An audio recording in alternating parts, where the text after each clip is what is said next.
Paul Nyamodi, and Ogeto, Solicitor General. Thank you.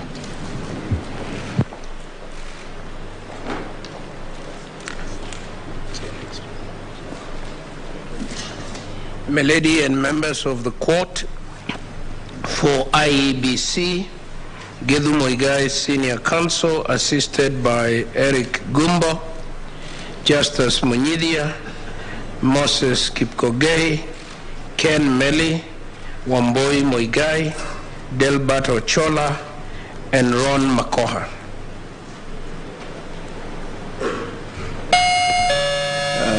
My ladies, my lords, for the 18th and 21st respondents, my name is James Orengo, appearing together with my learned friends Paul Mwangi, Professor Ben Sihanya, Jackson Awele, Winfred Makaba, and Ucheng Oginga.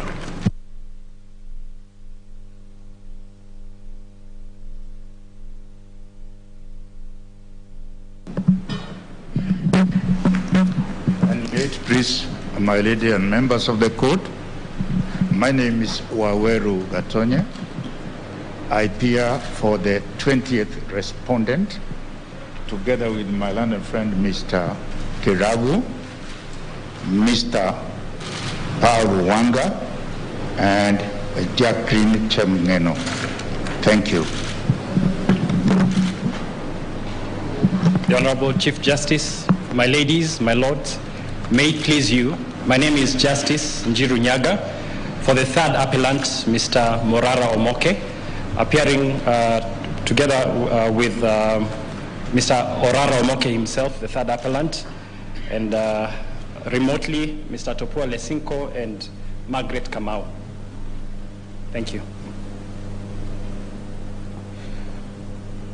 Good morning, the President of the Supreme Court and honorable judges. My name is George Gilbert, and I appear for the 71st respondent. Most obliged.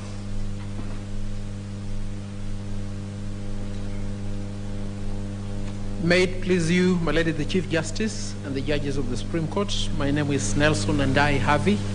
I appear together with Ms. Esther Angawa for the 1st to the 5th respondents. That is Dr. David Ndii, Jerotich Sei, James Gondi, Wanjiru Gikonyo, and Ikal Angelei. Thank you.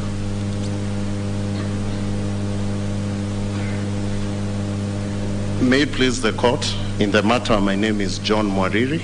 I appear for the 79th respondent, together with learned senior, Dr. Haminwa, for Kituo cha Sheria. Thank you.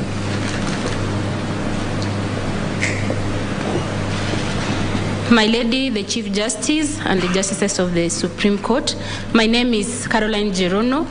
I appear alongside Mr. Mutuma and Professor Kithure Kindiki for the 7th, the 8th, and the 9th respondents.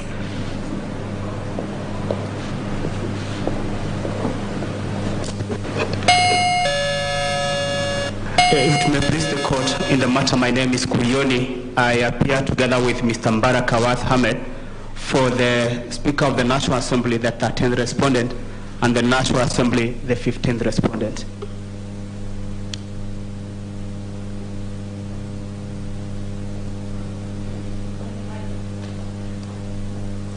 Good morning, my lady, honorable judges.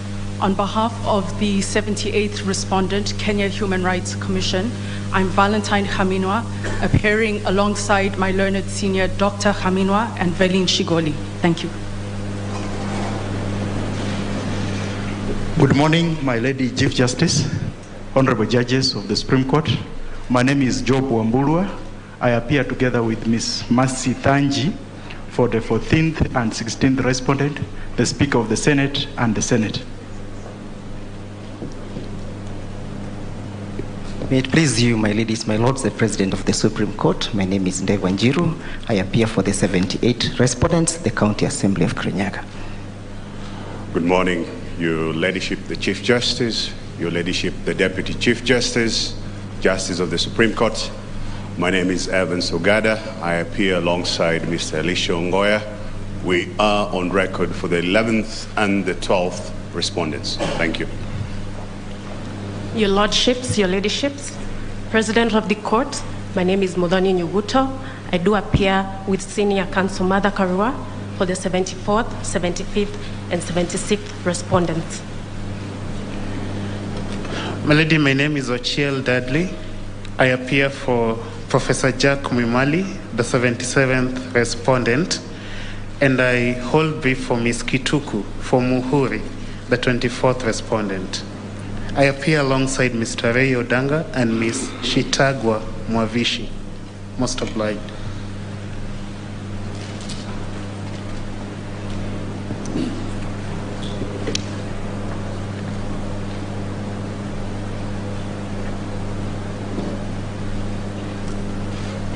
Good morning. The Chief Justice of the Republic of Kenya and Lord Justices. My name is Owuor Jerry. I appear alongside my colleague, Justice Mutunga, and Dr. Clarence Seboso for the 10th respondent.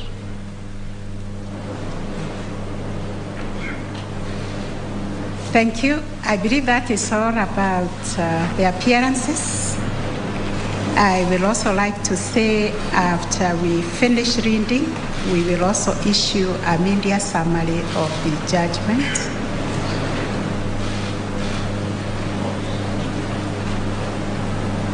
So I'll begin my judgment.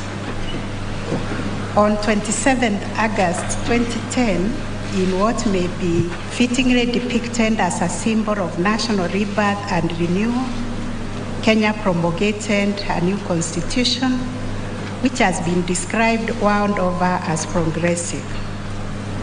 This moment marked a historic transition from the old order to a new one.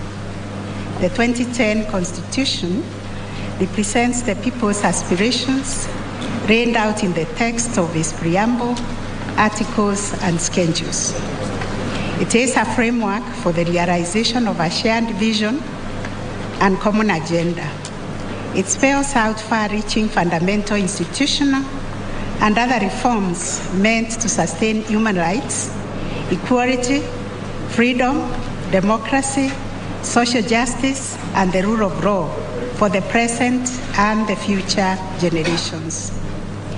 The history behind making of the Constitution cannot be buried and forgotten as it continues to reverberate as the debates and discussions around this amendment acts back to the process and sacrifices that were made by the Kenyan people over many decades during the search for a new constitutional order.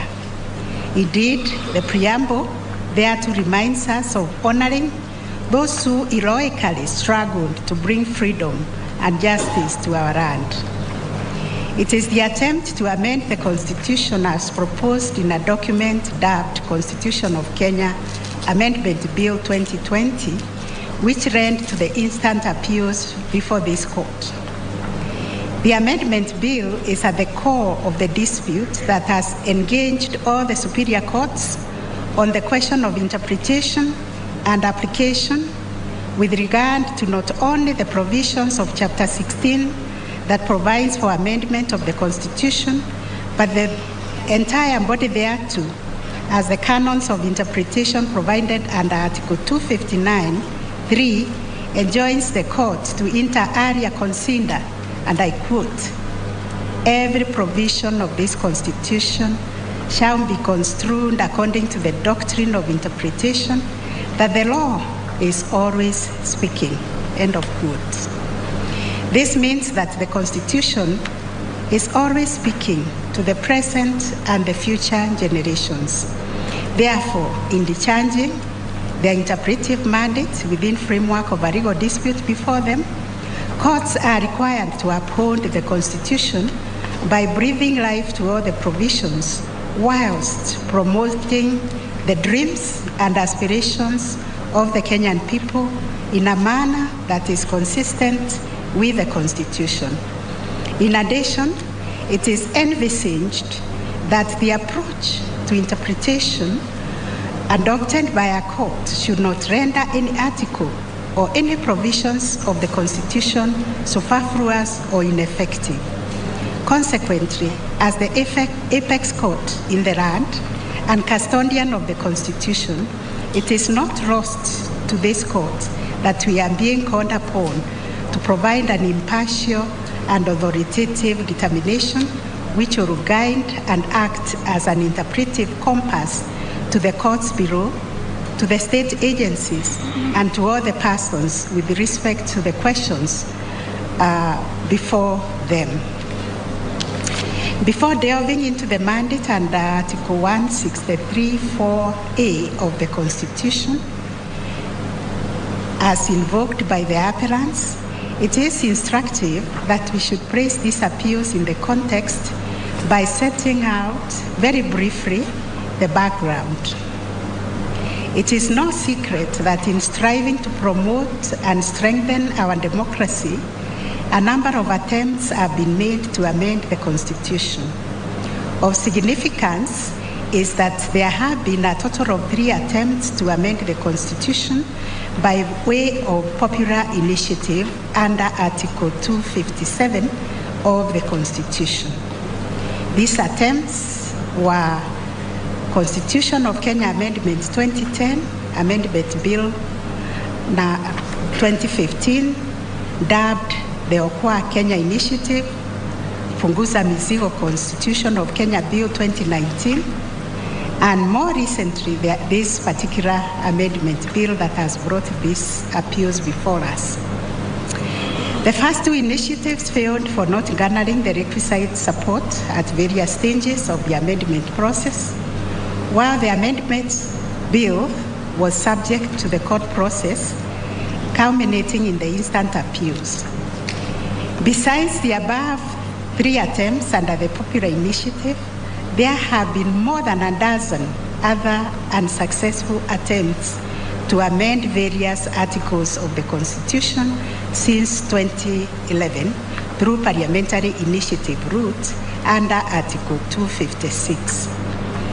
The instant appeals concern the amendment bill, whose genesis can be traced to the outcome of the 2017 presidential elections.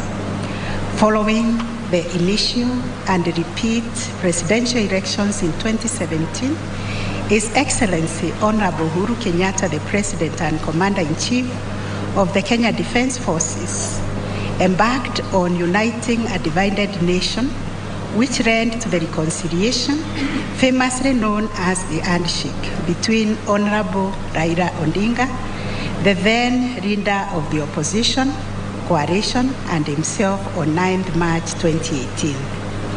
In line with their mutual commitment to create and foster a united Kenya, the President and Honorable Raila Odinga released a joint communique known as Building Bridges to a New Kenya Nation, highlighting 9 problem areas which they deemed as negatively impacting on the peace and unity in the nation. Subsequently, the President established the Building Bridges to Unity Advisory Task Force, BBI Task Force, via the Gazette notice dated 24 May 2018. Its mandate was to evaluate the 9 identified problematic areas and make policy, administrative, and reform proposals that would build lasting unity based on consultation with citizens. Towards that end, on 26 November 2019, the BBI Task Force presented its reports titled Building Bridges to a United Kenya, from a nation of blood ties to a nation of ideals. That report was presented to the President and the Honorable Raila Odinga, which was unveiled to the public the following day on 27th November 2019. Intent on the implementation of the proposals in the BBI Task Force report, the President appointed the Steering Committee on the implementation of the Building Bridges to a United Kenya Task Force report, via a Gazette notice dated 3rd January 2020. The main objectives of the BBI Steering Committee was to undertake validation of the task force reports with citizens, as well as proposed administrative, policy, statutory, or constitutional changes it thought necessary for the implementation of the recommendations contained therein. On completing its mandate, the BBI Steering Committee presented its report, titled The Report of the Steering Committee on the Implementation of the Building Bridges to a United Kenya Task Force Report. This was done on 21st October 2020. Annexed to the report were a number of documents, including a draft Constitution of Kenya Amendment Bill 2020 and the proposed legislative amendment bills. Somewhere along the line, the draft Constitution of Kenya Amendment Bill 2020 was reviewed, culminating in the amendment bill which was published by the government printer about a month later on 25th November 2020. Thereafter, the BBI, to a United Kenya National Secretariat, put in motion the process of correcting signatures in support of the amendment bill.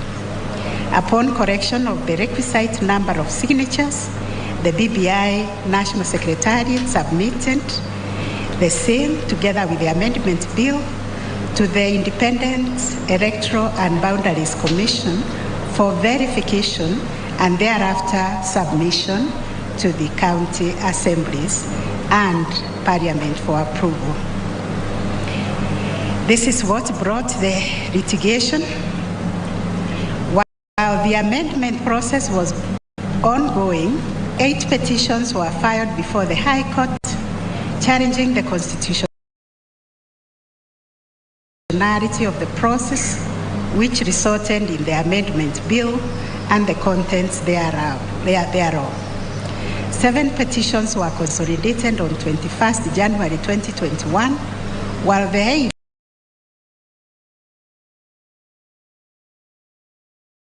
was consolidated with the rest on 10th March 2021. Kenya Human Rights Commission and 4 of professors, Duncan Ojuang, Osogo Amani, Dr. Rita Musumba, Jackie Mwimari, were joined as amici curiae, while Kituo sa Sheria and Filista Wakesho were also joined as interested parties. Most of the petitions raised more or less similar issues, which are summarized in our judgment. We have summarized what is contained in petition number E282 of 2020, David D. and others versus the Attorney General. We have also summarized the petition by the Kenya National Union of Nurses, the petition by the Third Alliance, Kenya and others, and the steering committee of versus the steering committee of the BBI.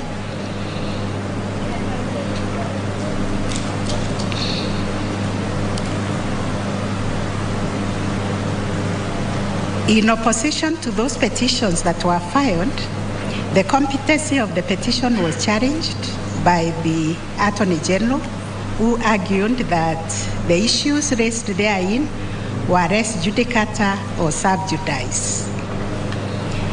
After hearing the matter, the High Court identified issues for determination, which they duly did,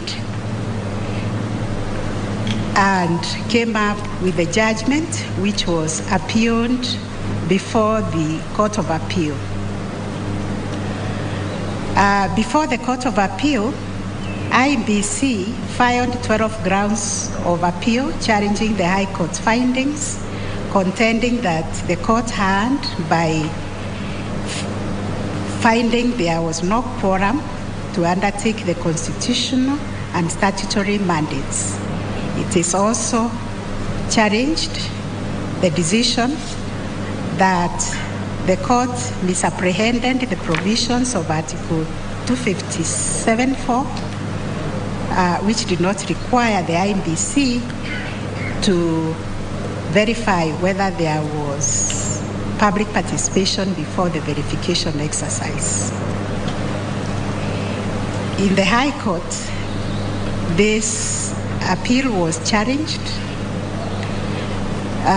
The Court of Appeal had the appeal and also the cross appeal by the Kenya Union of Nurses and also by OP 254 and the cross appeal by Mr. Murara Omoke. In determining those appeals, the court framed 21 issues which were determined by the conclusions and findings that were pronounced in the read judgment by Musinga J. Those findings are there, I need not read them. And before us now, the Attorney General, the IEBC, and the third appellant were dissatisfied, and therefore they found these appeals, which were consolidated before us, and we were able to frame 7 issues for our determinations. We also directed parties to file written submissions, which were done, and we have summarized all those submissions in our own judgment. I do not wish to read what each party said in the argument to support the appeal. The appeals were also opposed by the respondents, and we have captured all the submissions in opposition in the judgment. There were parties also who supported the Attorney General and the IEBC's appeal. That is the 13th and the 15th respondents. We have captured what they said. The National Secretariat and the Honorable Raila Amolo Odinga. The appeal was also supported by the President, and we have captured what was submitted before us by Council in our long judgment. The 19th respondent, Isaac Arwoche, appeared in person, relying on his submissions, which we have also highlighted in our own judgment. The 72nd respondent, Felista Wakesho, we have also captured what was said in the submissions. We have highlighted the specific parties who opposed the appeals. Mr. Morara Omoke opposed the appeal, supporting the decision of the High Court.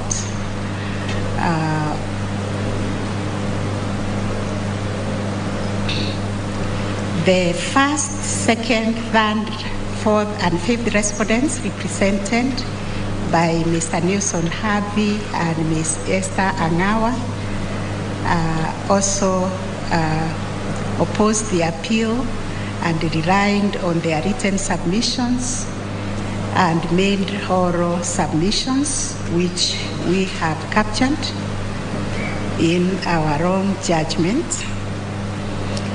The 7th, 8th, and 9th respondents are represented by Mr. Elias Mutuma, appearing with Ms. Gerono for the 7th to the 8th respondents, also relied on their joint submissions and made oral highlights, which we have captured in great detail in this judgment.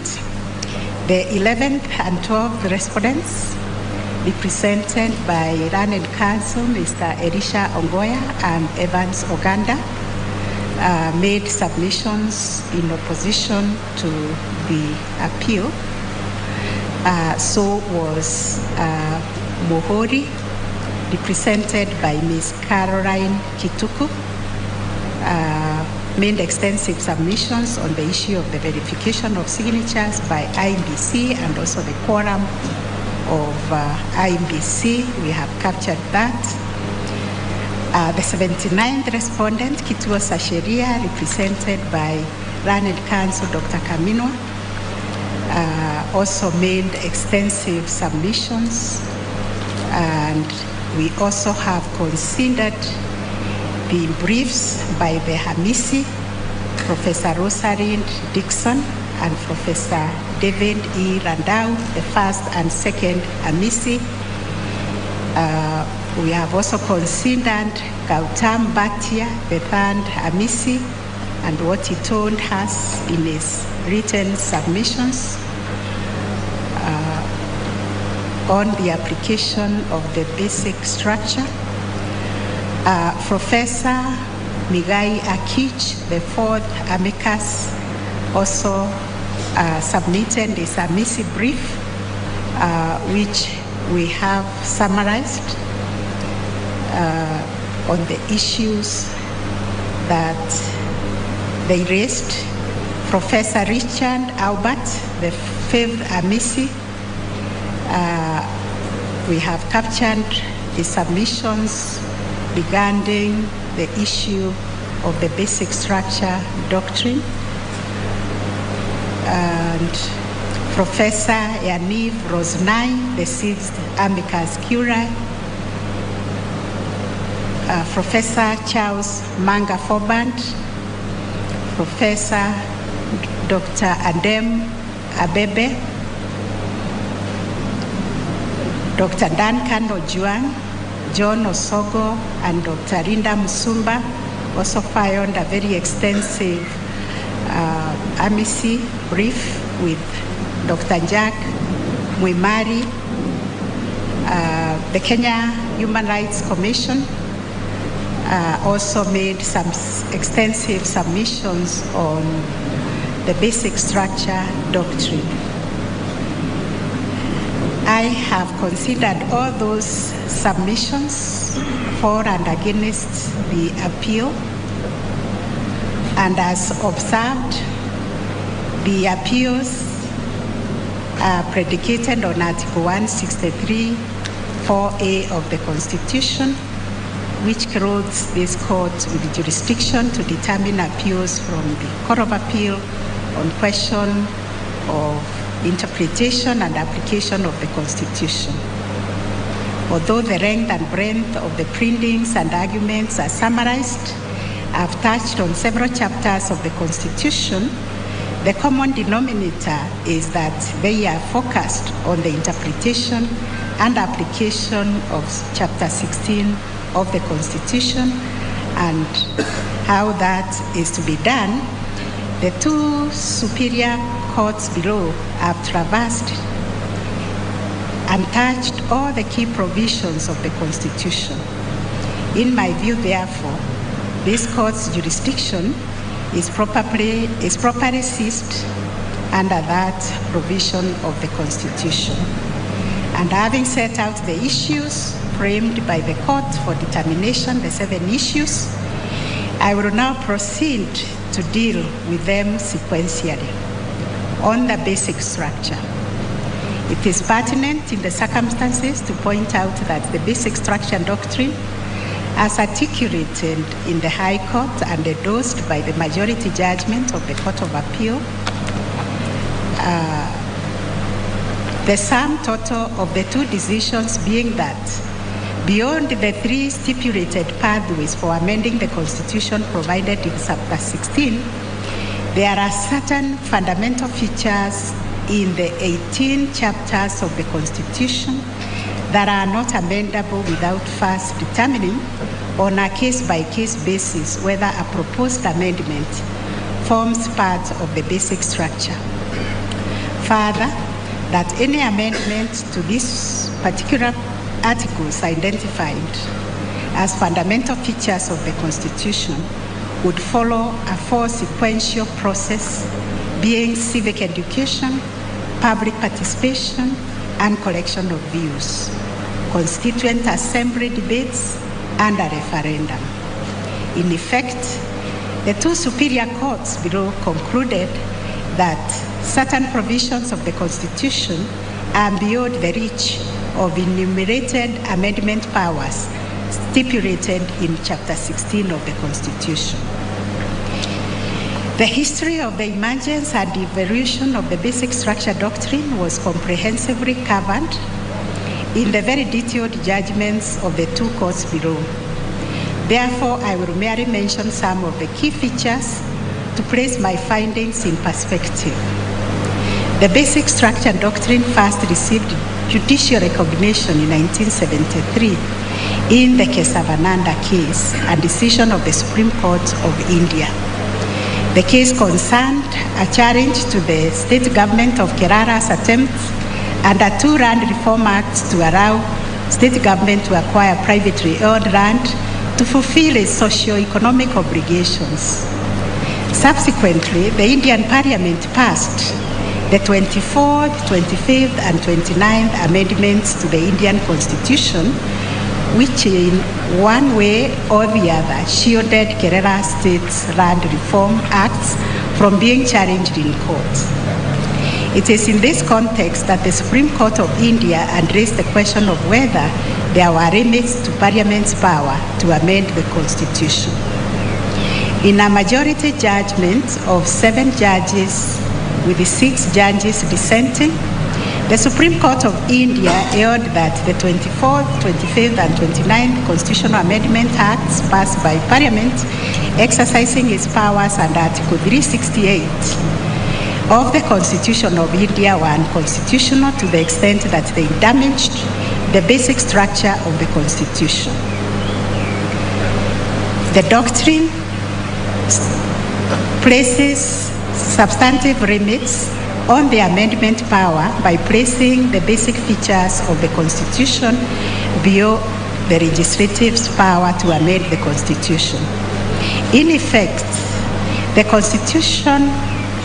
Supreme Court of India endorsed the idea that a constitutional amendment can be unconstitutional on substantive grounds.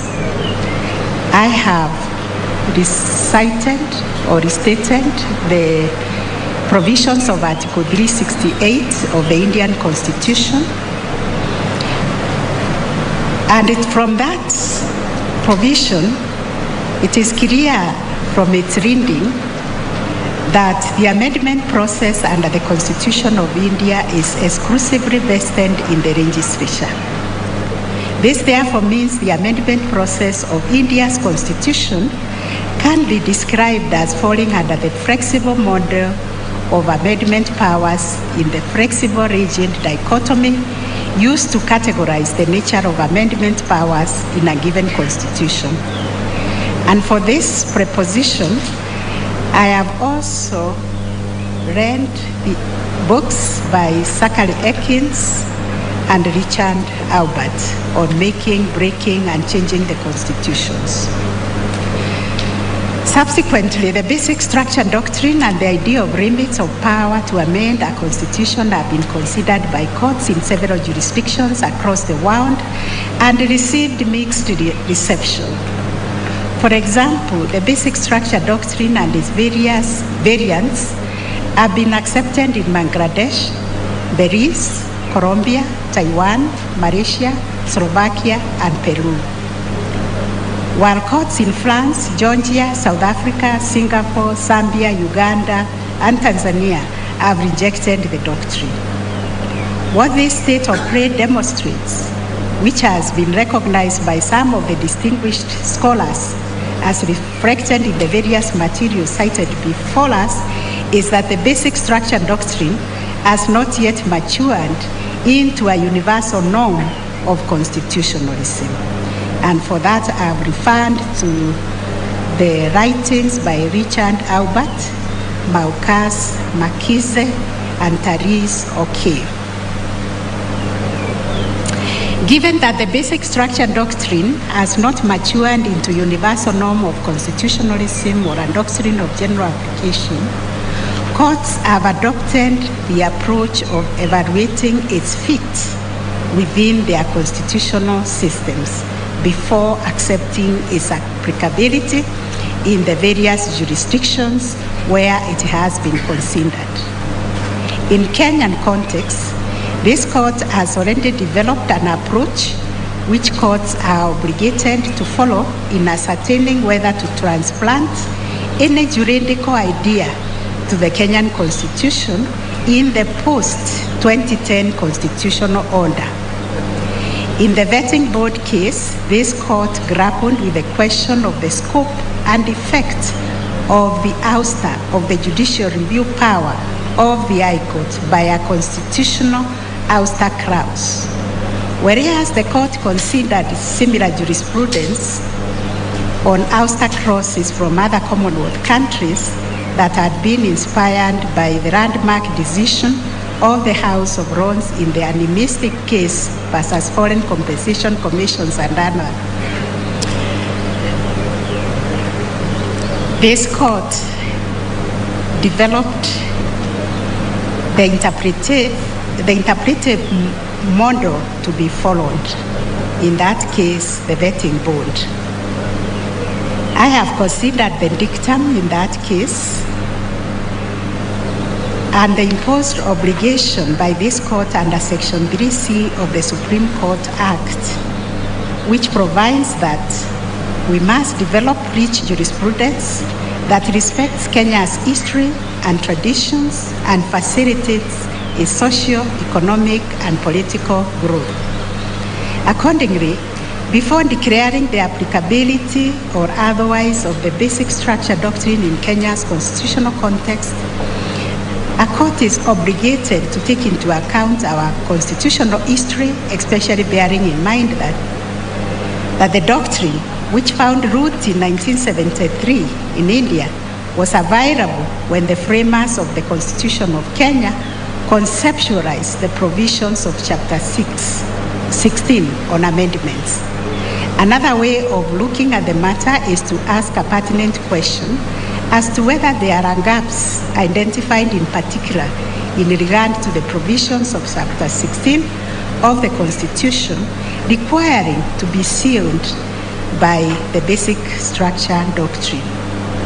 In addition, in evaluating whether the basic structure doctrine is applicable in our constitutional system, a court must take into account the purposive and value-based interpretation decreed by Articles 10, 20, 4, 159 and 259(1) of the Constitution.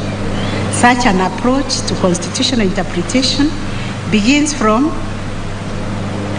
and remains rooted in the text of the Constitution whilst interpreting it holistically, giving effect to its values and principles, and never losing sight of the historical context and the backdrop of the provisions being interpreted. Therefore, to comprehend and contextualize whether the Constitution contemplates the basic structure doctrine, the starting point should be the rationale behind the provisions of Chapter 16 as documented in the preparatory documents from the constitution-making process. It is an understatement to say that Kenyan independent constitution endured a legacy of hyper amendment during the post-independent period. The former constitution was flexible, giving the legislative wide power and discretion in amending it. As a result, Parliament undertook so many amendments to the Constitution that it lost its original character. The most significant amendments being the merger of the Senate and the House of Representatives to establish a unicameral legislature. abolition of the quasi-federal regional governments that led to the establishment of a unitary state, and alteration of the entrenched majorities required for constitutional amendment, making it easier to amend the Constitution. Yet another repulsive amendment was the abolition of the security of tenure for judges and other constitutional office holders. Ultimately, the amendment that finally broke the proverbial camel's back, giving rise to the clamor for a new constitutional order, was the one that converted the country from a multi-party democracy to a de jure one-party state in 1982. Informed by this history, Kenyans yearned for a stable constitutional system where the power to amend the Constitution would not be abused for short-term interests by political elite. The CKRC report records at page 74 that Kenyans expressed what they wanted, and I quote, "There is a need to protect the Constitution against indiscriminate amendments." What emerges from the historical account is that there was a strong concern that the country should adopt provisions on amendment power that are able to protect the constitutional order from abusive amendments. But this was not all. There was also a recognition that the Constitution must remain flexible in order to adjust to political, social, economic, technological, and other changes that take place in the polity. In effect, the overarching imperative that informed the drafting of Chapter 16 was the need to find a proper balance between rigidity and flexibility. The quest for a balance between rigidity and flexibility is evident in the tiered amendment provisions in Chapter 16, which stipulates 3 pathways for amending the Constitution. The first pathway, under Article 256, provides for amendment by parliamentary initiative. This process involves public participation and approval by the Houses of Parliament through a vote of endorsement by 2/3 of all members of each House during the second and third reading of the amendment bill. The second pathway, under Article 257, provides for amendment by popular initiative. This process involves collection of at least 1 million signatures from registered voters in support of the popular initiative by the promoters of the initiative. Approval of the initiative by the majority of the county assemblies, and passage of the bill by the majority of the members of each House of Parliament. In this second process, if either House of Parliament fails to pass the bill, the proposed amendment is submitted to the people in a referendum. The third pathway, under Article 255, relates to what has come to be known as the entrenched provisions of the Constitution. Some of the Court of Appeal judges referred to these entrenched provisions as forming the basic structure of the Constitution. Article 255(1) of the Constitution stipulates that in addition to adopting either the parliamentary initiative or popular initiative pathway, where an amendment relates to the following articles, a bill to amend those provisions shall be subjected to a referendum. These are the supremacy of the Constitution, the territory of Kenya, the sovereignty of the people, the national values and principles of governance in Article 10(2), the Bill of Rights, the term of office of the President, the independence of the judiciary and commissions, and independent offices, to which Chapter 15 applies, the functions of Parliament, the objects, principles, and structure of devolved government, or the provisions of Chapter 16 on amendment of the Constitution. Approval through the envisaged referendum under Article 255(2) must satisfy 2 conditions. At least 25% of the registered voters in each of at least a half of the counties should vote in the referendum, and such an amendment should be supported by a simple majority of the citizens. A reading of the three pathways for amending the Constitution in Chapter 16 clearly shows that Kenyans were alive to the historical legacy of the culture of IPA amendment in the pre-2010 era and sought to tame any abuse of the amendment power.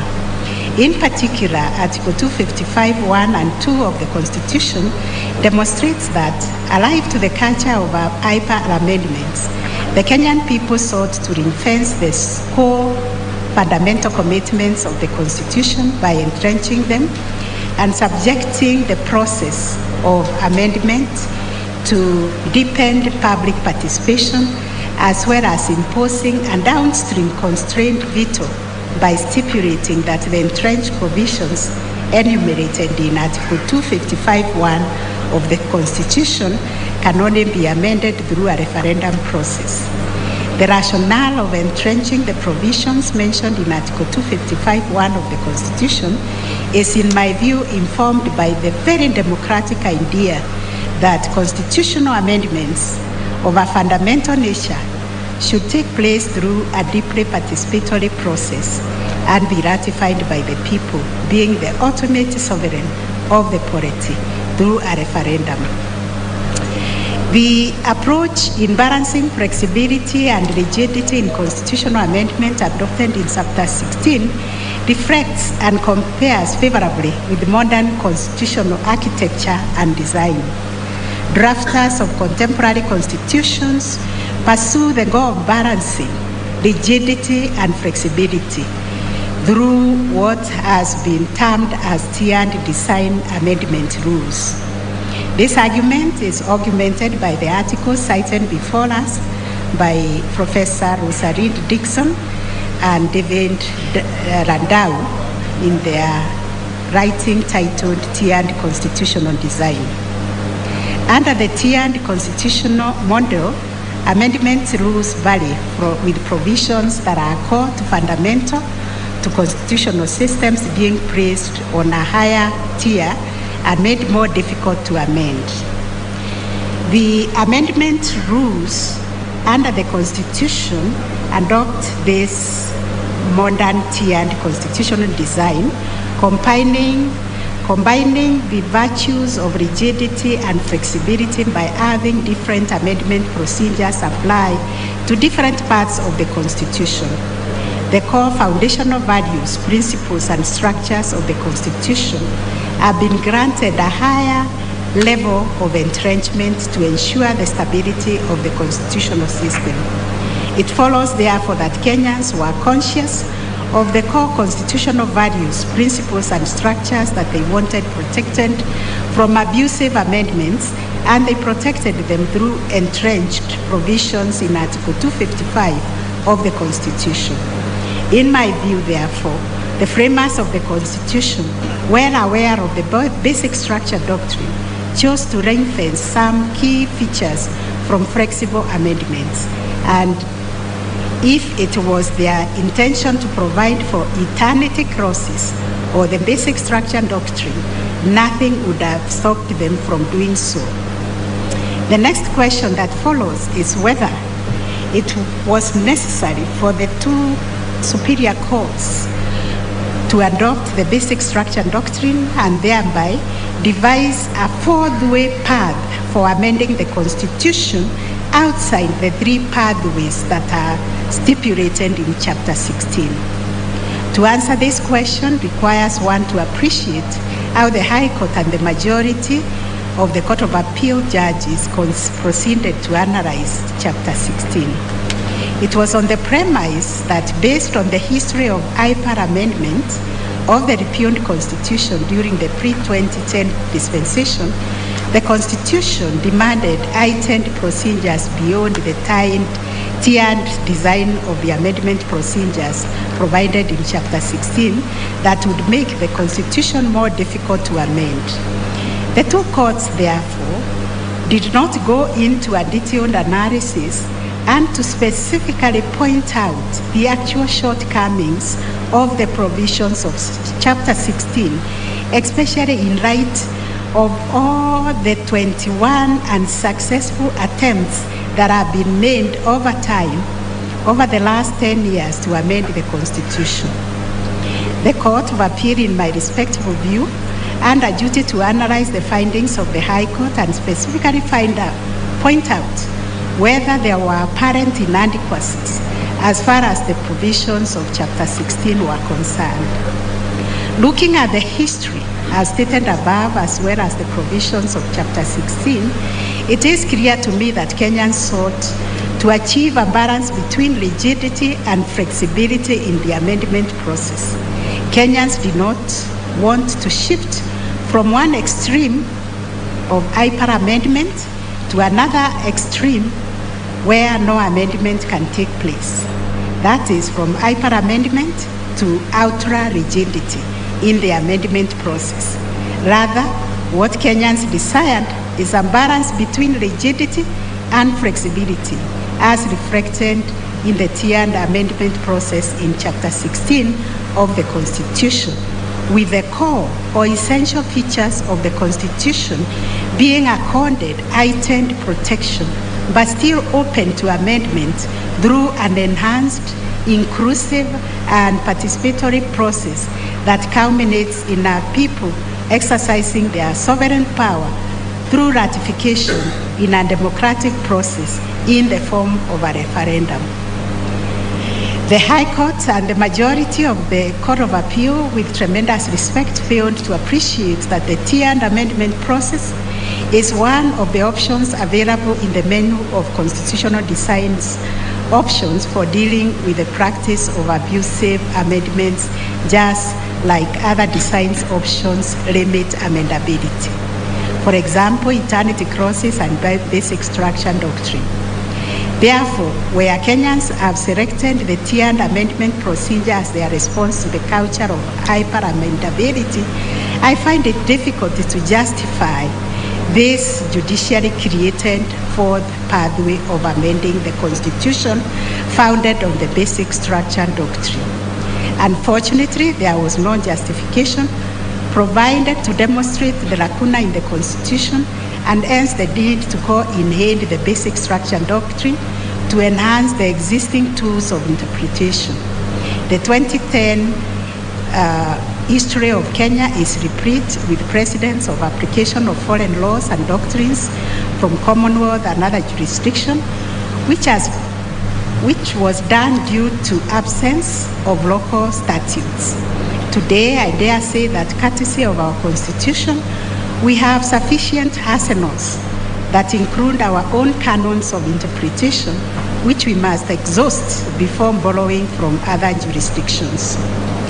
Further, I see a potential conflict within the constitutional system with the judicially created fourth pathway for amending the Constitution. This is for the simple reason that in our constitutional dispensation that is people-centered, our nascent democracy that respects the doctrine of separation of powers by vesting legislative power in the legislature, to create a fourth pathway within the scheme of amendments would bring into question the place of the participation of the people and the place of the legislature in that scheme. Taking into account where we are at in our constitutional democracy, Kenyans needed to be consulted on whether it is their wish to introduce the fourth pathway for amending the Constitution. In other words, we judges should be vigilant lest we are accused of usurping the sovereign power vested in the people by introducing a constitutional amendment through judicial fiat. Put differently, the tiered amendment process provided in Chapter 16 of the Constitution is a design option for dealing with the problem of abusive amendments and obviates the need for judicially created limits to amendments power like the basic structure doctrine. This is in line with the view expressed by Professor Rosalyn Dixon and David Randau. My take home from this scholarly perspective is that tiered design of constitutional amendment process is one of the design options used to curbing the problem of hyper amendments.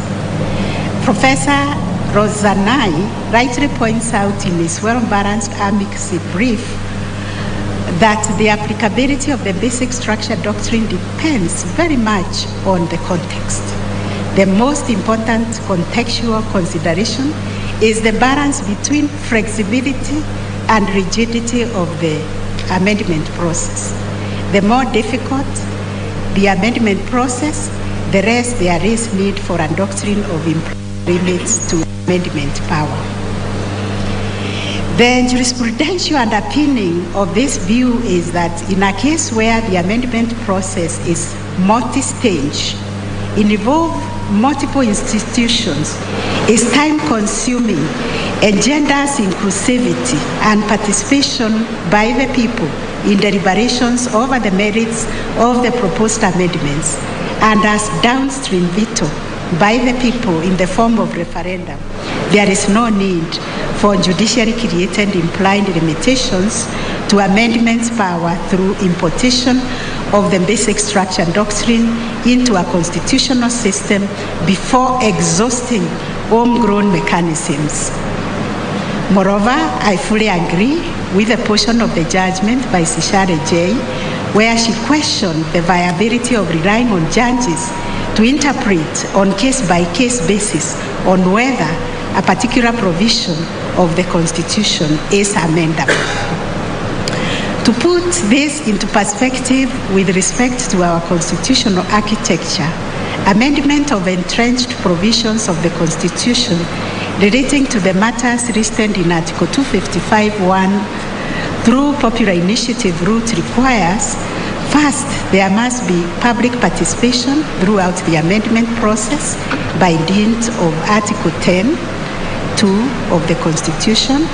Second, collection of 1 million signatures from registered voters in support of the initiatives as provided in Article 257. Third, support of the initiative through approval of the bill by a majority of the county assemblies as stipulated in Article 257(7). Fourth, consideration of the bill by the bicameral House of Parliament, Article 257(10). Fifth, subjection of the bill to a referendum in terms of Article 255, in which at least 25% of the registered voters in each of at least half of the counties vote in the referendum, and the amendment is supported by a simple majority of the citizens voting in the referendum. Six, it should also be appreciated that the processing of the bill in the county assemblies and the bicameral houses of parliament is also subject to a further public participation requirement in terms of Article 196 and 118 respectively. Seventh, Article 88(4)(g) imposes an obligation on voter education on IEBC. Amendment of the entrenched provisions under parliamentary initiative routes by dint of Article 10(2) of the Constitution requires public participation, which must inform the entire amendment process. Second, the amendment bill has to go through the bicameral House. Looking at the two pathways for amending the entrenched provisions, it is inescapable to conclude that amending the core of fundamental provisions of the Constitution is a multi-staged, multi-institutional, time-consuming process that ensures that a constitutional amendment process that touches on the core of the fundamental aspects of the Constitution is transparent, inclusive, engenders the participation of the people,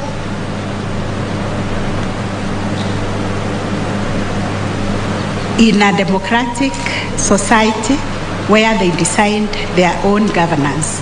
I therefore find that the tiered amendment process under the Constitution meets the set criteria as to when judicially created basic structure doctrine is inappropriate and undesirable. Therefore, the two courts below and by finding a fourth judicially created pathway for amending the Constitution, which is with respect tantamount to amending the Constitution through the judgment of the court. To buttress the point of tiered amendments, post-2010 Constitution,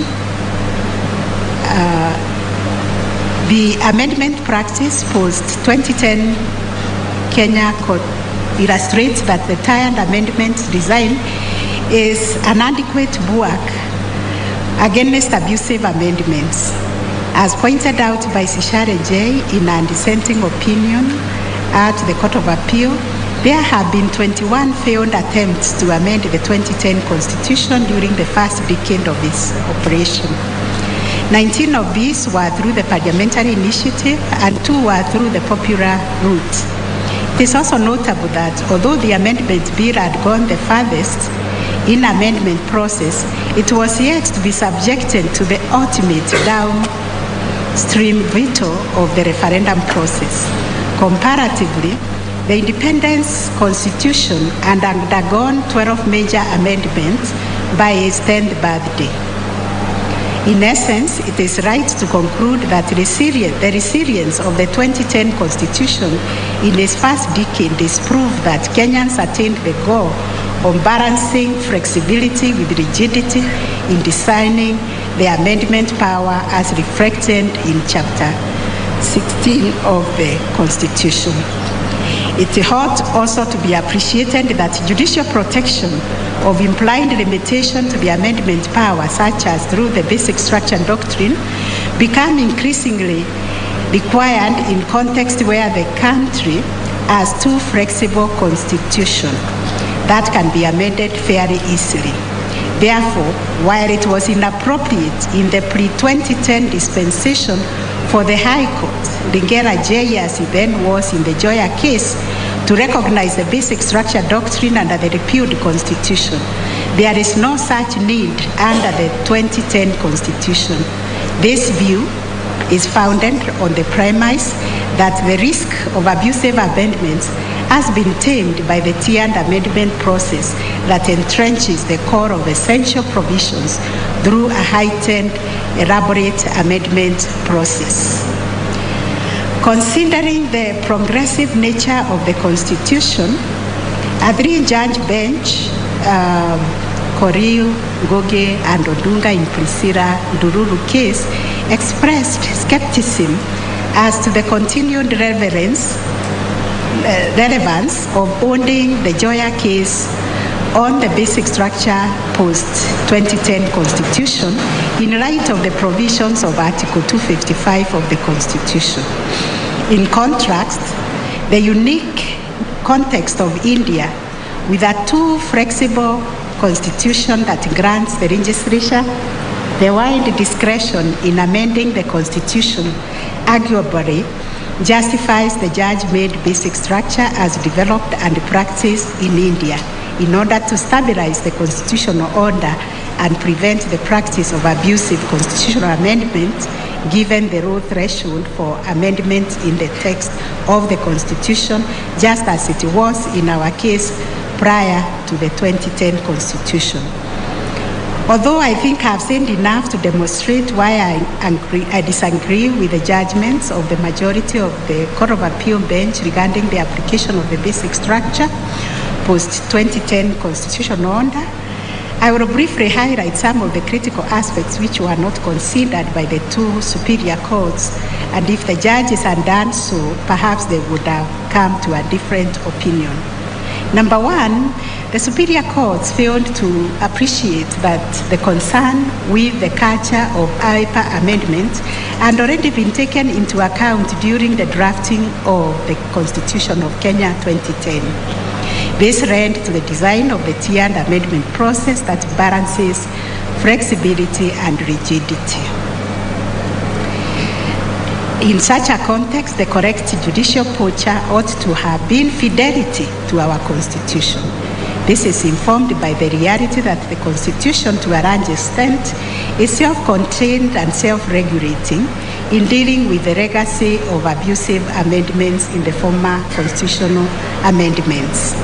Therefore, there is no justification for courts to go outside the four corners of the Constitution to create a fourth pathway for the amendment of the Constitution. Number 2, the Court of Appeal failed to analyze the provisions of Chapter 16 and to arrive to its own independent conclusion on the shortcomings of the three-tiered process, and to state clearly whether it was necessary to call in aid a foreign doctrine. Also to take into account the amendment practice in the post-2010 dispensation in the analysis of the Kenya's constitutional history, which shows that Chapter 16 of the Constitution has brought stability in the constitutional system in contrast to the culture of hyper amendment under the former Constitution. There have been multiple attempts to amend the Constitution, which were all unsuccessful, meaning that the amendment process is not flexible, as in the Indian case. 3, the Court of Appeal failed to take into account the fact that Chapter 16 is one of the entrenched parts of the Constitution under Article 255(1) of the Constitution. Therefore, it could not be amended by the court through created fourth pathway of amending the Constitution without following the constitutionally ordained amendment process provided for under Article 255(1) of the Constitution. And fourth, the Court of Appeal failed to appreciate that Kenyans were aware of the idea around the basic structure doctrine during the Constitution making phase in light of the legacy of the case of Joya, and yet did not embrace the idea of a veto to the amendment power as represented in the basic structure doctrine, as well as related to doctrines like eternity clauses. The CKERC report on page 76 indicates that Kenyans yearned for power to have a say in amending the core fundamental features of the Constitution through a referendum and an inclusive and participatory process. This was done through the provisions of Article 255 of the Constitution.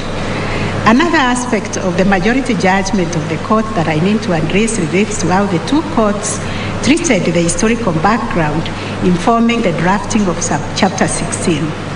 It is evident that the decision on the question of the application of the basic structure doctrine within Kenya's constitutional system was largely turned on historical inquiry to clarify and provide interpretive guideline on the intent of the Kenyan people during the drafting of the Chapter 16. While this court has in the past celebrated the virtues and utility of historical context, the background to the adoption of the Constitution in the Constitution interpretation is imperative. Given the subjective nature of the historical narratives, courts should endeavor to extract and have a view of the complete account of the historical background to the constitutional provision being interpreted. Where a court embraces an account of history that marginalizes, excludes, or suppresses or omits some portions of history account, such an incomplete history distorts or rather fails to illuminate the meaning of the constitutional provision being interpreted, hence misleading the court to reach an erroneous conclusion. Before leaving this part, I will also address the argument advanced by Dr. Kaminoa that the basic structure doctrine is applicable in Kenya pursuant to the provisions of Article 2.5 of the Constitution. The provision reads, and I quote, "The general rules of international law shall form part of the law of Kenya." This court has already provided juridical interpretation of Article 2.5 in the case of Mutembei, where it was held, and I quote, "In light of the foregoing, we hold that the once general rules of international law in Article 2.5 of the Constitution refer to customary international norms, including jus cogens. There is a general acceptance that customary international law requires, in the words of Article 38(1)(b) of the Statute of International Court of Justice, a general practice accepted as law. That is both sufficiently widespread and consistent practice and what states have accepted as law, opinio juris, accompanying it. Examples of customary international law include the doctrine of non-refoulement of refugees and granting of immunity for visiting ends of states. Since the basic structure doctrine is a constitutional law principle acceptable in just a number of states and not an international law principle, it does not amount to a customary international law principle. Therefore, Article 2.5 of the Constitution cannot be the basis for founding the applicability of the basic structure doctrine. In the end, I find that the basic structure doctrine and the 4 sequential steps for amendment as prescribed by the High Court and the majority of the Court of Appeal are not applicable in Kenya under the Constitution. Any amendment to the Constitution must be carried out in strict conformity with the normative standards and provisions of Chapter 16 of the Constitution. I will now move to the second issue, whether the President can initiate amendments to the Constitution through a popular initiative. The question raised was whether the President could initiate the amendment and popular initiative route provided for under Article 257 of the Constitution. Like other non-producing process, a Constitution amendment process starts with an initial decision. That is the initiation or activation of the process. The initiative speaks to how the amendment process starts. The story starts with the 8th August 2017 presidential elections, in which the President was declared by IEBC as having been duly re-elected for a second term in office. The election results were challenged before the Supreme Court by Right Honorable Raila Odinga, who had been declared as the runner-up to the presidential elections. The Supreme Court annulled the results through a majority decision delivered on 1st September 2017 and ordered fresh presidential election to be conducted within 60 days of the nullification. However, the Right Honorable Raila Odinga and his political coalition, the National Super Alliance, withdrew from participating in the fresh presidential election, which took place on the 26th October 2017. Subsequently, Right Honorable Raila Odinga and the NASA coalition vowed not to recognize the government that was formed as a result of the fresh presidential election. This led to some incidents of violence that brought about tension in the country. After months of tension, the President and the Right Honorable Raila Odinga, in an act of statesmanship, patriotism, and bipartisan accord, emerged on 9th March 2018 to announce to the public that there was cessation of hostilities between the two political sides in what they called a handshake, through a joint communique, building bridges to a new Kenya. It is in the quest to implement this noble objective of promoting national unity and overcoming other challenges identified in the joint communique that the President appointed the Building Bridges Task Force.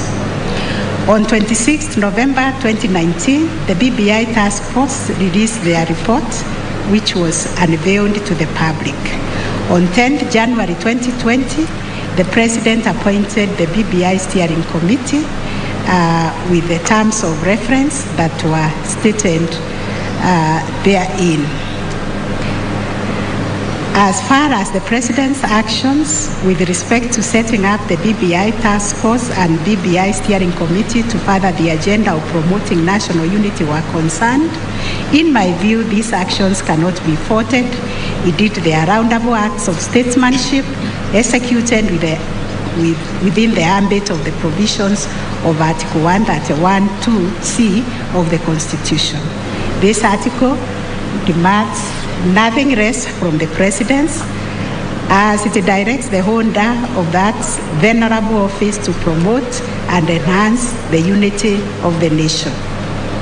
However, it is important to clarify that the legal constitutional question before this court does not go to the propriety of the pursuit of the Building Bridges to Unity project. The question before the court is a narrow one. and it relates to whether a constitutional amendment process initiated by the President can be pursued through a popular initiative route prescribed in Article 257 of the Constitution. To answer the question as to who may initiate an amendment process through a popular initiative requires that we understand the purpose that is intended to be served by introduction of the popular initiative as a route for amending the Constitution. This is pursuant to the purposive interpretation decreed by Article 259 of the Constitution. The constitution-making history that I have highlighted demonstrates that a popular initiative was a tool carved out exclusively as a route for constitutional amendment by citizens. In essence, amending the Constitution through a popular initiative was intended to be a citizen-driven and a citizen-centered process. The citizen-centric nature of a popular initiative is linked to the fact that it is conceived as a means for direct sovereign power to be expressed as contradistinguished with the parliamentary initiative, which lies to the realm of the derived or delegated sovereign power. Under this understanding, the popular initiative is supposed to be triggered from below at the initiative of the citizenry, as opposed to representative institutions. In other words, the popular initiative is intended to give citizens acting outside the institutions of the state a means to activate or trigger the exercise of their sovereign power. This understanding of the centrality of the citizens in activating a constitutional amendment process through a popular initiative is projected in the book that was referred to us by Joe Coron Lois, titled Constitutional Power and the Law. My analysis of Article 257, the history of constitution-making process, and the authority cited in the said book, although persuasive, indicates that a popular initiative is an exercise of direct sovereign power that excludes the representative institutions, that is, the legislature and the presidency, which only exercises power that is derived or delegated sovereign power as distinguished in Article 1, 2, and 3 of the Constitution. In other words, it is a means of direct democracy, and indeed direct democracy can only be exercised by the people, not their representatives, since that would convolute the form of democracy at play. It follows, therefore, that a popular initiative in a constitutional amendment process ought to be seen as an avenue through which citizens engage in the exercise of their sovereignty.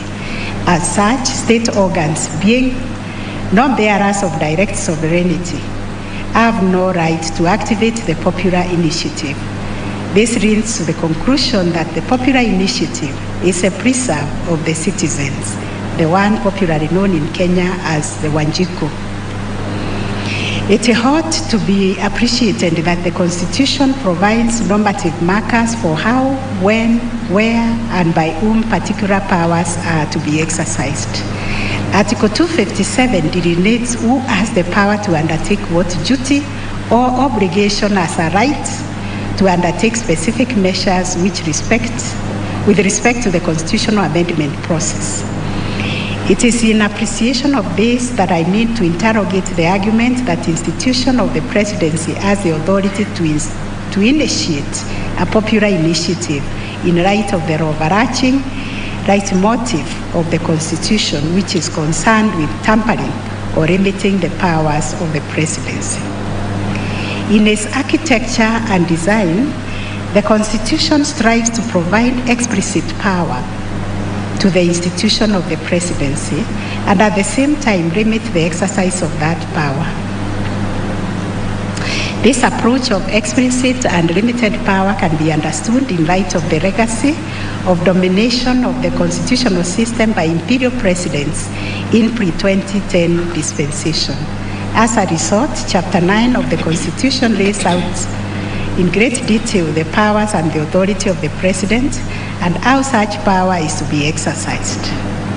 Another reason that supports the finding that the president was not envisaged as an initiator of a popular initiative is the role of the president with respect to entrenched matters listed in Article 255, 1 of the Constitution, Article 256.5 as read with Article 257.10 of the Constitution, which grants the president a law that can be typified as serving as the guardian of the amendment process.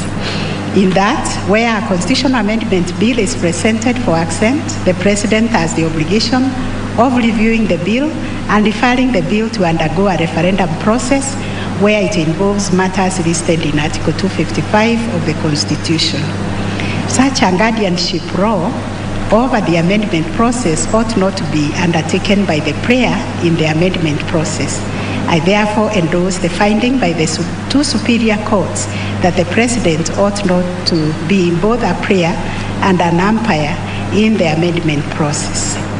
The last reason for finding that state institutions and presidents are excluded from using the popular initiative is to be found in Article 255, 3b of the Constitution. It shows that the Constitution recognizes a distinction between the people, the state bodies like Parliament. It therefore follows that a state body like the institution of the presidency cannot fall within the rubric of the people, as the very text of the Constitution makes this distinction.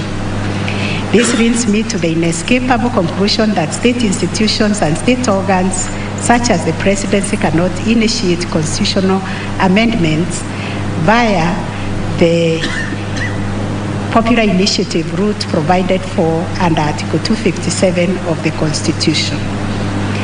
Nonetheless, this finding does not dispose the issue, as counsel for the president and even the attorney general sustained an argument that barring the president from initiating or pursuing constitutional amendment process through a popular initiative was a violation of the president's political rights as protected for in Article 38.1 of the Constitution.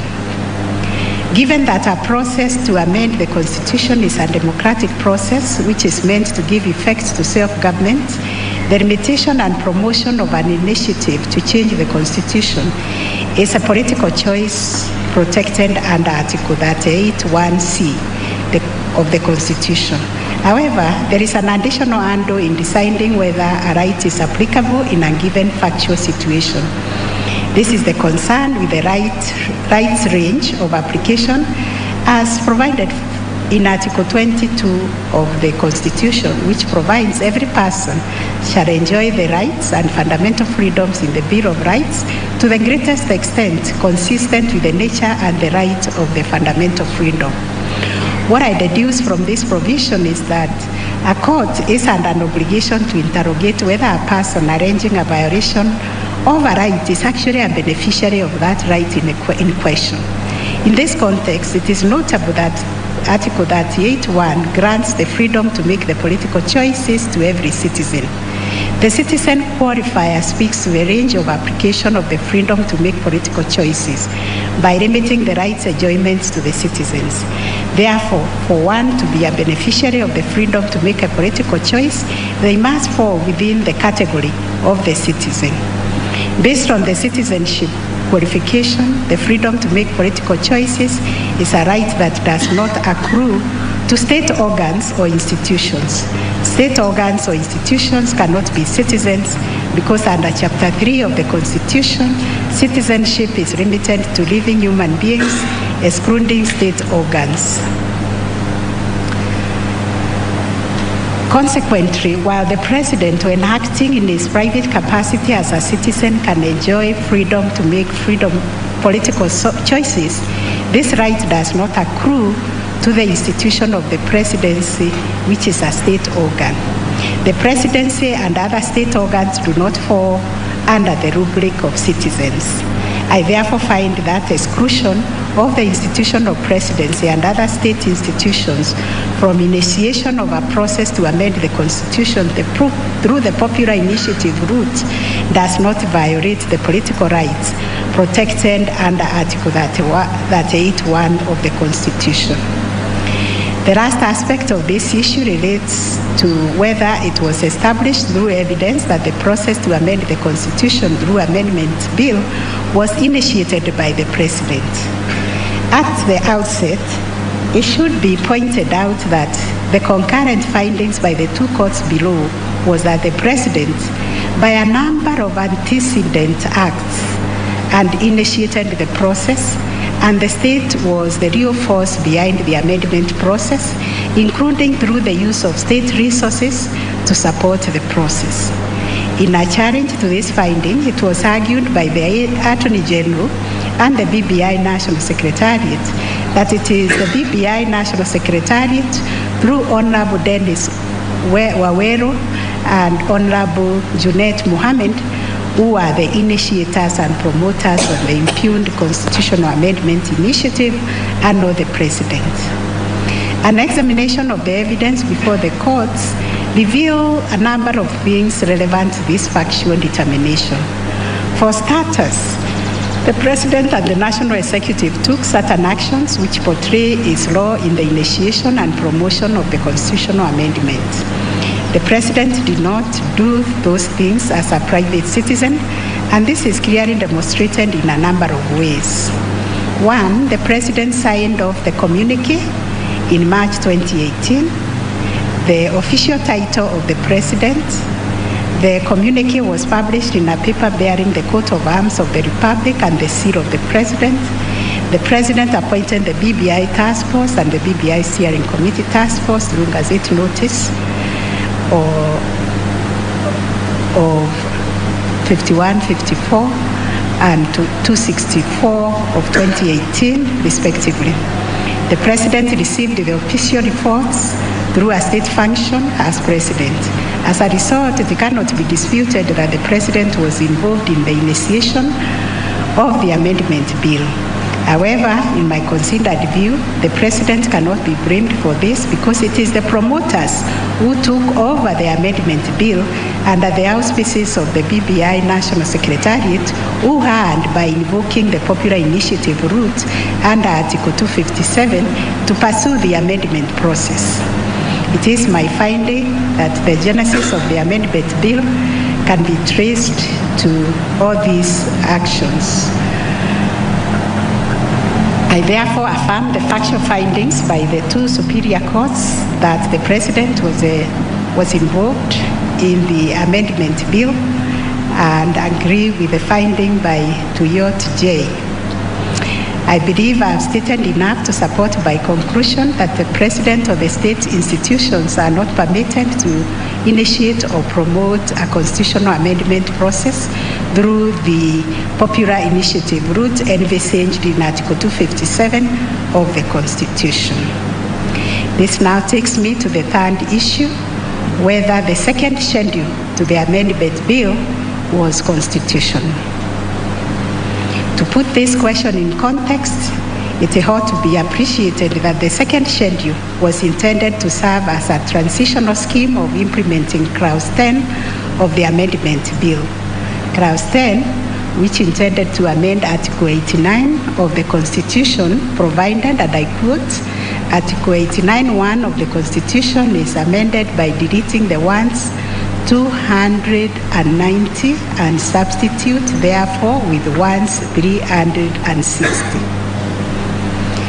Clause 1(2) of the second schedule proceeded to distribute the additional 70 constituencies as per the schedule. It is in the above context that the constitutionality of the second schedule directly allocating and apportioning the proposed constituencies to specified counties were challenged. The two superior courts were unanimous in their findings that the second schedule to the amendment bill was unconstitutional. This finding was based on the substantive grounds that the second schedule violated the basic structure of the Constitution by purporting to take away the mandate of the IEBC, an independent body under the Constitution.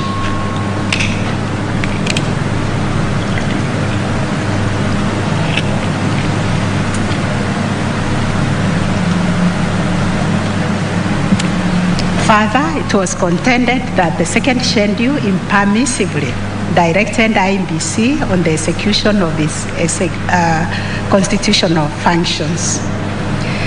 It is imperative to begin the analysis on the constitutionality of the second schedule of the amendment bill by pointing out that given my earlier finding that the basic structure doctrine does not apply under the Constitution of Kenya 2010, my determination of this question rests on the procedural concerns linked to whether there was public participation in coming up with the second schedule. This is because the provisions of Article 89 are amendable as long as due process is followed. It ought to be appreciated that amendments touching on matters falling within the remit of Article 255(1), which are the core fundamental commitments of the Constitution, ought to be undertaken through a highly participatory and inclusive process. It should be noted that directly allocating and apportioning constituencies usurps the mandate of IEBC, an independent constitution commission, removing the possibility of judicial review of the delimitation as an effect on the independence of the judiciary. The centrality of the constituencies as units of political representation in the National Assembly means that they ought to be apportioned and allocated by a neutral and professional actor. Much more so because malapportioned constituencies have the potential of diluting the power of the votes, hence threatening the animating goal of fair and effective representation, which is at the heart of the foundational value of democratic governance enshrined in Article 4.2 and 10.2a of the Constitution. Further, since the constituencies are units of social and economic development through allocation of national government's constituency development fund and the recruitment into disciplined forces such as the Kenyan Defence Forces and the National Police Service, the delimitation of constituencies has implications on the constitutional values and principles of equity and social justice enshrined in Article 10.2b of the Constitution. It goes therefore without saying that the delimitation of constituencies must be accompanied by a process that is fair and just, which is the golden thread that runs through our constitutional order as elaborated in the preceding chapters. I've also considered that this process was not subjected to public participation and referred to cases by this court, the British American tobacco case, that provided that the tests for adequate public participation should be reasonableness. That should be the threshold. Following from this case, I now examine whether there was reasonable notice and opportunity afforded to the public for generating the views and deliberating on apportioning and allocating the disputed 70 constituencies as provided for in the schedule. An examination of the process leading to the BBI task force and the BBI steering committee reflects that there was reasonable participation and involvement of the people in coming up with the recommendations of the bill that was published on 21st October 2020. There is, however, no evidence of any form of public participation or deliberation between 21st October 2020 and 25th November 2020 when changes to the draft constitution of Kenya bill was made, including the addition of the second schedule. This leads, therefore, to my conclusion that the constitutional threshold of reasonable public participation was not met when the second schedule of the amendment bill was presented.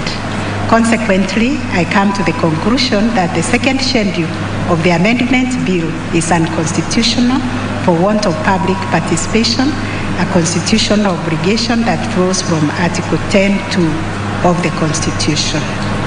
I move now to the fourth issue on the presidential immunity. At the outset, it is important to point out that given the Court of Appeal held that the President was not served with the petition number E400 of 2020, in the proceedings before the High Court in which this question arose, it was improper for the Court of Appeal to proceed and adjudicate the question of interpretation of Article 143(2) of the Constitution. However, as conceded in the President's written submissions filed before the High Court, there is a public element in this matter, so this Court should clarify and settle the law on the nature and scope of protection of the President from civil legal proceedings, considering the findings of the two courts below. It is generally recognized that immunity from legal proceedings usually takes two forms. First, immunity from liability protects officials not from proceedings being undertaken, but from personal liability at the end of the proceedings, which relates to enforcement. Second, immunity from proceedings is a broader form of immunity that overthrows the court's or tribunal's jurisdiction to hear a matter because the parties against whom the proceedings are undertaken enjoys immunity. Further, there is absolute and qualified immunity.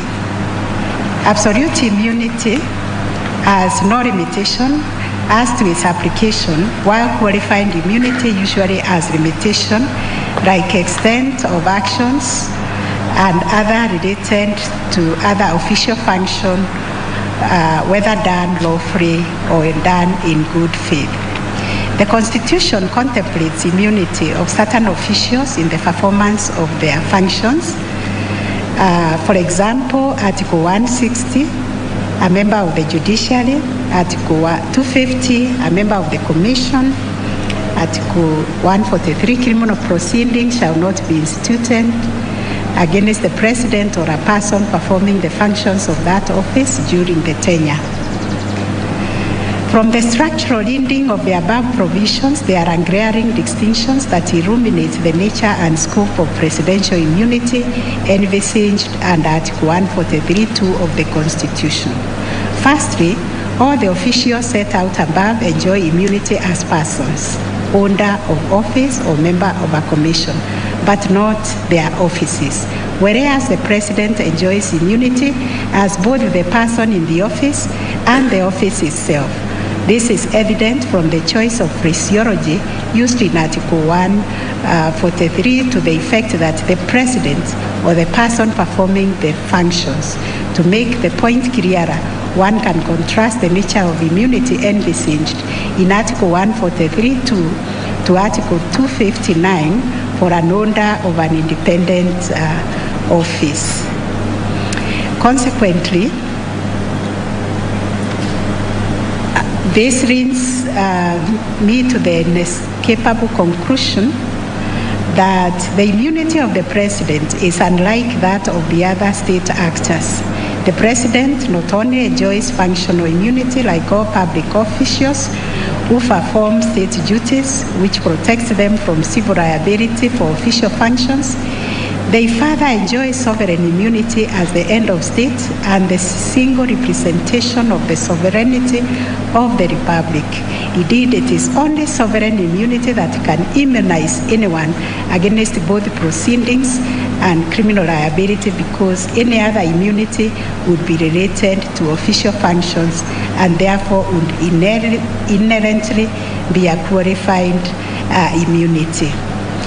The two courts below, especially majority opinion of the Court of Appeal, relied on the phrase "in the exercise of their powers under this Constitution." I am conscious that part of the President's role in the performance of their functions is the interpretation of the Constitution as to whether or not it gives them power to perform particular roles. Upon such interpretation, the President either acts or fails to act in the belief that either that power exists or does not exist. It will follow then that if proceedings were to be instituted against the President after the interpretation which is considered to have been wrong interpretation, then such proceedings should fall within the immunity contemplated in Article 143(2), in that it will be within the performance of the President's functions. There is no provision allowing or requiring the President to seek an advisory opinion from the judiciary before exercising their duties or before determining whether they have power to perform any official act. And in any event, this would generally blur the separation of power. Further, the two superior courts held that the President or the person performing the functions of the President is not above the law and should be amenable to the law if they act against the Constitution. The implication of this finding is far-reaching and therefore calls for a very careful analysis and consideration by this court. It is necessary to state that the Constitution has provided for how the President and the Executive in general can be kept in check through political accountability, with the provision that the President is liable for impeachment under Article 145 of the Constitution.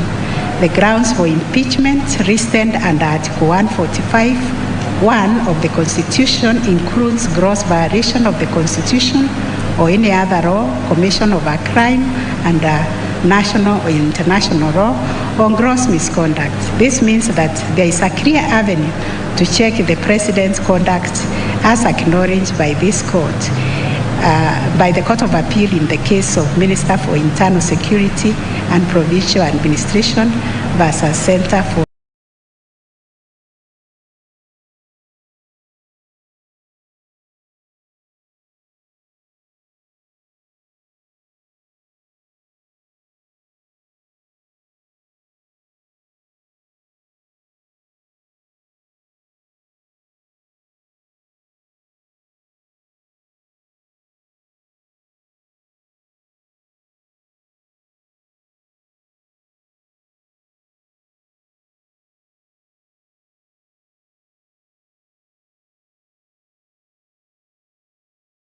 Firstly, all the officials set out above enjoy immunity as persons, owner of office or member of a commission, but not their offices. Whereas the President enjoys immunity as both the person in the office and the office itself. This is evident from the choice of phraseology used in Article 143 to the effect that the President or the person performing the functions. To make the point clearer, one can contrast the nature of immunity envisaged in Article 143(2) to Article 259 for an owner of an independent office. Consequently, this brings me to the inescapable conclusion that the immunity of the President is unlike that of the other state actors. The President not only enjoys functional immunity like all public officials who perform state duties, which protects them from civil liability for official functions, they further enjoy sovereign immunity as the end of state and the single representation of the sovereignty of the Republic. Indeed, it is only sovereign immunity that can immunize anyone against both proceedings and criminal liability, because any other immunity would be related to official functions and therefore would inherently be a qualified immunity. The two courts below, especially majority opinion of the Court of Appeal, relied on the phrase "in the exercise of their powers under this Constitution."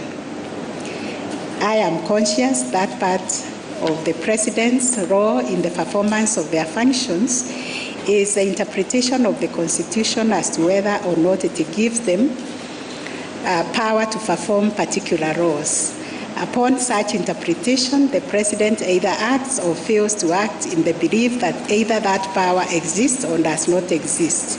It will follow then that if proceedings were to be instituted against the President after the interpretation which is considered to have been wrong interpretation, then such proceedings should fall within the immunity contemplated in Article 143(2), in that it would be within the performance of the President's functions. There is no provision allowing or requiring the President to seek an advisory opinion from the judiciary before exercising their duties or before determining whether they have power to perform any official act. And in any event, this would generally bar the separation of power. Further, the two superior courts held that the President or the person performing the functions of the President is not above the law and should be amenable to the law if they act against the Constitution. The implication of this finding is far-reaching and therefore calls for a very careful analysis and consideration by this court. It is necessary to state that the Constitution has provided for how the President and the Executive in general can be kept in check through political accountability, with the provision that the President is liable for impeachment under Article 145 of the Constitution.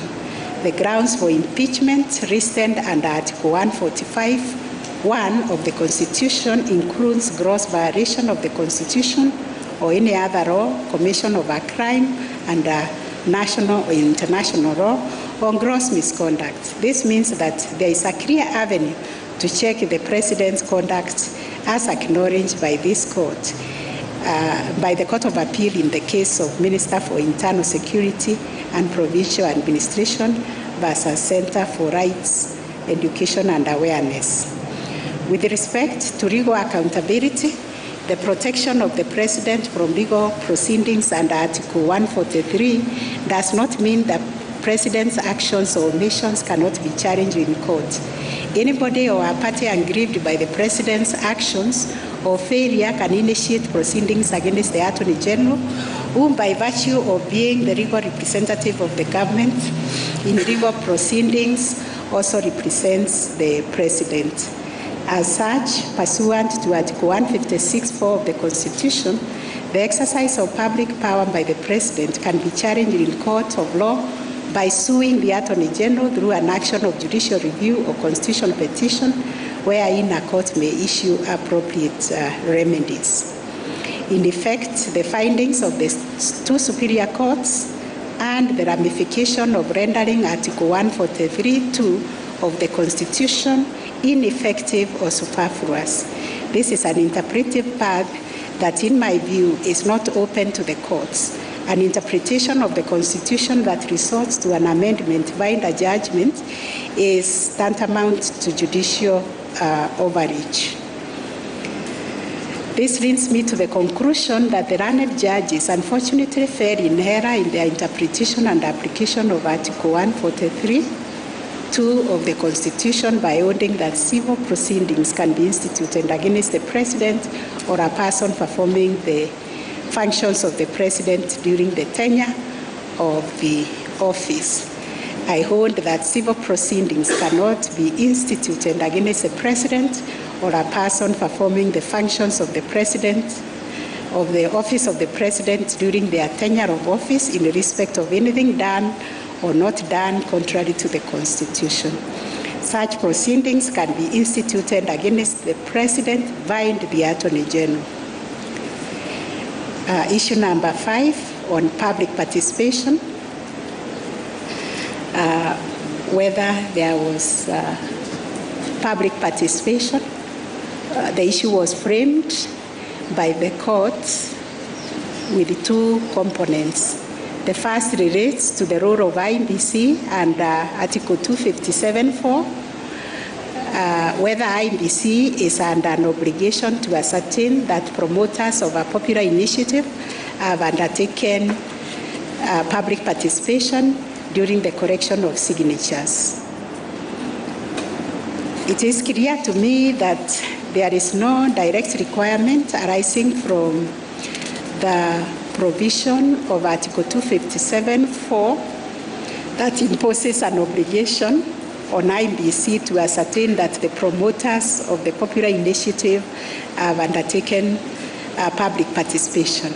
Nonetheless, the High Court held that IBC was obligated to ensure that the promoters of the impugned popular initiative complied with the requirements of public participation as provided for under Article 10(1) of the Constitution. It is necessary to keep in mind, to keep reminding ourselves that IBC, being a creature of the Constitution and statute, can only discharge a mandate vested in it explicitly by the law. This is a direction given under Article 10, which identifies the rule of law as the national value and the principle of governance. It follows that IBC, like all other public bodies, cannot by craft or innovation or interpretation extend its power to include ascertaining whether a promoter or a popular initiator has complied with the public participation requirements under the Constitution. Equally, courts should not encourage extension of powers by constitutional or statutory bodies. Such bodies must operate strictly within the four corners of their constitutional and statutory mandates. Given this view, unless there is a statutory framework enacted that confers power on IBC to ascertain whether a promoter has undertaken public participation, the exercise of such a mandate would be a mere overreach. In the upshot, therefore, it is my finding on the first part of the question as framed that there was no obligation on IBC to ensure that the promoters of the impugned popular initiative complied with the requirements of public participation before determining that the amendment bill had met the constitutional requirements for transmittal to the county assemblies. As regards the second part of the question as framed relates to whether there was public participation in respect to the amendment bill. In determining this question, it ought to be appreciated that while participation of the people has been identified as foundational value and principle of governance under Article 10(2), it is even more crucial with regard to processes that would lead to constitutional amendments. This is so because it is the people's acceptance and ownership that grants democratic legitimacy and authority to the Constitution.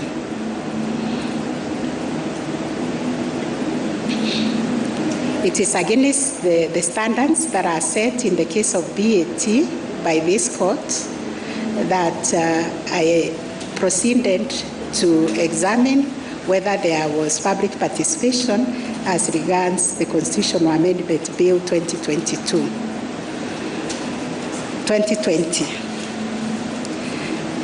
From the provisions of Article 257, it is discernible that there are 4 stages in the amendment process under the popular initiative route.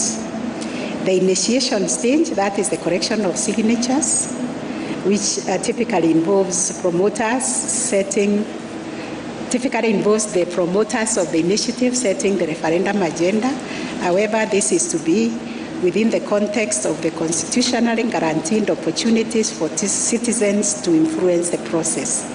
It is also not lost to me that an onerous requirement that a promoter conducts public participation before presenting signatures for verification at this stage would be unreasonable, because the whole process may be rejected by IBC like it did the 2 popular initiatives dubbed Okoa Kenya and Funguza Mizigo.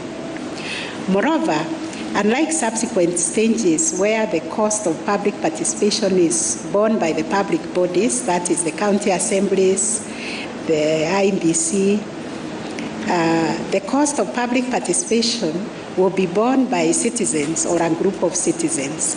In such a context, I'm of the view that the requirement of public participation during the period proceeding and during the collection of signature under the popular initiative process should not impose onerous requirements on a promoter of the initiative. The second stage, which is the assembly stage, seems to lend itself more to public participation. This is because the Constitution imposes a normative obligation for the public participation in legislative affairs. Moreover, a timeline of 3 months within which county assemblies ought to consider the bill of the constitutional amendment supports a reading that assemblies must solicit for input from the public. The third stage, that is passage through the Houses of Parliament, is another key stage for public participation. The fourth, the referendum stage, is intended to serve as a national deliberative moment. Hence, duty bearers, including IBC, have an obligation to facilitate a broad participatory process that includes voter education. It is important to reiterate that the requisite mode, degree, scope, and extent of public participation or sufficiency thereof is to be determined based on the peculiar circumstances of each case. Nonetheless, public participation must not be an illusion, but a meaningful engagement. On the question of whether there was reasonable public participation and the question of burden of proof, Okwengu and Kiagi JJA held the view, and rightly so, that by dint of Section 112 of the Evidence Act, once there is an allegation of lack of public participation, the burden shifts to the person charged with the responsibility of performing the same to establish adequate participation. However, Tuyot JA arrived at a slightly different conclusion. In his view, the burden could only shift to the promoters of the amendment bill if there was evidence to the effect that the persons or person who appended their signature in the support of the bill were not aware of the amendment bill. The evidence before the court shows there was a reasonable attempt at public participation with respect to the impugned initiative. This view is supported by the evidence of Dennis Waweru, co-chairperson of the BBI National Secretariat, in his affidavit sworn on 5th February 2022, which was in response to petition number 416 of 2020 by Morara Omoke. He reports that BBI Task Force Steering Committee and the amendment bill were products of comprehensive consultative public engagement all over the Republic, which process entailed voluntary nationwide public participation. In addition, he annexed to his affidavit invitations, deliberations, reports, and memoranda to that effect.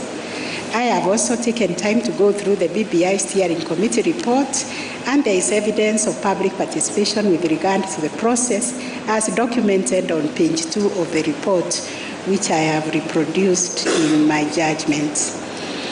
There was no challenge to the contents of the BBI Steering Committee report and the deposition by Dennis Waweru, which therefore leads to an unavoidable conclusion that there was reasonable public participation with respect to the amendment bill, save for the second schedule thereto.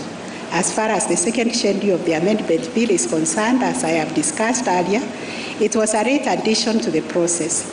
It is worth reiterating that the evidence of public participation runs up to the launch of the Steering Committee report that took place on 21st October 2020, wherein the draft amendment bill was attached and unveiled to the public. This version did not have the second schedule in question. There is no evidence of public participation between 21st October 2020 and 25th of November 2020, when the amendment bill was published and introduced in the second schedule for the first time. Having made the above findings, I need to point out in obiter that there is need for Parliament to enact a legislative framework to guide and regulate the process of public participation. While the Constitution sets a broad normative obligation for public participation in various governance processes, there is no legislative framework regulating how this obligation ought to be implemented. It is instructive to note that there have been 3 bills tabled in the Houses of Parliament with respect to providing a legal framework, but none of them have been successful. It ought to be appreciated that legislature has a duty to fulfill its obligation under the Constitution by enacting rose to actualize constitutional imperatives. In the end, I hold that there was reasonable public participation with respect to the amendment bill, save for the second schedule of the impugned bill. I now move to issue number 6, the composition and quorum of IEBC. The above issue was raised in the High Court, find petition number 416 of 2020. It was arranged that IEBC lacked quorum for consideration and approval of policy matters relating to conduct of referenda, including verification of signatures under Article 257(4). As at the time the verification process was undertaken, only 3 commissioners of IEBC were in office, while 4 commissioners had resigned and they had not been replaced. The High Court was persuaded by the petitioners in the aforementioned case and held that the requisite quorum for purposes of carrying out its business, as well as the verification of the signatures, was lacking. The position was affirmed by a majority of the Court of Appeal bench, with Sishar and J.E.N. dissenting.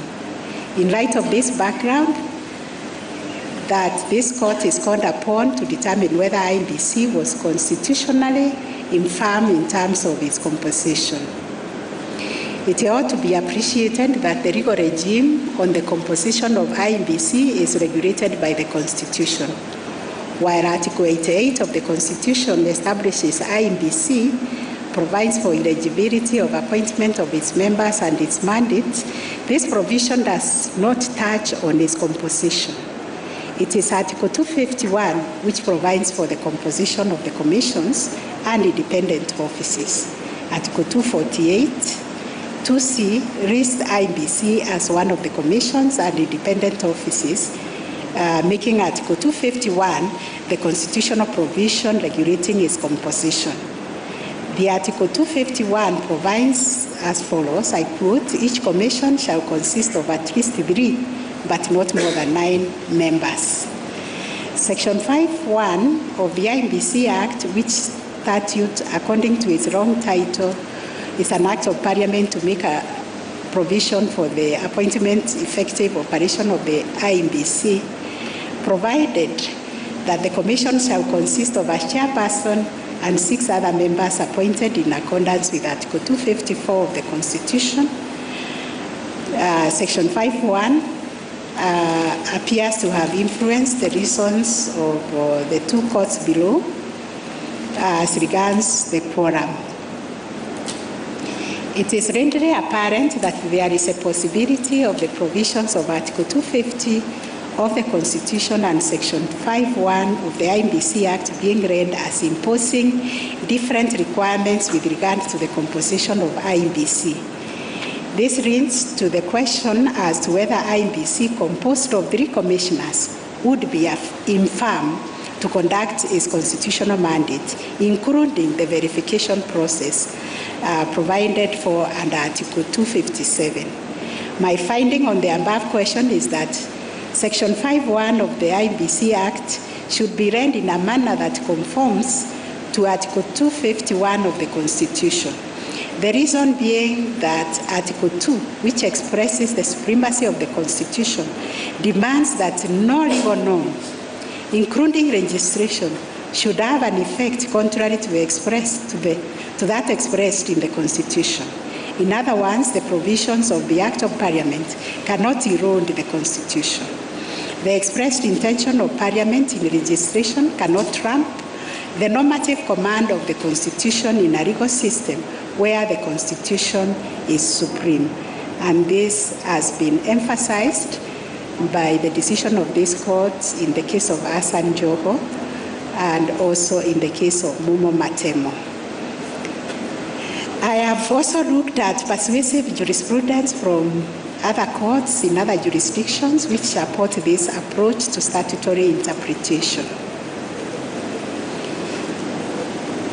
Therefore, the implication is that IEBC is legally constituted when composed of the minimum number of 3 commissioners stipulated in Article 251 of the Constitution.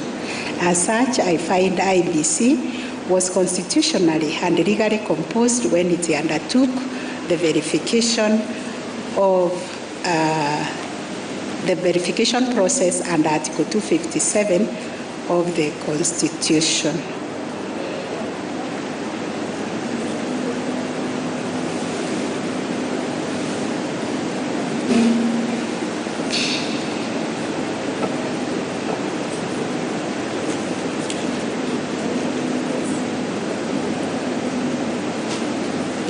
This now takes me to the last issue.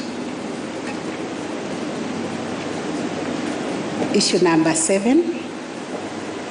On this issue, the High Court determined that Article 257(10) of the Constitution requires all specific proposed amendments to be submitted as separate and distinct referendum questions to the people in a referendum ballot paper, which are to be voted for separately and distinctively. This finding was affirmed by Nambuye, Okwengu, Kiagi, Gatembo, J.A. added a qualifier subject to the nature of the proposed amendments. Musinga J.A. disagreed with the learned judges of the High Court and held that what is to be subjected to the referendum is an amendment bill which the people are to approve or disapprove. On his part, Tuyot J.A. held that since IBC had not received the requisites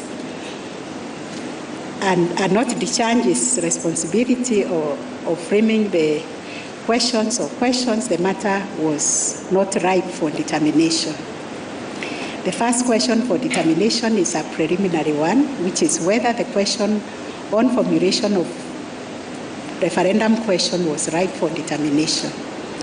The doctrine of ripeness focuses on when a dispute has matured. It prevents parties from approaching a court before a party has been subjected to any prejudice or real threat of prejudice as a result of a registration or conduct that is challenged.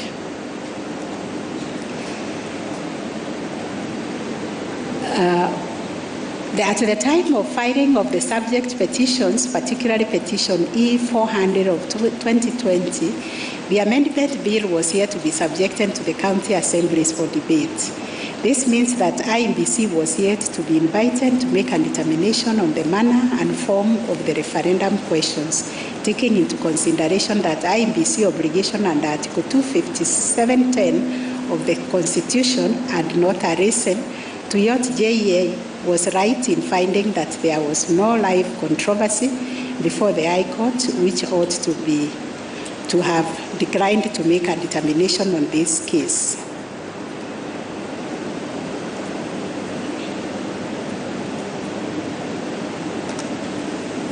Accordingly, I find that the issue of whether Article 277(10) of the Constitution entails or requires that all specific proposed amendments to the Constitution should be submitted as separate and distinct referendum questions was not ripe for determination. On the issue of costs, this being a public interest matter, I also find that each party, like it was found in the courts below, should bear their own costs. My findings, therefore, are number 1, the basic structure doctrine and the 4 sequential steps for amendment as prescribed by the 2 superior courts below are not applicable in Kenya under the Constitution of Kenya 2010. Number 2, the President is not permitted to initiate constitutional amendments or changes through a popular initiative route provided under Article 257 of the Constitution. That being the case, the Constitution bill does not pass muster as a popular initiative under the provisions of Article 257 of the Constitution. 3, the second schedule of the amendment bill is unconstitutional for want of public participation, a constitutional obligation that flows from Articles 10(2)A and 87 89(7)(a) of the Constitution. 4, civil proceedings cannot be instituted in any court against the President or the person performing the functions of the President during their tenure of office in respect of anything done or not done contrary to the Constitution. Issue number 5, there was no obligation on IEBC to ensure that the promoters of the impugned popular initiative complied with the requirements of public participation before determining the amendment bill. In addition, there was public participation with respect to the amendment bill, save with respect to the second schedule of the impugned bill. Issue number 6, IEBC and the requisite quorum to undertake the verification of signatures in support of the amendment bill and Article 257(4) of the Constitution. 7, I find the question raised regarding the interpretation of Article 257(10) of the Constitution on whether or not it entails or requires that all specific proposed amendments to the Constitution should be submitted as separate and distinct referendum questions was not ripe for determination. And lastly, on costs, this being a public interest matter, I find each party should bear their own costs of this litigation and also the other courts below. That is my judgment. I will now request the Honorable Justice Ouko to read his judgment. Thank you, Judge President. This is a summarized version of my judgment. This appeal, consolidating 2 others, marks the first time in the history of the Supreme Court of Kenya to determine the remit of constitutional amendment through a popular initiative and Article 257 of the Constitution. The road traveled by Kenyans since 1991 in search of a new constitution, culminating in the 2010 document, has been sinuous and meandering. A road characterized by violent demonstrations, protests, mass actions, and even loss of life. Like the biblical narrow road which leadeth unto life, it was the way, the only way to a new beginning. And so at 10:26 a.m. on Friday, 27th August 2010, with a single stroke of his pen, President Mwai Kibaki endorsed the draft constitution, and there was a dawn of a new era. Before an ecstatic Kenyan people, and as cannons broke into a 21-gun salute, the President released 2 white doves as a sign of peace, love, hope, marking the birth of the Second Republic. Having emerged from this phase, Kenya embarked on building constitutionalism, giving meaning to the terms and values of the supreme law, to which Kenyans must turn to for protection in times of need. It was time for the people to read meaning into its words. It's only through this robust enforcement, application, and interpretation by courageous citizens, lawyers, legislature, executive, and even more so by judges, that the Constitution will be safeguarded to realize the Kenyan dream contained in the preamble. And so, with the difficult history of constitutional making enumerated in the lead judgment of the Honorable the Chief Justice, the question I pose: have the Kenyan people stayed true to the promise in the preamble that we, the people of Kenya, adopt, enact, and give this constitution to ourselves and to our future generations? So there were 7 issues that were framed, the first one being that on basic structure doctrine, and that's the one I now turn to.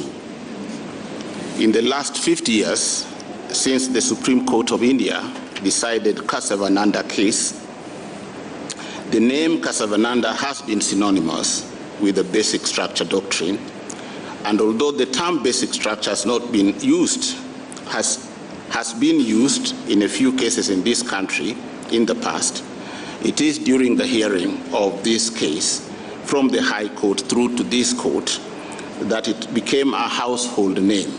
I suppose, knowing Kenyans in our true unique sense, there may be children today who are called basic structure, perhaps basic structure George Ochola, just as there may be also in India children born in the 1970s who are given the name Casavananda after the Hindu spiritual leader who lent his name to the iconic case as the petitioner. Unfortunately, I believe you are all aware, Mr. Casavananda passed on the 6th September 2020 at the age of 79 years. The origin of basic structure doctrine has largely been attributed to the Indian Supreme Court decision in Casavananda, with very little or no acknowledgement at all of Professor Conrad's contribution. Yet it is this German scholar who exported it to India.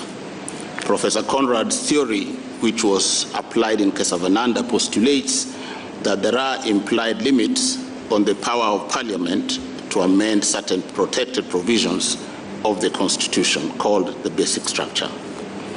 Under Article 368 of the Constitution of India, it is Parliament and Parliament alone that is reposed of the power to amend the Constitution. And indeed, clauses 4 and 5 even explicitly limits the power of the courts to review any act of Parliament to amend the Constitution. No amendment of the Constitution made by Parliament pursuant to the provisions of the Constitution can be called in question in any court in India on any ground.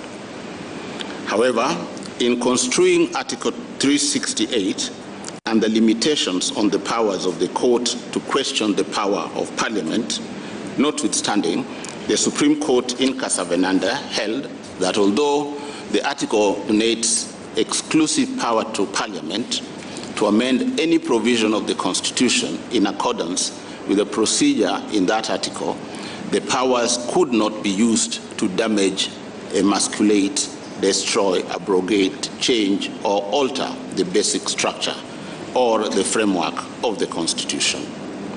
The theory was itself influenced by the Germans' political and constitutional history. Under Article 76 of the Germans' original constitution, called the Weimar Constitution, Parliament had the power to amend the Constitution with the procedural restraints that required 2/3 votes of the members of its parliament to pass an amendment. Adolf Hitler, that well-known but reviled figure in history, used this same procedure, a procedure which is anchored in the Constitution, effortlessly to overhaul the entire Weimar Constitution, and arbitrarily took away rights to freedoms of speech, expression, association, and habeas corpus. He then declared the state of emergency. This experience was to inform Germans' constitutional reforms. In their new constitution, the Grand Gazette, the Basic Law, substantive limits have been introduced to the amending power of Parliament. Article 79 of the Basic Law explicitly bars any amendment to the provisions concerning the basic principles like federalism, democracy, rule of law, separation of powers. Our own history is equally replete with examples and instances that led to agitation for constitutional reforms, as the former constitution was in no better ranking than the Indian or the Weimar constitutions. The former constitution provided for its alteration as opposed to amendment under Section 47 and vested wholly the power to amend it in Parliament, a common denominator with the Indian and the Weimar constitutions. Our Parliament under Section 47, like parliaments of the two nations, could indiscriminately change, and did in fact change, the Constitution at will in any manner whatsoever without reference to the people.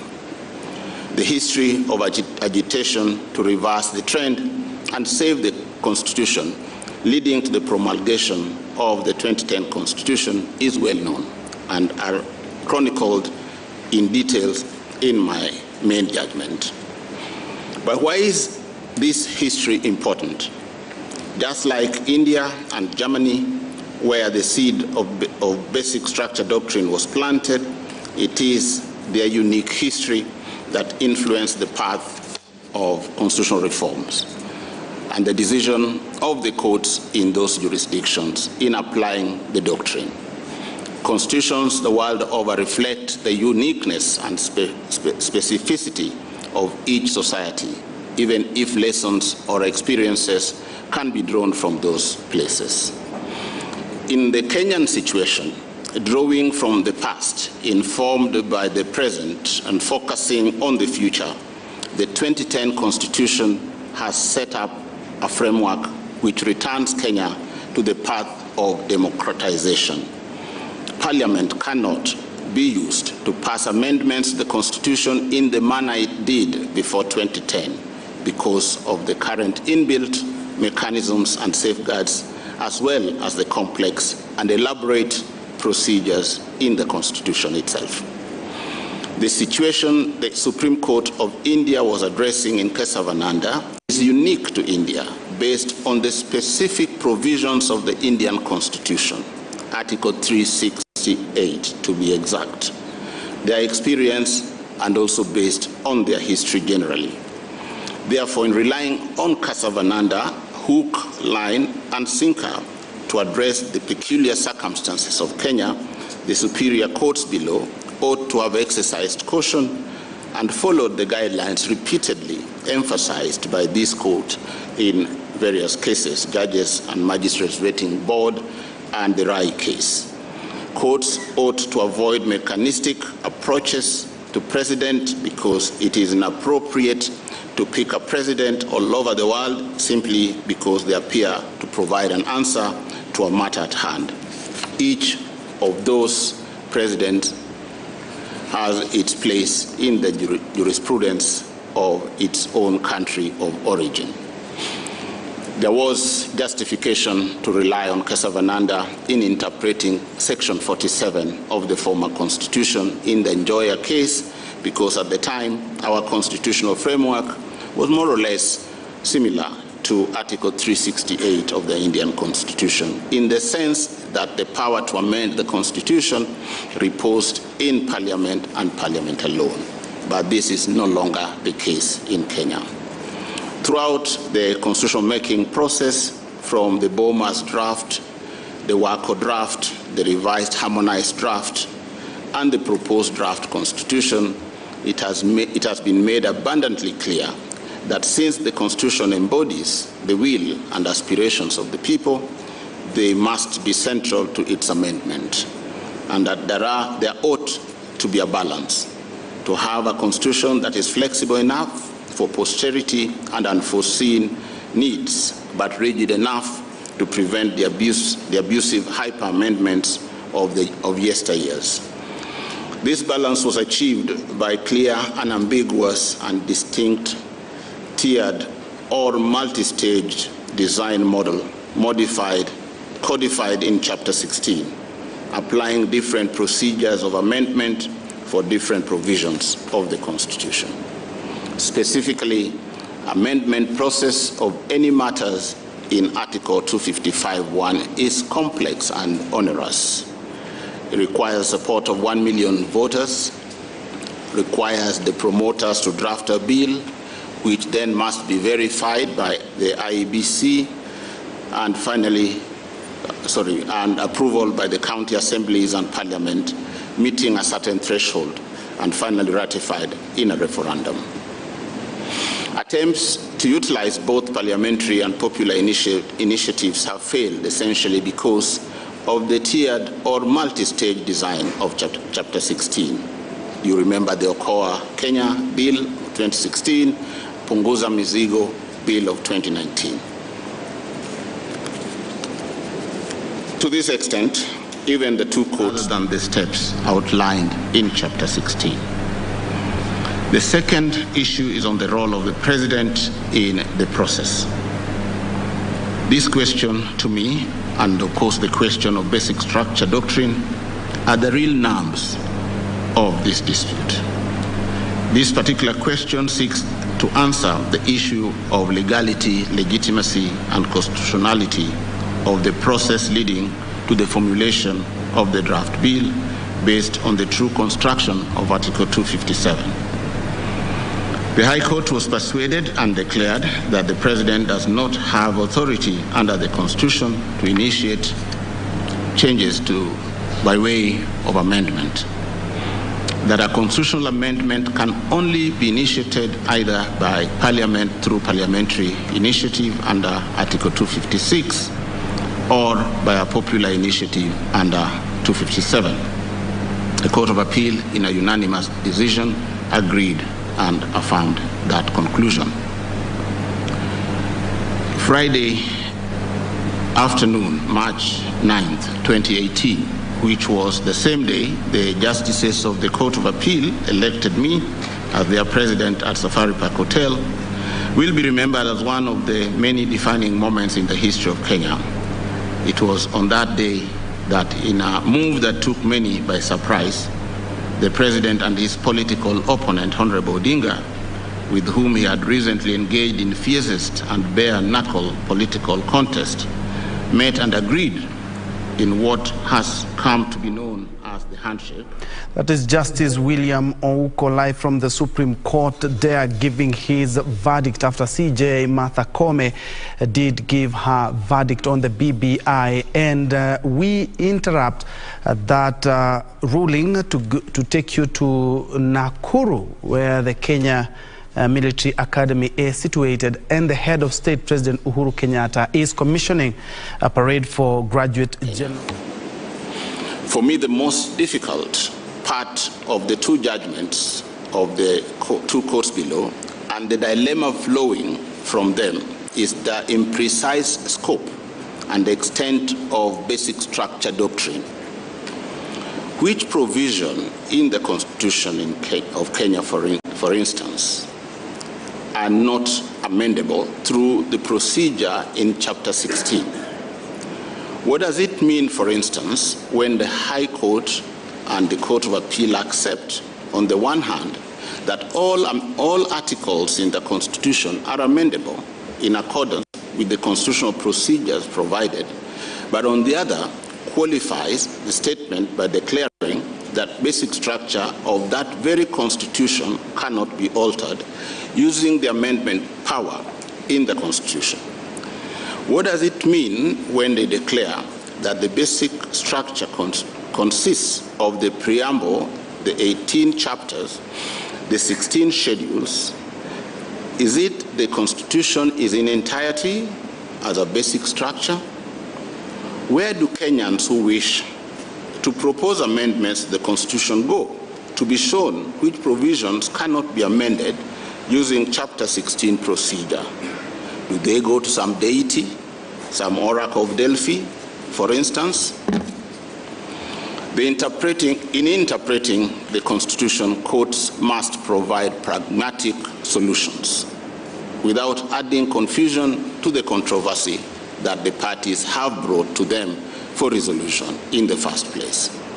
Amending the Constitution is not a light matter, therefore, limitations to its amendment must sufficiently be specific and unambiguous. In India today, because of the nebulous nature of implied limitations to constitutional amendment since Casavananda case, every court has attempted to identify by listing some of the essential structural elements of the Constitution that in their individual perceptions constitute the basic structure of the Indian Constitution on a case-to-case basis. Chapter 16 exhaustively sets out the process of initiating an amendment to the protected provisions. Of course, that process includes public participation and a referendum. That is in answer to the question of where is the juridical basis in the Kenyan context for the proposition by the two courts that the basic structure of the Constitution can only be amended through primary constituent power, which must include four sequential processes, namely civic education, public participation, and collision of views, constituent assembly, a debate, and ultimately a referendum. The last matter under this ground is to consider the unanimous conclusion by both superior courts below that the proposed amendments in the draft bill amounted to dismemberment of the Constitution. Besides the number of articles sought to be amended, the courts were concerned about the overall effect, that they were so far-reaching in character, scope, and content as to, and I quote, shake the foundation and alter the identity and character of the Constitution as to effectively dismember it. The learned judges variously defined the word dismemberment to mean doing any of the following in the Constitution: unmaking, replacing, disassemble, completely change identity, abolish, tear apart, amputate, and rough mutilation. Do the proposals in the amendment draft bill create a new constitution? Do the verbs unmake, replace, disassemble, completely change identity, abolish, tear apart, amputate, employed by the learned judges to describe the proposals in the bill and to suggest that the proposals were a dismemberment of the Constitution, are they so? In my most respectful view, these words were an overkill, and the sledgehammer employed to deal with them was in itself disproportionate. I end this ground where I started. However great, however progressive a written constitution may be, history, experiences, and changes in society would necessitate corresponding changes to the written text of the Constitution, with each generation having the right and freedom to determine the law under which they wish to live. And no generation should bind the course, aspirations, constitutional expectations, values, principles, and objects of generations to come. The language of Chapter 16 is clear and plain, leaving no room for conjecture, inference, or implication. Neither the explicit nor the implicit language of the Constitution, the history of constitutional making, or any principle of constitutional interpretation in this country permits the courts to do what the courts have accused previous parliaments of perpetuating, that is, to undertake indiscriminate and radical amendments to the Constitution by imposing an alien method of amending it. In the result, I would set aside the judgment of the Court of Appeal and hold that to the extent that the basic structure doctrine limits the amendment power contrary to the express terms of Chapter 16 of the Constitution, it does not apply to the Constitution of Kenya, and that there are no four sequential steps for the amendment of the Constitution other than the steps outlined in Chapter 16. The second issue is on the role of the President in the process. This question to me, and of course the question of basic structure doctrine, are the real nerves of this dispute. This particular question seeks to answer the issue of legality, legitimacy, and constitutionality of the process leading to the formulation of the draft bill based on the true construction of Article 257. The High Court was persuaded and declared that the President does not have authority under the Constitution to initiate changes by way of amendment. that a constitutional amendment can only be initiated either by Parliament through parliamentary initiative under Article 256 or by a popular initiative under 257. The Court of Appeal, in a unanimous decision, agreed and affirmed that conclusion. Friday afternoon, March 9th, 2018, which was the same day the justices of the Court of Appeal elected me as their president at Safari Park Hotel, will be remembered as one of the many defining moments in the history of Kenya. It was on that day that, in a move that took many by surprise, the president and his political opponent, Honorable Odinga, with whom he had recently engaged in fiercest and bare-knuckle political contest, met and agreed in what has come to be known as the handshake to end their political rivalry that had been witnessed in the previous elections. The last political contest between the two was so fierce that at the end of it, both laid claim to the presidency. It has been argued that the president and Honorable Odinga, both well-meaning, intended to ease the seething tension and restore peace, unity, and tranquility in the country. To realize this objective and as an understanding of the handshake, the two agreed to pursue a 9-point agenda styled the Building Bridges Initiative, or BBI. A series of events followed, and I traced these events to mark out the role of the president in the process. By a Gazette notice of 31st May 2018, the president appointed a 14-member team known as the Task Force on Building Bridges to United Advisory.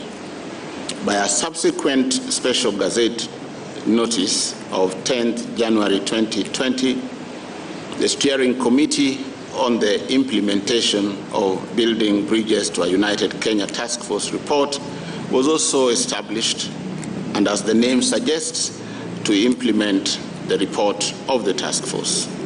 Of interest, one of its mandate was to propose administrative policy of constitutional changes that may be necessary. The Steering Committee's report was presented to the President on 21st October 2020. It was subsequently launched on 26th October 2020 at Bomas of Kenya in an event presided over by the President. A third entity, the Building Bridges National Secretariat, whose origin is not clear to me, since I have not been able to trace on record any appointment letter or a Gazette notice, appears on the scene. So, co-chaired by Honorable Dennis Waweru, a former member of Parliament for Dagoretti South constituency, and Honorable Junet Mohammed, a sitting member of the National Assembly representing the people of Suna East. On 25th November 2020, at the Kenyatta International Conference Center, the President launched the draft bill and rolled out the collection of signatures to support the initiative. A popular initiative for amendment of the Constitution according to Article 257 is commenced by the promoters getting at least 1 million registered voters to support it. It is the promoters who must formulate the draft bill. They are required thereafter to deliver the bill and supporting signatures to IBC. And from this point, the process is self-executing along the lines in Chapter 16. The term popular initiative has not been defined in the Constitution, but for the present purpose, the definition sources employed by both the High Court and the Court of Appeal are unanimous that the term popular initiative can only be an initiative by the general public. In common parlance, simply the people. The citizen who was described by Madan, Chief Justice in Githunguri, as the man in the market, the man on Pangani bus. On the other hand, the word promoters in the Constitution is used only in Article 157. It is apparently a term of art in the context of amendment of the Constitution, describing the persons not in the company law sense or in the colloquial sense, but those who initiate or champion constitutional changes. Beside the definition of the term popular initiative, there is history behind the process for the intendment of the framers.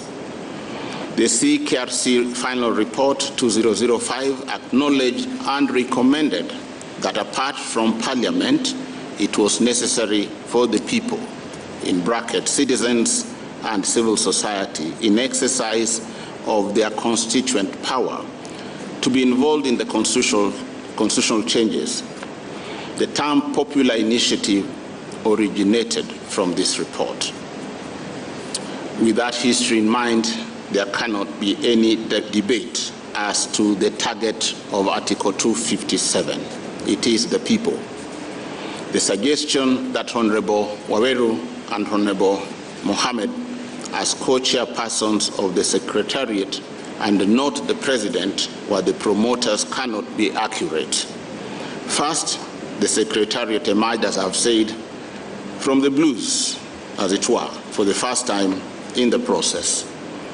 However, Honorable Waweru himself, on behalf of himself and the co-chairperson, swore an affidavit of 5th February 2021 to state that the Building Bridges to a United Kenya was created and mandated with the task of initiating a constitutional amendment process and unifying Kenyans, among other roles.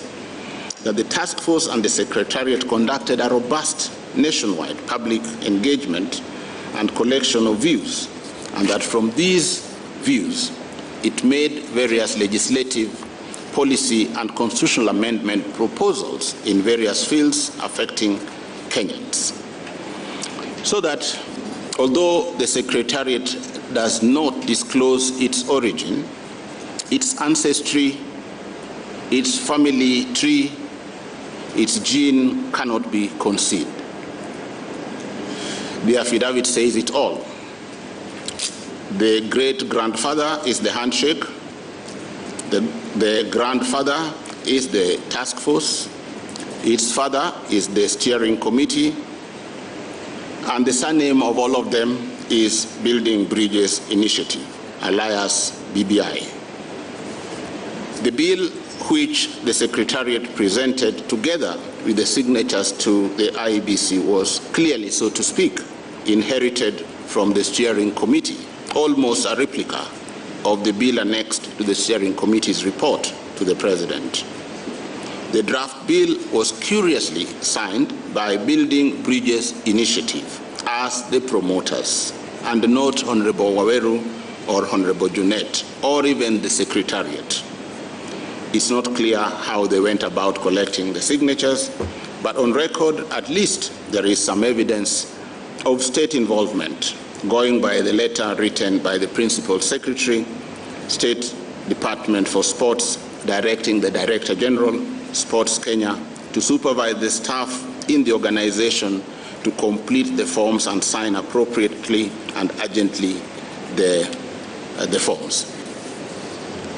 The conclusion I reach should be apparent on the first limb of this ground is that the President, as a matter of fact, commenced and spearheaded the process from its inception and only passed on the baton to the two co-chairpersons when it was too late in the day and beyond recall, that the President is ineligible to directly or indirectly initiate a constitutional amendment to the Constitution under any of the prescribed circumstances, that he cannot act as an ordinary citizen because he is not, and at the same time claim to be exercising executive authority. He cannot, in the circumstances of Chapter 16, run with the hare and hunt with the hounds.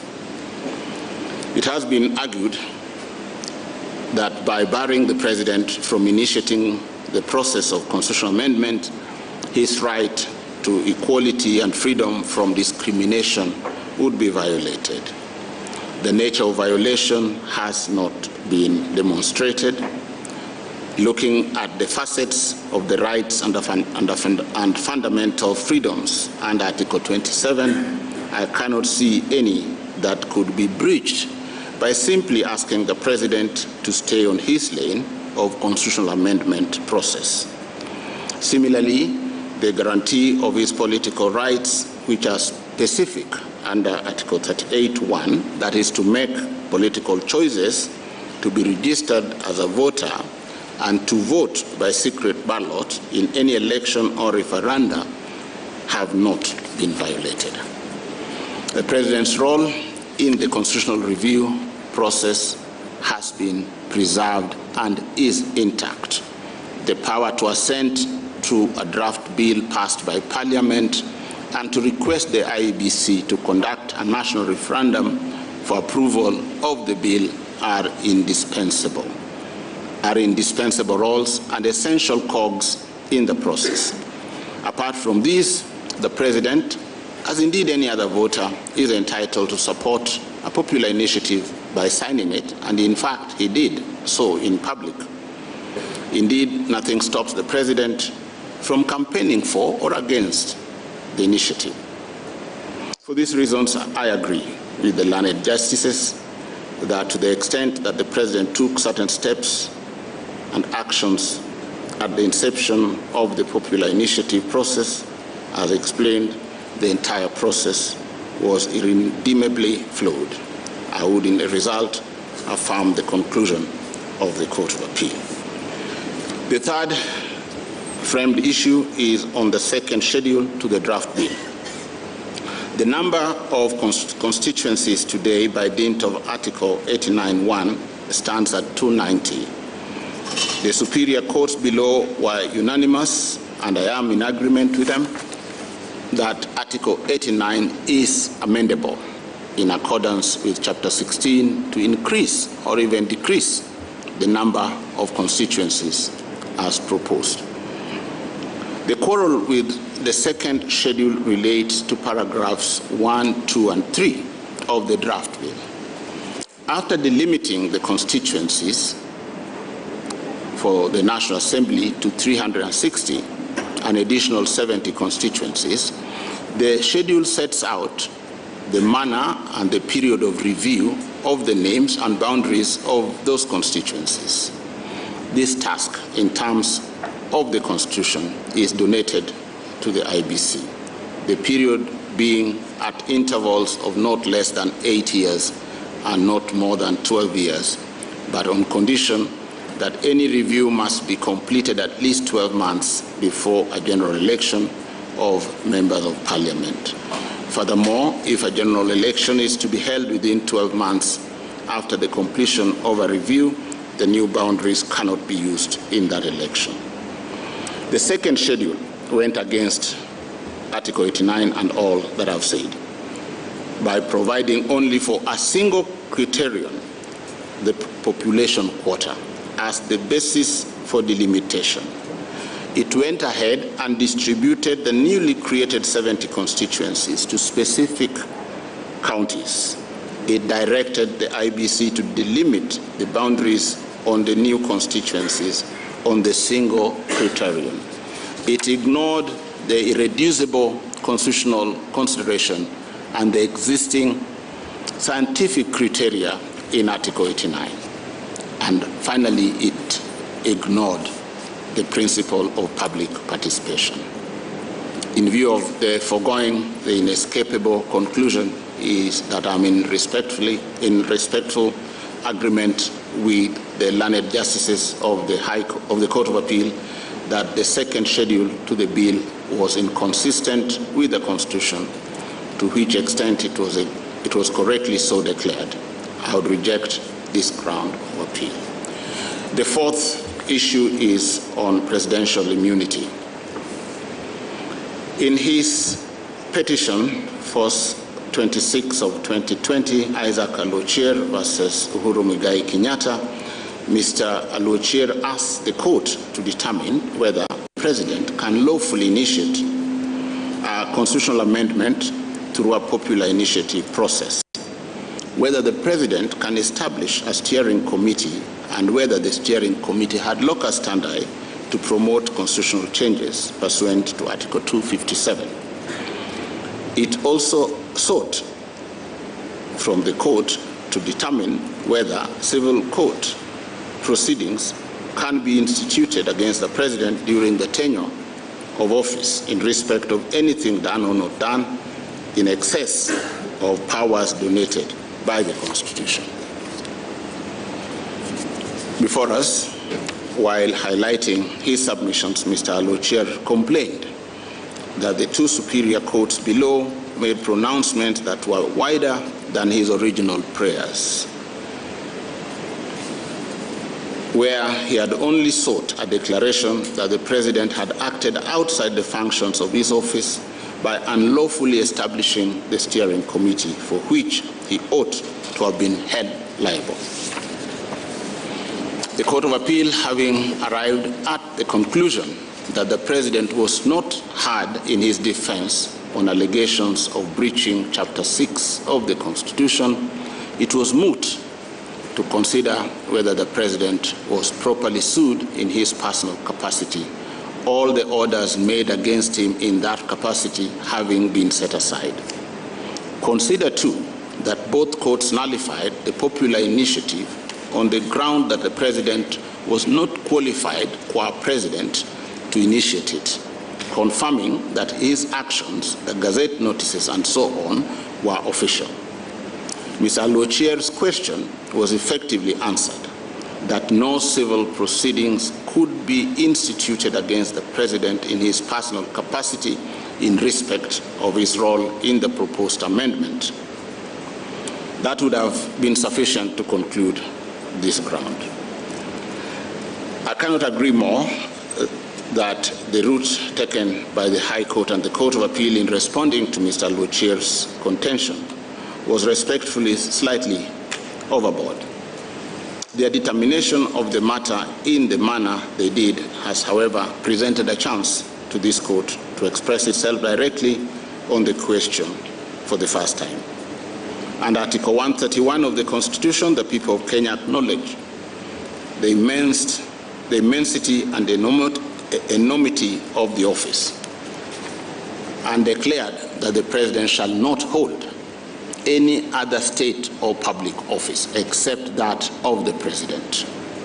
Again, because of the exerting nature of those responsibilities, the Constitution grants the President immunity to enable him or her to discharge the functions enumerated above with as much freedom, flexibility, and peace of mind as possible. Because the President's actions while in office are actions of the state and not personal, any person who is aggrieved by the exercise of state power by the President has a recourse. First, to challenge the action in court by naming the Attorney General as a respondent in a judicial review application or a constitutional reference. Or secondly, to institute civil action at the end of the President's tenure, because Article 143.3 holds the time from running for the wrongful actions committed while in office until the President leaves office.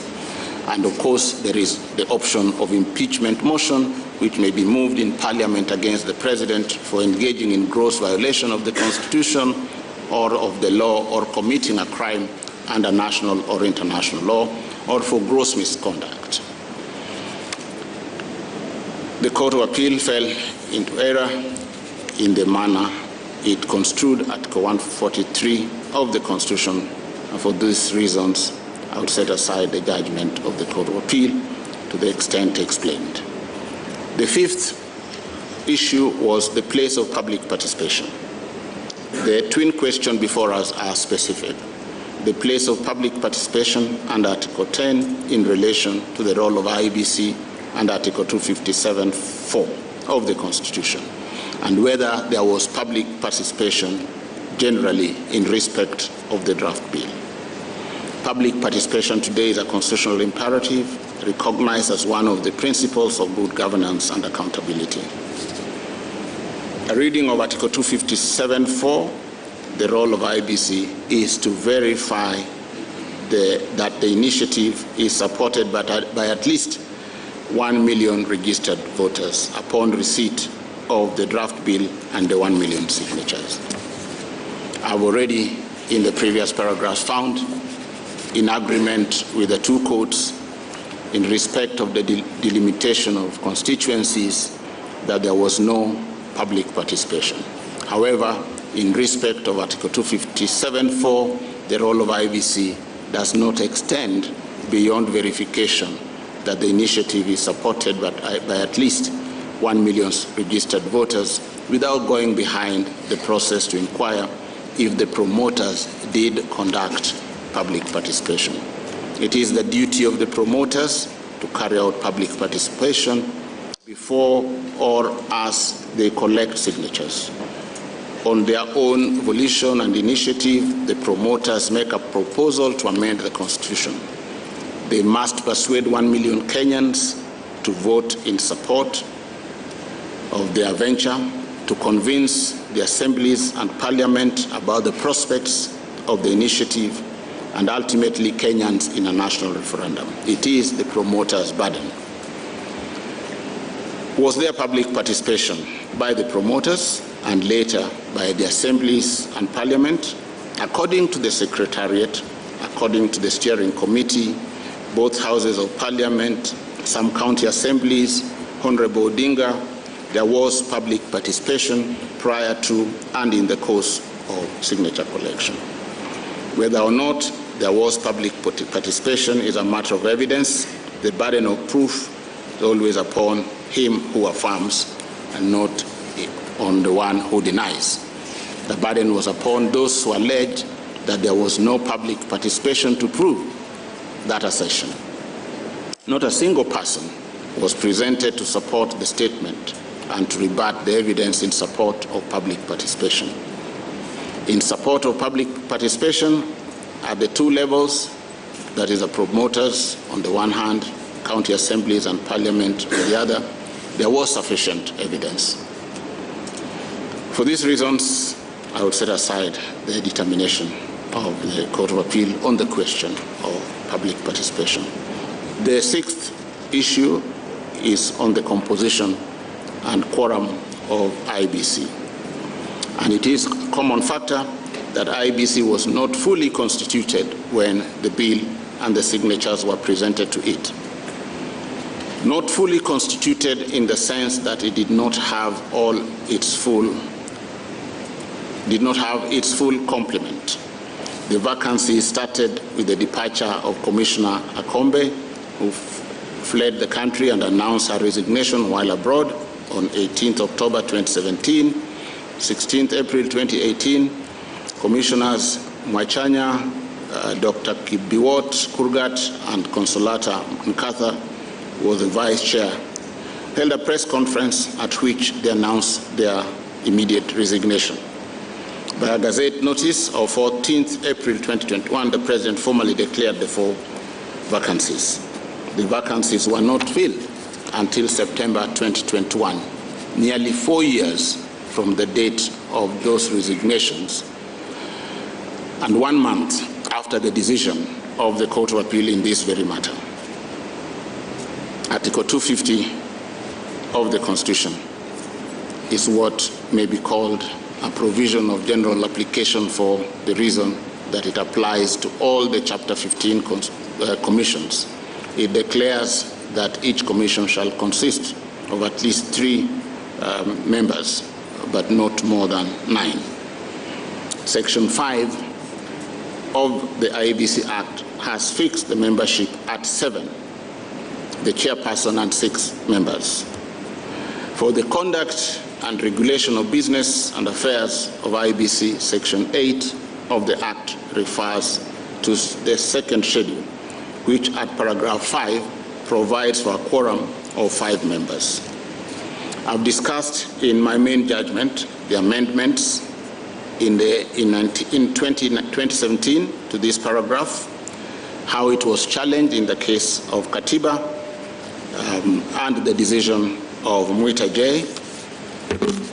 I have also considered the effect of the decision in Isaiah Kibiwot Kangwon case, considered too the CKRC report on the management of elections, the Hansard recording the debate on the Election Laws Amendment Bill 2017.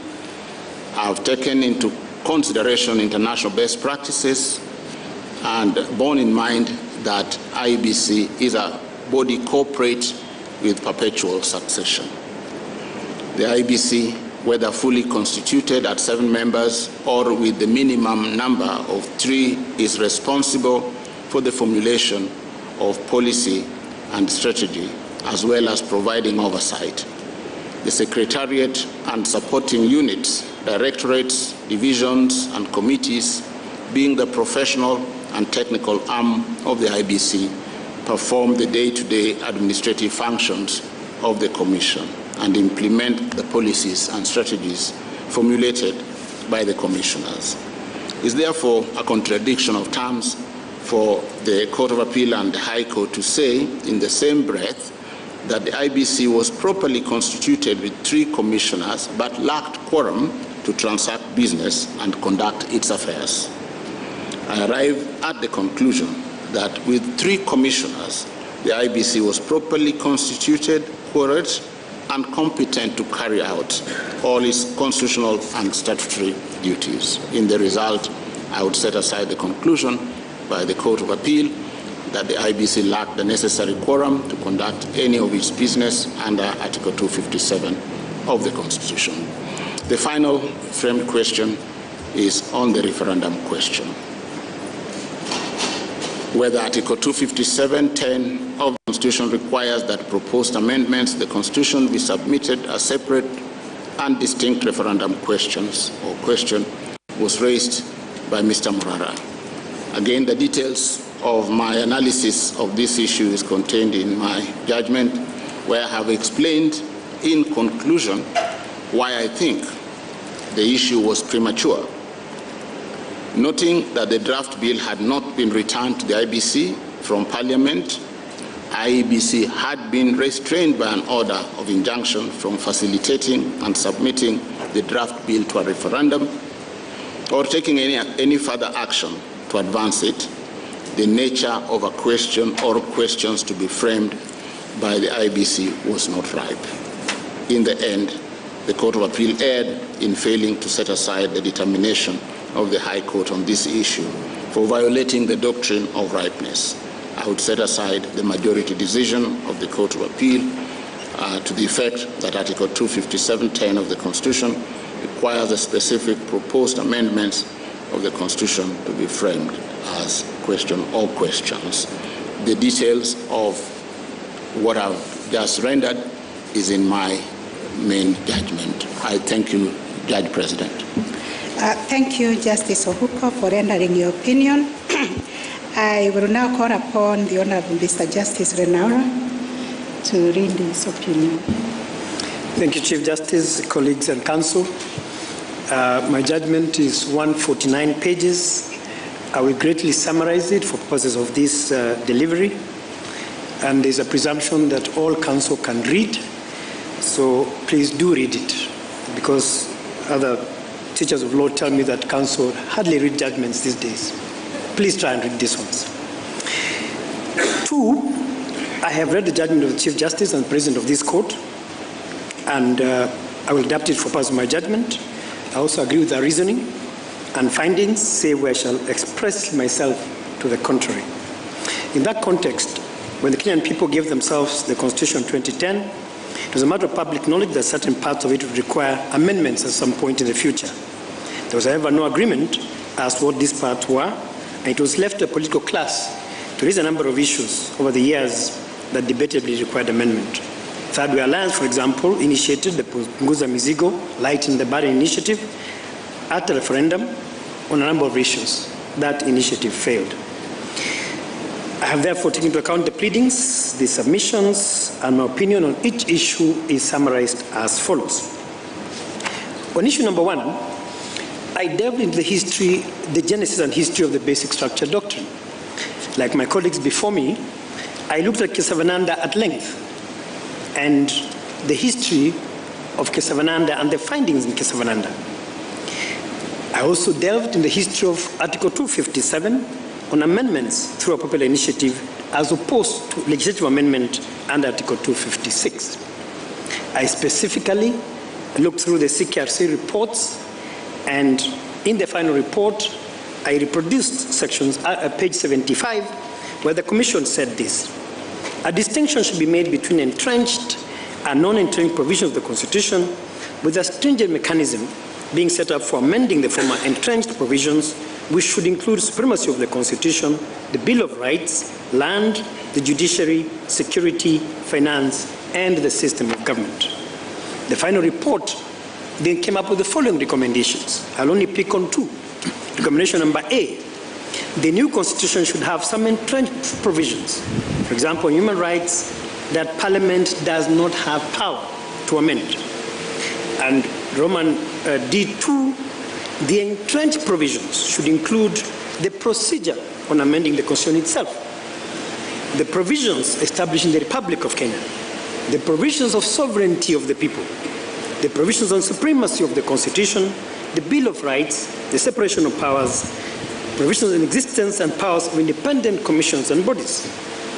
Those proposals by CKRC are important because, like Professor Migaya Ketch, amicus curiae, I have said that the above recommendations are what morphed into Chapter 16 of the 2010 Constitution, and by those provisions, the people attained the right balance between constitutional flexibility and rigidity and provided sufficient and strong safeguards against the culture of hyper-amendability that characterized the Independence Constitution.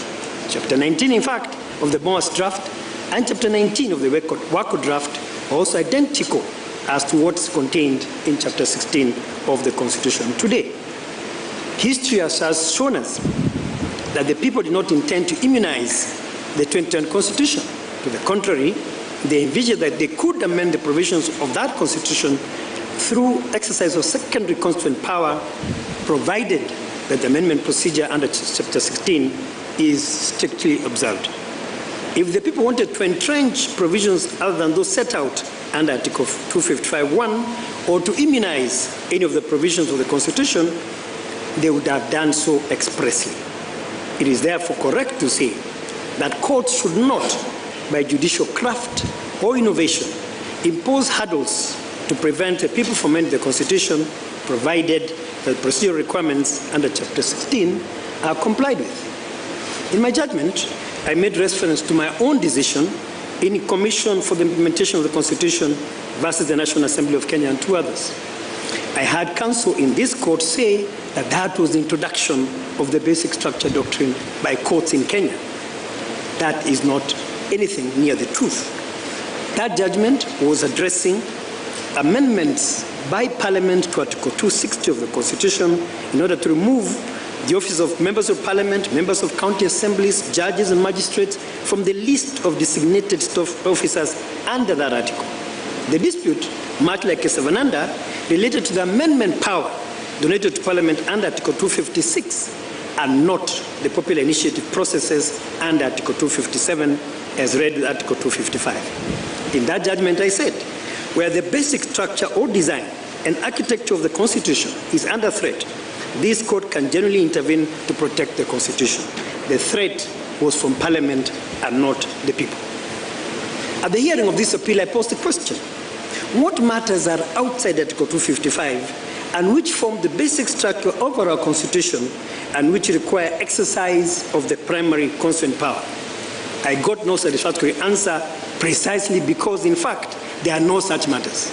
And Article 255 speaks for itself. The issues that are ring-fenced from Parliament's amendment powers are set out in that article. I will not repeat them. These provisions cannot be implied because they are expressly provided for by this Constitution. I have also, in my judgment, separated amendments of a Constitution and constitution making. The courts below fused amendment and constitution making. If you look at what the people of Kenya did, prior to 2010, civic education, public participation, constituent assembly, and the referendum, they were making a constitution. They were not amending a constitution, so that any attempt to fuse the two processes would be wrong. And I have said why in my judgment. I've also referred to other jurisdictions, to Taiwan, to Malaysia, to Singapore, to Israel. And I have said in my judgment that each country has taken a different approach on the basic structure doctrine because each country has its unique circumstances, and we must do the same.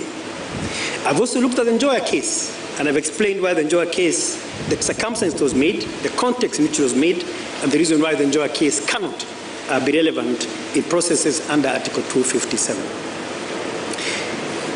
And going to the 4 sequential steps, I've said those processes are indeed relevant and useful, not in amendment under Chapter 16, but making of the Constitution, should we as a country ever decide again to dwell with the present constitutional order and create a new one.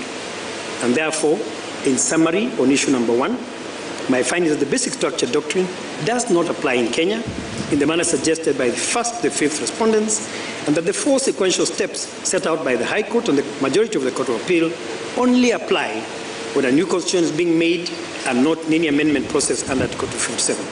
In addition, based on our history, the text of our Constitution, and the context as outlined in my judgment, it is legislation such as the CKRC Act 2008 and 1997 that the 4 sequential steps should be anchored when and if the people ever want to change the present constitutional order.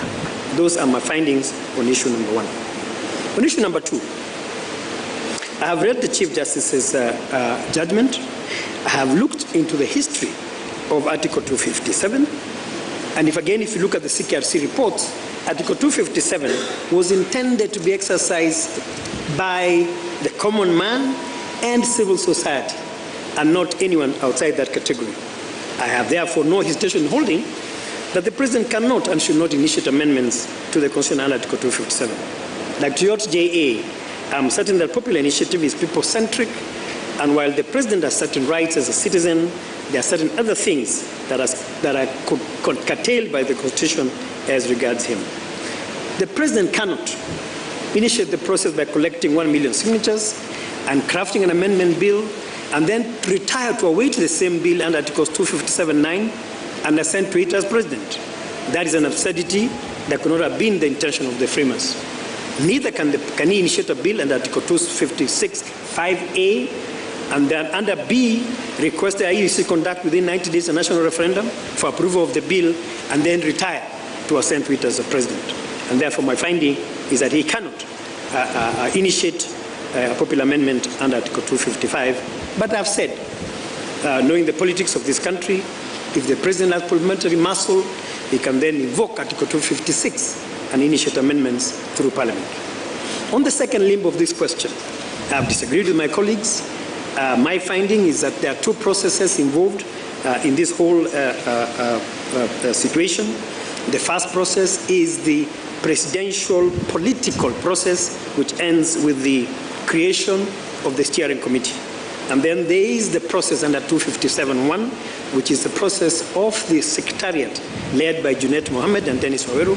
And I've said that if you look at 257 properly, the process begins with the signature collection and creation and the drafting of the bill or suggestion.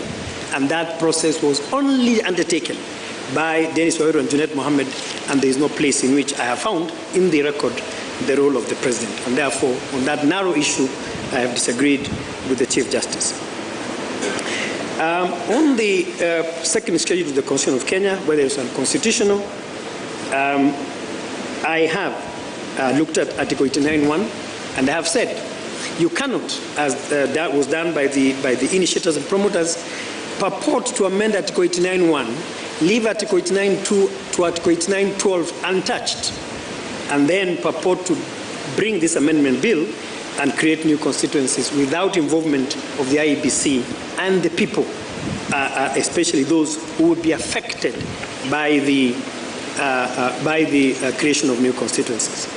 Boundaries of constituencies are a very emotive question in Kenya, and that is precisely why Section 89 is very elaborate as to the procedure to be undertaken when new constituencies are being created. And therefore, for those reasons, and for the reasons given by the Chief Justice, I've agreed that that schedule is unconstitutional. But I've said something a little more. Let those who wish to create new constituencies follow the process under 89. Do not ignore IEBC, don't ignore the people, and if you wish to start the process within Section 89, Article 89, you are permitted to do that, but do not go outside the remit and permits of Article 89. That takes me to issue number 4, proceedings against the President. I agree with the Chief Justice on this question, and I've also addressed the remedy of impeachment of the President should there be a violation of the Constitution. I've also addressed my judgment in the High Court in the Isaac Aluocher case on representation of the President by the Attorney General when the President is sued in his personal name. I have said that the President cannot be sued in his personal name for violations of the Constitution, and should he be sued for whatever reason, then the proper respondent should be the Attorney General and not the President in his personal capacity. I had lawyers for the President pray for costs in favor of the President for having been properly sued in his private capacity in this case. While I agree with them that such an order would have been efficacious, in fact, the nature of this particular litigation being in the public interest, I would not grant the President orders of costs, despite my findings in his favor. On issue number 5, public participation by the IEBC and the initiators and promoters of the bill, I have looked at the BAT case, a recent decision of this court.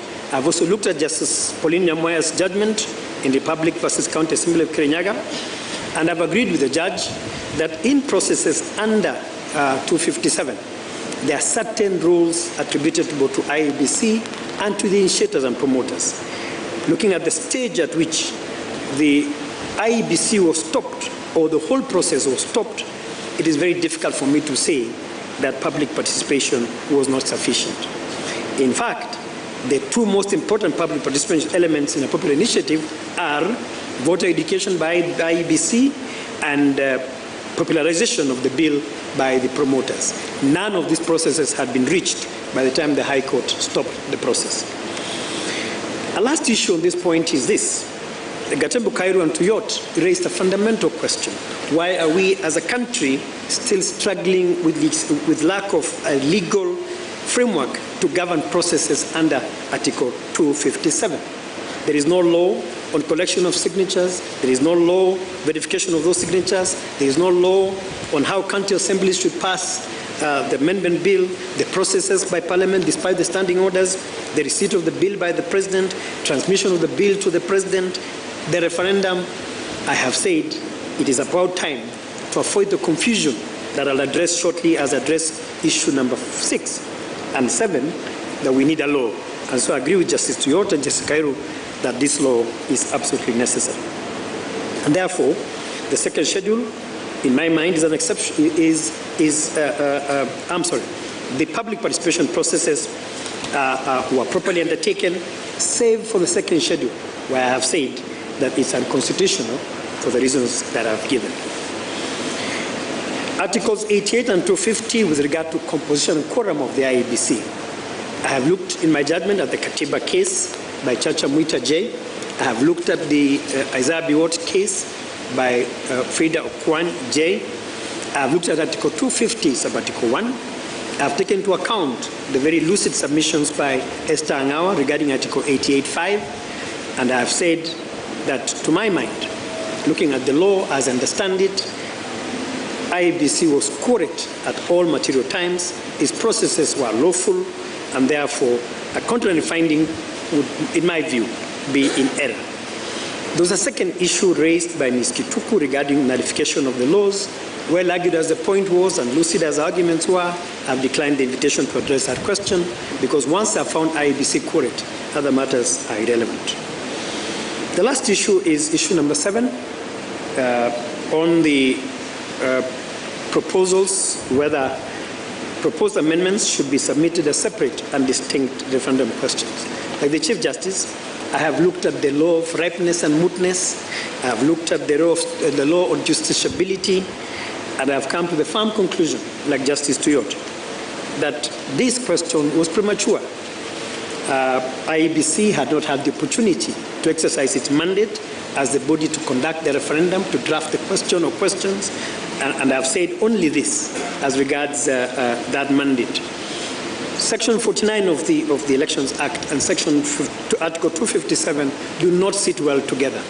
And I've asked IEBC to, as they reconsider this question, to look at Section 49 of the Act and Article 257, harmonize the language. I have shown why, in my judgment, why there's a problem with that issue. And only then would any party with a dispute go to court once the IEBC has determined the matter within its mandate. Once courts start taking off the mandate of independent commissions, we shall walk into a minefield. And therefore, in conclusion, summary of my findings are as follows. On the basic structure is my finding that the doctrine as enunciated in the Kesavanada case has not attained wide acceptability and cannot certainly be applicable to Kenya, noting our history, context, and constitutional text. The four sequential steps identified by the High Court as necessary in an amendment process are also not applicable, save in the creation of a new constitutional order, which is not the case in this dispute. Number two, on whether the President can initiate a popular initiative to amend the Constitution Article 257, it is my finding that he cannot. But I've said also that in this particular dispute, he did not. On whether the second schedule of the Constitution is unconstitutional and purported to limit boundaries without the input of IBC, without amending Article 89, 1 to 12, without involving affected persons and the public at large, I have held that it is indeed unconstitutional. Can civil proceedings be instituted against the President during term of office? I have said no. And should he be sued, then the proceedings should be against the Attorney General, and any remedy for a suit directly against the President should lie in costs awardable to the President. On public participation, at the time the High Court stopped the process, I cannot find reason to fault either IEBC or the initiators and promoters, with the exception of the second schedule, which are found to be unconstitutional for inter alia lack of public participation.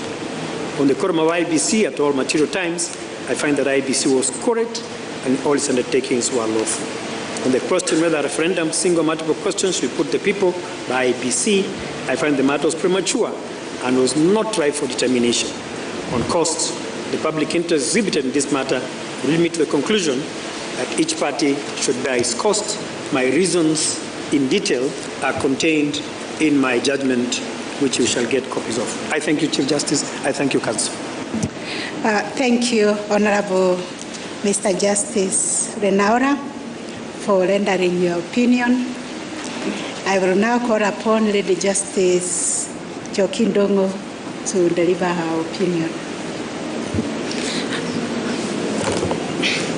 Thank you very much, Chief Justice. I will proceed to summarize my judgment. On some issues I will be brief, others I will interrogate them a little bit more. Issue number one, is the basic structure doctrine applicable in Kenya? In order to determine whether the basic structure doctrine is applicable in Kenya, there is need to define the term doctrine under international law and establish whether the basic structure doctrine is indeed such a doctrine and if it is applicable here.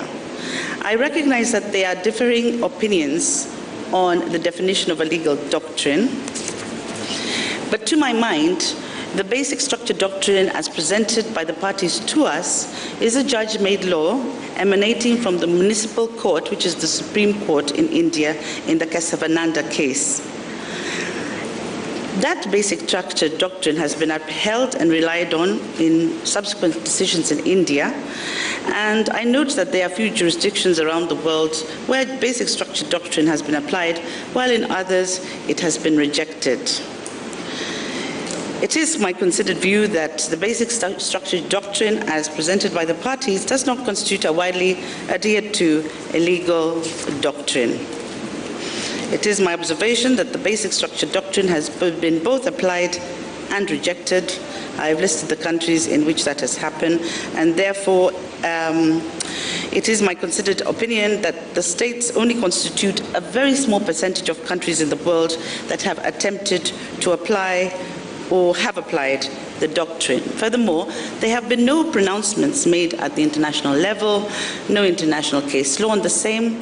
The only available cases are from domestic courts at national jurisdiction, and therefore it cannot be said that the basic structure doctrine has attained the status of a general principle under international law, and it cannot be applied by this court as a general rule of international law as contemplated on Article 2(5) of the Constitution of Kenya 10. The above notwithstanding, is the basic structure doctrine as presented by the parties applicable in Kenya? It is my considered opinion the answer to this question can only be deduced by our constitutional past. Kenyans stressed the fact that they needed a constitution that had entrenched provisions on certain aspects, was not too simple to amend, and one that required their participation in terms of amendment.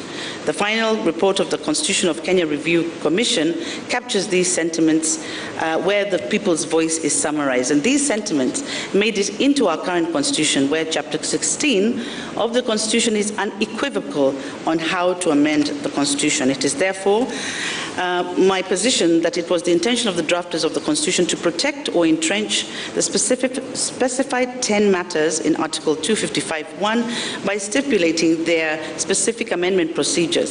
If the drafters of the Constitution intended to entrench or protect any other provisions or deemed them eternal or unamendable, they would have expressly done so. On my part, I do not consider any article in the Constitution unamendable or constituting eternity clauses. A textual reading of the Constitution confirms this view. It is evident, therefore, that the Constitution itself expressly provides an inbuilt amendment procedure for any anticipated amendments. Consequently, it is unnecessary to import the so-called basic structure doctrine into Kenya. I briefly turn to the issue of constituent power, and I find that the constituent power is a power that cannot be limited by any pre-existing rules, even if such rules purport to regulate replacement of the current constitution. It is also my finding that the 4 sequential steps are not expressly provided for and cannot be inferred from Article 257 of the Constitution. As such, those steps cannot be a mandatory requirement when there is no law providing for the same. Moving on to the next issue, as to whether the President can initiate changes or amendments to the Constitution. The Court of Appeal upheld the High Court's finding that the President, for as long as he held office, could not, as an ordinary citizen, move constitutional amendments through a popular initiative on the ground that the same route is intended for ordinary citizens. The appellate judges found that the amendment bill was not a popular initiative, considering that the process that culminated in the same was a process that was led and driven by the executive, the political elite, as opposed to the people of Kenya.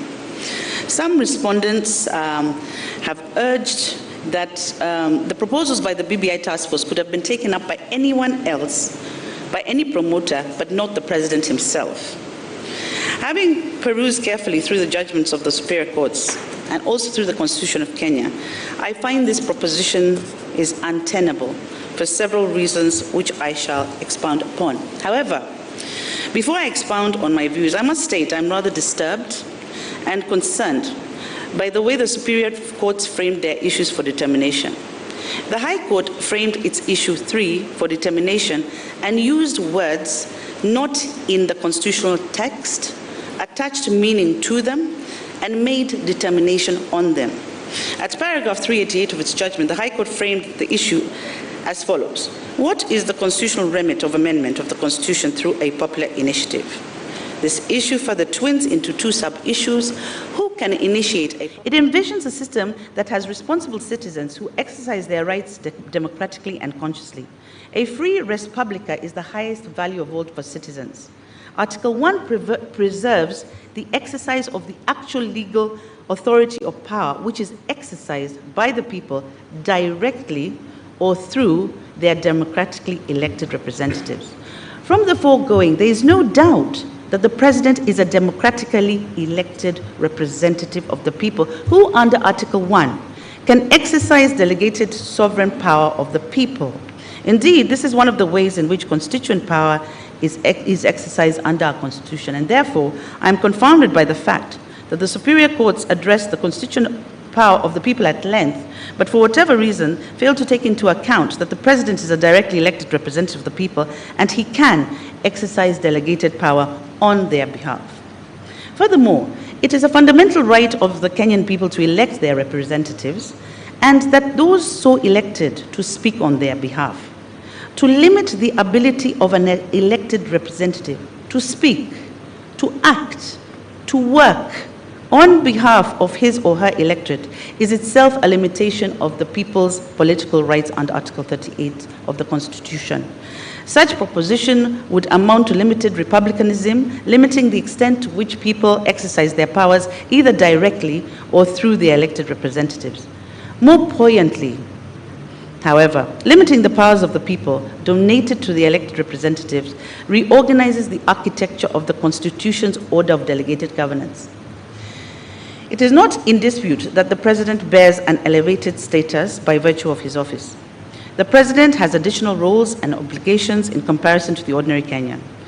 In addition, Article 132 of the Constitution mandates the president to safeguard the sovereignty of the public, promote and enhance unity of the nation, promote and respect the diversity of the people and communities of Kenya, and ensure the protection of human rights and fundamental freedoms and the rule of law. Article 132(1)(c) of the Constitution stipulates one of the many mandatory functions of the president. The president must, once every year, report in an address to the nation on all measures taken and progress achieved in the realization of the national values referred to in Article 10. In my considered view, the president is not limited as to those measures he can take to undertake he is not limited as to the measures he can undertake in the exercise of his functions under Article 132. The said measures could constitute a policy, statutory, or constitutional frame. Clearly, in promoting and enhancing national unity, the president can promote constitutional amendments through popular initiative. This would qualify as a measure taken under Article 132 on which progress achieved can be reported. It is directly within the four corners of the Constitution of Kenya. I am convinced that when the president takes measures in the exercise of his functions, including a proposal for the amendment of the Constitution, he is bound by the oath prescribed by the Constitution and which he swears when he takes office to act in the best interests of Kenyans and not to undermine democracy. One need not worry about the president overstepping because the parameters in the Constitution are sufficient to rein him in. How can I claim this so boldly? This is informed by our constitutional history. When one looks at the history of constitution making in this country, it is clear that one of the intentions of the drafters of the Constitution was to discard parliamentary monopoly over the constitutional amendment process and to make it more inclusive. Kenya's journey to democratic constitution was arduous, taking into account that most of the amendments taking into account most of the constitutional amendments made in the first President Kenyatta's era. In the first President Kenyatta's 15-year reign, he oversaw 16 amendments. President Moi, in his 24-year presidency, oversaw 14 constitutional amendments. Both presidents were members of parliament and used parliament to amend the constitution in a manner that excluded participatory democracy. The people were not involved in any way. By 1992, and because of this, all key institutions, the judiciary, parliament, public services, security forces, and the provincial administration were instruments of authoritarian control. Concentration of power in the president was one of the factors that prompted demands for a new constitution, and the 2010 constitution aimed to curb dictatorship by parliament in the amendment process. Kenyans wanted to have a head of state who would not whimsically amend the constitution. They wanted to limit the powers of the constitutional amendment by the head of state, but not to take it away altogether. In other words, the intention was to make it difficult, but not impossible, for a president to make a constitutional amendment. This is the mischief that the framers of the Constitution sought to address. In my considered view, therefore, there is no historical evidence that the drafters of the Constitution intended that the President be excluded from the popular initiative amendment route, or that it be limited to a specific class of people to the exclusion of others. If anything, the resultant very expansive Chapter 4 on the Bill of Rights in the Constitution of Kenya 2010 proves otherwise. The President enjoys all constitutional rights and freedoms like any other Kenyan. He is first and foremost a Kenyan citizen by birth. A president does not lose his or her political rights under Article 38. He or she does not cease to be a registered voter by virtue of ascendancy to presidency. There is no law pursuant to Article 24 of the Constitution, which is the limitation clause, that limits the president from enjoying political rights under Article 38, especially that of campaigning for a political cause, which in my view includes constitutional amendments. In addition, trusting citizens with public office does not in any way muzzle them or take away their rights as provided in the Bill of Rights. Article 27(1) of the Constitution provides that every person is equal before the law and has the right to equal protection and equal benefit of the law.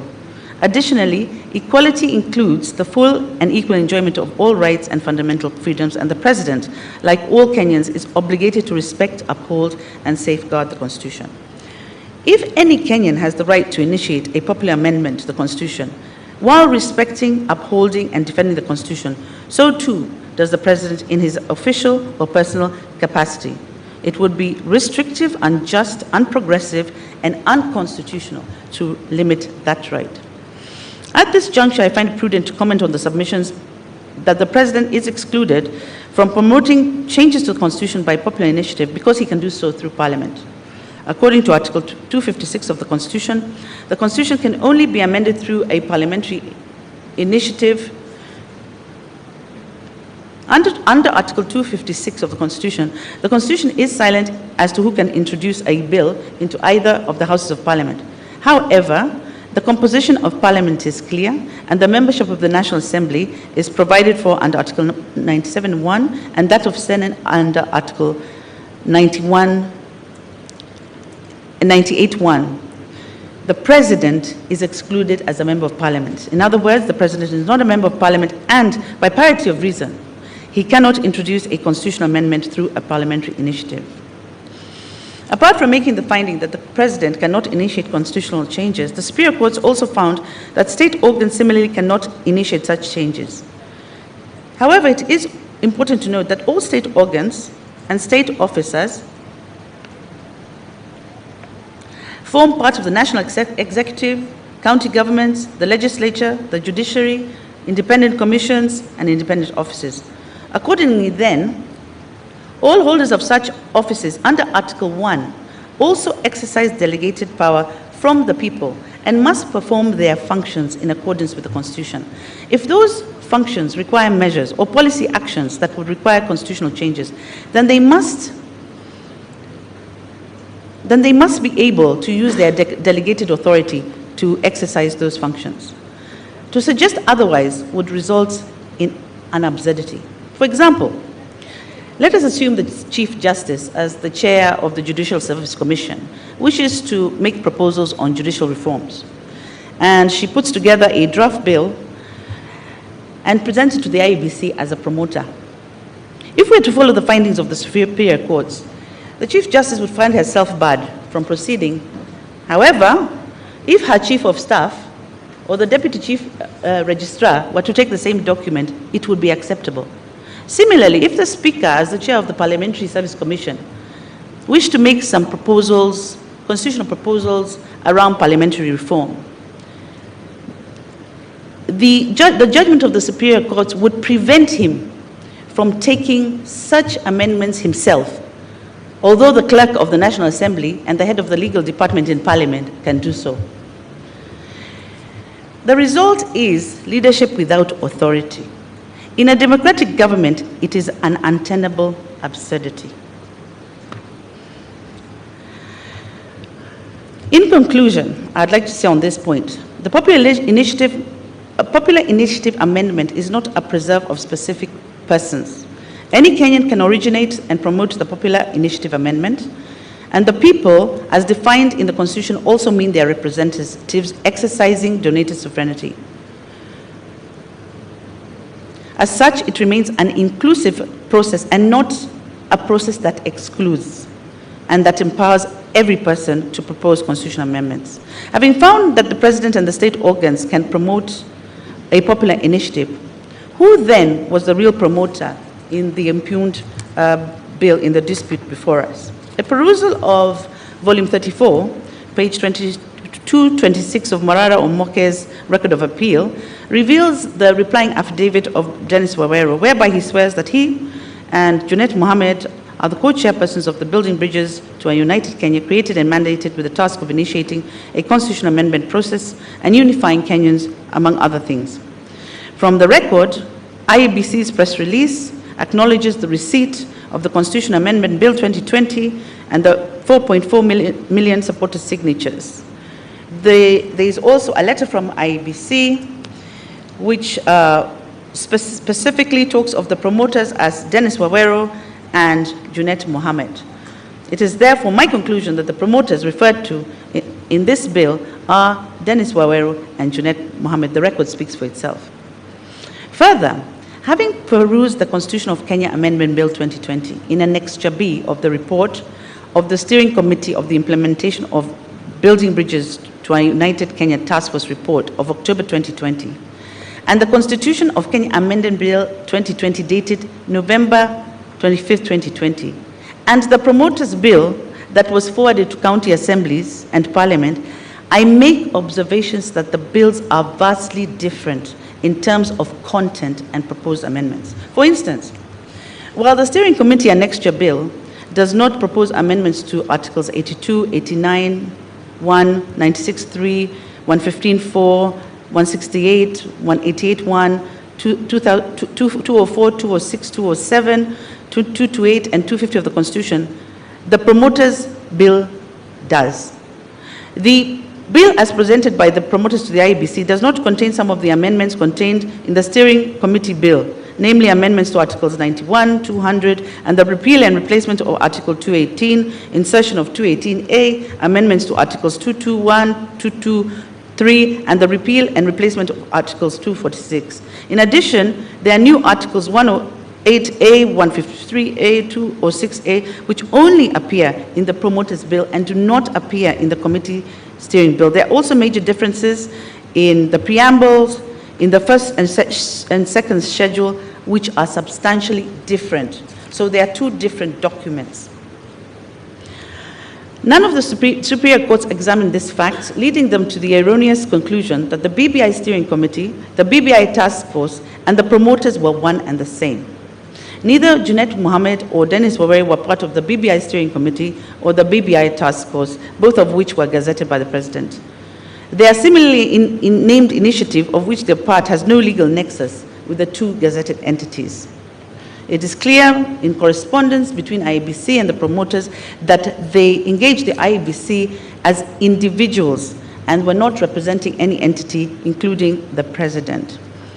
As I conclude on this issue, I fault the superior courts for making declarations of unconstitutionality without specifically itemizing the article of the Constitution that was either denied, violated, infringed, or threatened. For instance, the superior courts found the BBI process of initiating amendments to the Constitution unconstitutional. Which specific article of the Constitution it offended or threatened, it is still unclear. The superior courts ought to have dissected the issue to specific actions that were taken against the constitutional provisions against which they could be measured. Instead, it would appear that the focus was on actions, actors, and processes which are not within the constitutional ambit, and in particular, which are not to be found under Article 257 of the Constitution. In summary, my finding on the issue is the President did not initiate the amendment process in dispute. He was not the promoter of the popular initiative under 257. I now move to the third issue, which is whether the second schedule to the Constitution of Kenya bill is unconstitutional. Before ascertaining the unconstitutionality of the second schedule, it is important to interrogate the legal standing of the impugned bill.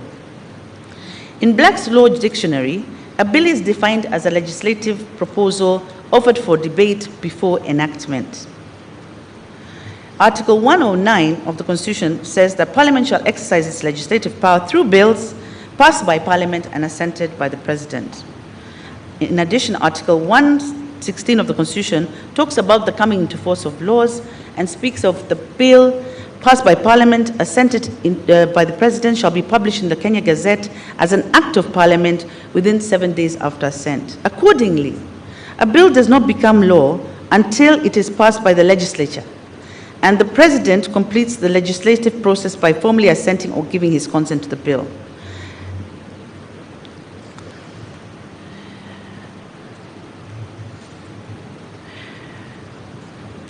Articles 2.4 and 165 of the Constitution contemplate scenarios where laws are unconstitutional and can be declared so. The Constitution does not provide for pre-enactment mechanisms to determine whether a bill is constitutional or not.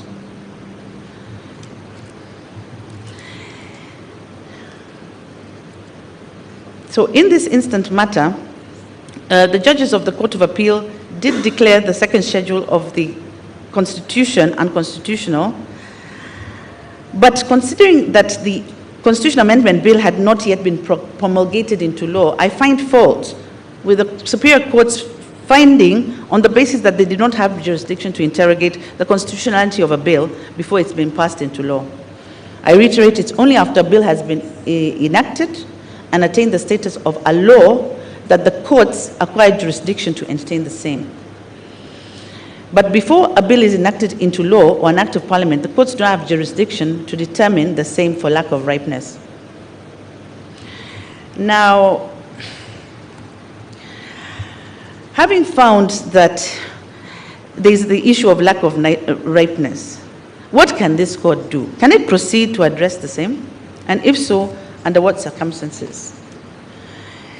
In the case of Aramat, this court did state that this court's jurisdiction is to develop rich jurisprudence that develops and respects Kenya's history and traditions and facilitates its social and economic growth, and that the Supreme Court is the guardian of the Constitution and the final arbiter. And the same principle was stated in the matter of Speaker of Senate and several other cases of this court. In light, and I've laid out the decisions, in light of all those decisions above, it is my considered view that the issue before us is one that cannot be ignored. However, there needs to be a test to assess whether indeed, despite the lack of ripeness, whether this court can actually address the issue. So this court needs to evaluate the fitness of the issue for judicial determination, and secondly, assess the hardship to the parties and the general public if judicial relief would be denied at this stage. In other words, is this the kind of question that can be determined only when ripe without occasioning any hardship to the parties or general public? I've then laid out a number of cases and writings around the fitness test on issues of ripeness and how one can assess whether an issue is fit despite the issue of ripeness.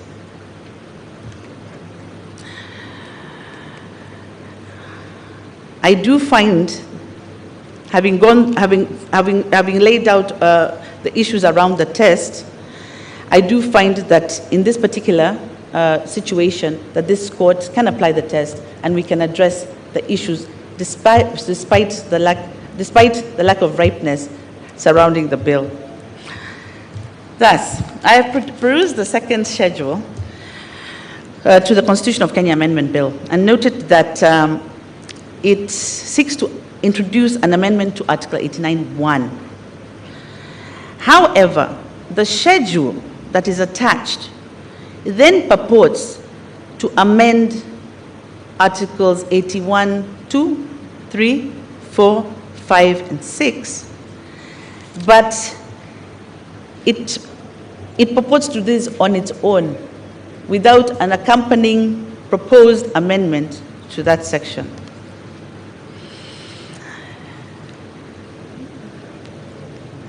In the UK Court of Appeal decision, Mohan versus Her Majesty's Senior Coroner for Oxfordshire, Lady Arden observed the follows. It would be contrary to drafting conventions for a schedule to be used to make what should clearly be what has a change or what will have some change or of consequence in the law. It is improper for a schedule to have matters of principle, and nothing should be placed in a schedule to which the attention of Parliament should be particularly directed. Flowing from the above, I am persuaded that the second schedule to the Constitution Amendment Bill, even if it were to be enacted into law, cannot amend Article 89 of the Constitution. It would be contrary to drafting conventions if the schedule of the Constitution was to propose an amendment to a substantive article of the Constitution on its own. What ought to have happened is that there needed to have been a standalone provision that brought the substantive amendments to Articles 89.2, 3, 4, 5, 6, 7, and 8. Therefore, the second schedule to the Constitutional Amendment Bill conflicts with the substantive provisions of Article 89 of the Constitution, and it is therefore unconstitutional. On issue number 4, on whether the President can be sued for performing functions of his office, I will be brief. The rationale for presidential immunity comes from the enormous responsibility bestowed upon a president as a single source of executive power. Therefore, immunity from legal proceedings is designed to permit a president to just discharge his obligations with as much autonomy as possible without anxiety that court proceedings would probably disturb, humiliate, or encumber him from focusing on his duties. This protection is also envisioned to shield the dignity of the office of the president and not him personally, particularly because he makes far-reaching and sensitive decisions. I have considered the parties' pleadings and submissions, and it's obvious that the point of diversions is whether or not the president is immune from constitutional violations during his tenure of office. It is not contested that the president appointed the Building Bridges, the BBI task force, to document and recommend practical administrative reform processes that will build the country's long-lasting unity and implement modalities for each identified area.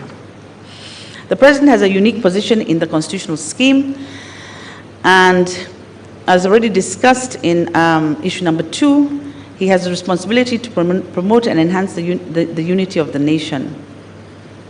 It is my finding, therefore, that if the President, no, I'm sorry, that's not where I want to go. It is my finding that the President, in appointing the BBI task force, was discharging his constitutional mandate, promoting and enhancing the unity of Kenya, and consequently, there was no basis for concluding that the President's actions contravene the Constitution to deprive him of immunity provided for under Article 143 of the Constitution. There is no evidence tabled before the trial court to dispute this, and that his actions were not within the four corners of his constitutional mandate of promoting and uniting the country. One may ask what recourse is available to a party who is aggrieved by the presidential actions or omissions that grossly violates the Constitution and is outside his constitutional function. And Article 145 provides any member of the National Assembly, supported with at least 1/3 of members, the ability to move a motion of impeachment. And that is how to deal with it. To this end, I do disagree with Justice Tuyot on his conclusion that Article 132 leaves it open for the President to be held personally liable once out of office for any act or omission not done in office. And my finding is that the President's actions or omissions entitle him to immunity as provided for in under 143 of the Constitution. I'll move quickly to the next issue, which is public participation. And this is what I'll say. To determine whether the Constitutional Amendment Bill 2020 was subjected to public participation within the parameters of Article 257 of the Constitution, we need to examine the steps and inbuilt mechanisms that are provided for therein. In my opinion, the steps are as follows: the submission of the bill and the minimum 1 million signature of registered voters. Then the verification of signatures by IBC. Then the consideration of county assemblies. Then the consideration of the House of Parliament, and then the referendum. So when we go to the first step, Mr. Omoke urged us that the promoters ought to have conducted public participation prior to the collection of signatures. But on this, it is my finding that the collection of signatures is not a constitutional process under Chapter 16 of the under Chapter 16, and the promoters are not under any obligation to conduct public participation prior to the collection of signatures. In order to assess whether the public participation has been conducted in accordance with the specific provision of the Constitution, the test which a court ought to apply is against a particular provision. So to my mind, Article 257 of the Constitution does not first provide for the collection of signatures, but for the submission of a bill with at least 1 million signatures. This, in my opinion, is the first step. And then second, it does not make provision for public participation during the collection of signatures. Having found that Article 257 does not expressly provide for public participation during the collection of signatures, the standard to apply when assessing the same, if any, will be lower than the law, than where the law is expressly provided for public participation.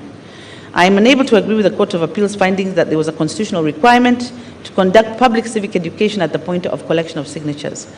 And I cannot concur with Nambuye's finding that there was need to give the public the reports, the bill in Kiswahili, Braille, sign language before the referendum. Having found that the constitutional amendment process commences with the submission of signatures and that the Constitution is silent on pre-bill procedures, it is my considered opinion that the promoters were not required to take public participation at this juncture.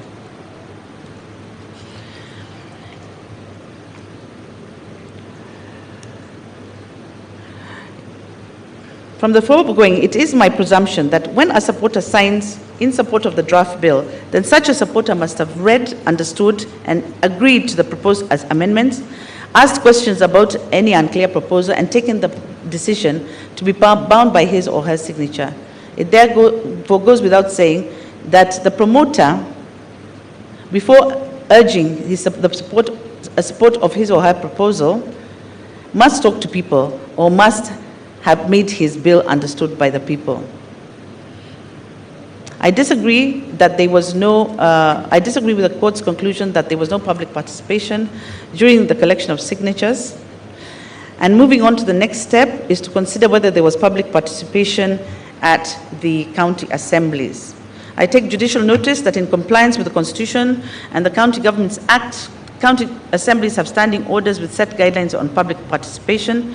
And in that regard, a bill in the county assembly, having been read for the first time, is committed to the relevant select committee, where it takes into account views and recommendations from the public and reports back to the county assembly. I've looked at the record, and it's my conclusion that none of the petitioners before the High Court specifically alleged that any of the county assemblies failed to conduct a public participation as per the standing orders. Similarly, there is a similar process before the two houses of parliament, and there is no evidence that this public participation did not take place. It is my finding, therefore, that there was public participation at the county level and at the houses of parliament. The final step in assessing public participation under Article 257 is at the referendum stage, but we had not reached there. Lastly, on this question of public participation, I believe it is time for the legislature to urgently provide for the parameters of public participation. I recommend it does so through a statutory enabling framework. Such legislation should provide precision and clarity on the various processes involved and address issues like mode, extent, stages, proof of public participation, funding, responsibilities of who does what and when. Does the IBC have the requisite quorum to conduct business? It is my finding that it does. And I'm sorry.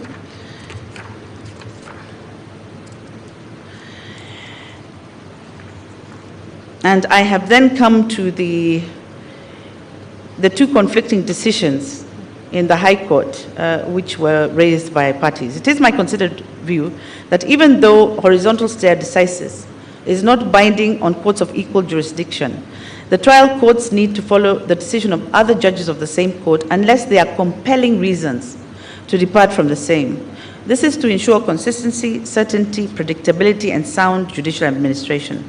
In this context, having found that paragraph 5 of the second schedule of IBC Act is constitutional, it is my finding that it was justified for the trial court in the Isaiah Biwott case to depart from the Katiba case. Furthermore, in this present case, I'm not persuaded that there existed compelling reasons to warrant the trial court in this case to depart from the Isaiah Biwott case. I have then laid out my reasoning around retrospective unconstitutionality and prospective unconstitutionality, and I think that I will leave that for parties to read when they read my full judgment. Finally, on the last issue, I do agree that the issue is not ripe, like the Chief Justice has stated. However, once again, the fitness and hardship test, which I developed when I was writing issue number 2, I think does apply, and I have made findings that there can only be one question at referendum, and that the provisions of Section 49 are unconstitutional. They are unconstitutional. Thank you very much. Thank you very much, the Honorable Justice Joaquin Dongo, for rendering your opinion. It is now my pleasure to invite the Honorable Mr. Justice Wanjara to deliver his opinion. Thank you, Chief Justice and President of this court. Mine is a summarized delivery of my judgment, because I know that, I expect counsel to read the judgment. But even if you don't read, I know that out there are Kenyans who will read it and contribute to the growth of jurisprudence in our country. And so I begin by also acknowledging the fact that I have perused the lead judgment by the President of the court, and I'm in agreement with how the contents of the background have been captured and the submissions by the parties have been paraphrased. And so this enables me to immediately go into the consideration of the 7 issues that we formulated for ourselves with your concurrence. But before I do that, I must also pay my gratitude to our colleagues at the High Court and the Court of Appeal for their gallantry and industry which they invested in this enterprise. It's due to those efforts that at this stage I can say we now find ourselves in the fog of the season's end, for those of you who read beyond the legal text. And now to the first question, whether the basic structure doctrine is applicable in Kenya, and if so, to what extent. And I begin by acknowledging the fact that never since the promulgation of the Constitution of 2010 have our courts been confronted by so polemical, elastic, and indeterminate notion as the so-called basic structure doctrine. And it all began with when a group of distinguished citizens, aggrieved by what they perceived was an imminent overthrow of the Constitution, approached the court, the High Court in particular, seeking its intervention to stop that overthrow. And I've also, like my colleagues, traced the origin of now what is being called the basic structure doctrine. And I don't think I need to go into the stages, the historical stages of how this notion, in my view, sprouted and continues sprouting in parts of the world. I think that my colleagues who have spoken have done a sterling job, and I do not intend to retrace the history of this doctrine. But I do ask, how did we find ourselves enmeshed in this kind of theorizing? Because right from the High Court and now up to this court, what we appear to be doing when addressing this notion of the basic structure of the Constitution is really a preserve of legal and social science scholars. It is hardly an occupation of court of law, not to mention an apex court of law like this one. So how did we find ourselves in this process? Is because there can be no doubt that in approaching the court, the petitioners had been aggrieved by what they perceived as an imminent threat to the Constitution posed by this amendment bill. But instead, what they should have done, in my view, they would have laid down a prayer in which the alleged the fear of violation of the Constitution, and in support thereof, they were at liberty to deploy any arguments, propositions, and analytic tools to convince the court that indeed such a declaration was warranted. But instead, what we have here is a fundamental departure from a long-established tradition of invoking the jurisdiction of the High Court. The petitioners instead presented the court with a theoretical construct, a fait accompli, whose declaratory validation they sought. And unfortunately, the High Court elevated this proposition as designed by the petitioners into an issue for determination, even at a preliminary level. And later they would be joined by our colleagues at the High Court. But be that as it may, now that the applicability of the basic structure doctrine in courts has snowballed into a ubiquitous inquiry, we at the Supreme Court may not, without stirring justified indignation, disregard it altogether. And so I have been compelled, just as my colleagues have been, to go into an exegesis of what then is the anatomy of this basic structure doctrine.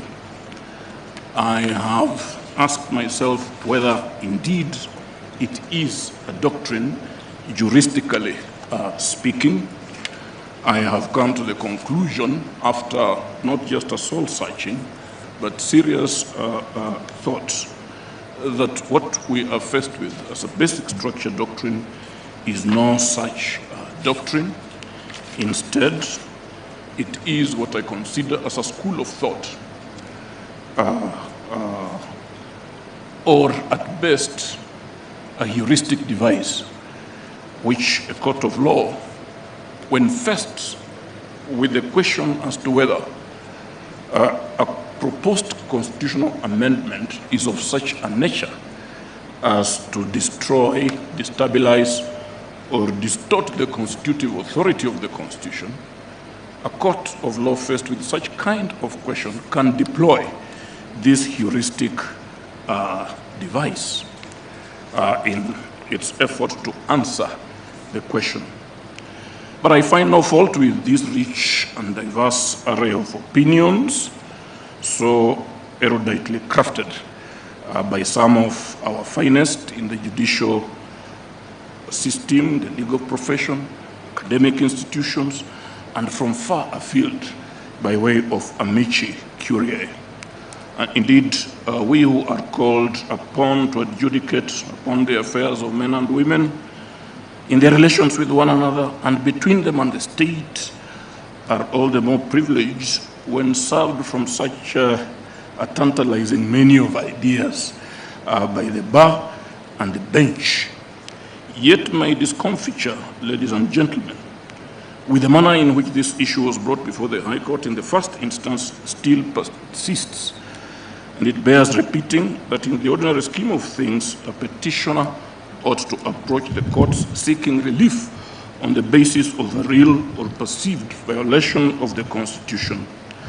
But to begin by seeking a declaration there exists somewhere in our psyche, beyond and above the Constitution, a doctrine that is nonetheless applicable in our legal system and which we have to take cognizance of even as we embark upon the determination of whether certain actions or omissions have violated the Constitution, is to lead judges onto a terrain hitherto uncharted. It is my firm view that this prolonged debate has been agonizingly stripped of the discipline of judicial inquiry, first through what I consider to be the conceptual profligacy of elevating a notion to a legal doctrine and embellishing it with an extra-constitutional force of law, and then quite inexplicably attempting to locate the minted doctrine into the text of our Constitution. So on the one hand, we are treated to what I can call lyrics of contextualism, while on the other we are strung with thirds of textualism. And so the orchestra, in my view, goes on, which, if not choreographed, could unleash an interpretative odyssey, or maelstrom, if you like, attempts to wriggle therefrom by those to come after us, which could end up in theatrical ignominy. All this while, scant attention has been paid to what I consider a majestic directive principle in our Constitution, a tool of analysis that, faced with such questions as the ones I have posed, a court of law must deploy. And I make reference to Article 259 of the Constitution, the marginal note of which reads, construing the Constitution, or construing this Constitution. And instructively, this provision is preceded by another, which I consider as a defensive armor gifted to our vigilantes of democracy and the rule of law. And this is Article 258(1). And so I go on and on that by the end of the day, in answer to the issue as so formulated, I arrive at a conclusion to the effect that the so-called basic structure doctrine is not applicable in Kenya. I go on to consider the extent if it is so applicable, but having arrived at that conclusion, I then limit myself to some of the statements and pronouncements that were made by the two superior courts, that is to say, the High Court and Court of Appeal. In this process, I arrived at a conclusion that, contrary to what was decided in error, if you ask me, there is no provision in our Constitution that is unamendable.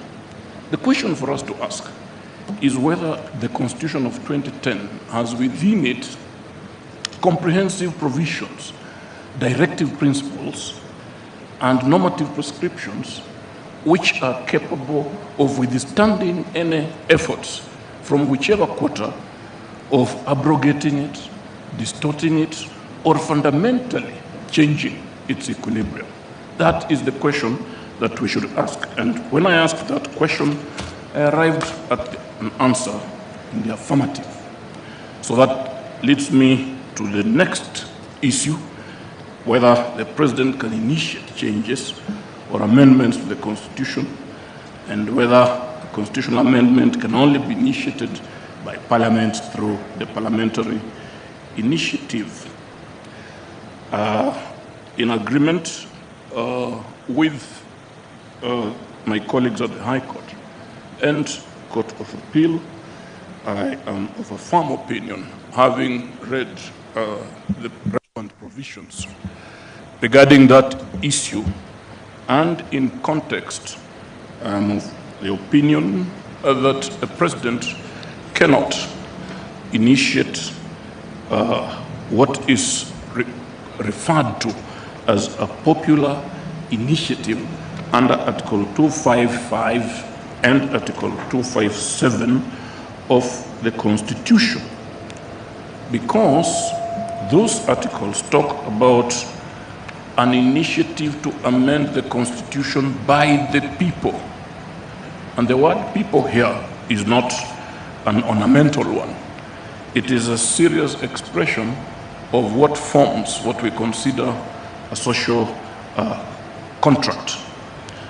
And both the High Court and Court of Appeal held that such an initiative is reserved for what they call the common mwananchi. But before answering this question, I had to ask myself as to what really constitutes a popular initiative. In my view, a proposal to amend the Constitution through a popular initiative comes into being when there is a felt need for such an amendment by the people. But care must be, however, taken, as advised by Professor Migai Akech in his amicus brief, not to anjikunize, no, but that's my expression, not to anjikunize every stage of constitution making or amendment. In his comprehensive analysis of the history of the constitution making in Kenya, the good professor, rightly in my opinion, decries the tendency to underestimate the role played by what he calls the political elite in the making of the Constitution of 2010. And why do I agree with him? Because, in my view, a democratic polity such as ours comprises of a complex mix of the ordinary, the elite, and the philosopher, each of whom is entitled to meaningfully participate in the popular initiative of constitutional amendment. Therefore, this felt need to amend the Constitution may find expression in various fora, such as our institutions of higher learning, public symposia organized by civil society, religious and community-based organizations, if you remember the Ufungumano caucuses, and even public rallies, as long as those rallies are not organized under the influence of the political class, especially the elected one. These symposia and caucuses and rallies would have as their main objective the need to firstly clarify the rationale and content of the proposal for amendment, and secondly to sensitize the general public and harness their support for such a proposal.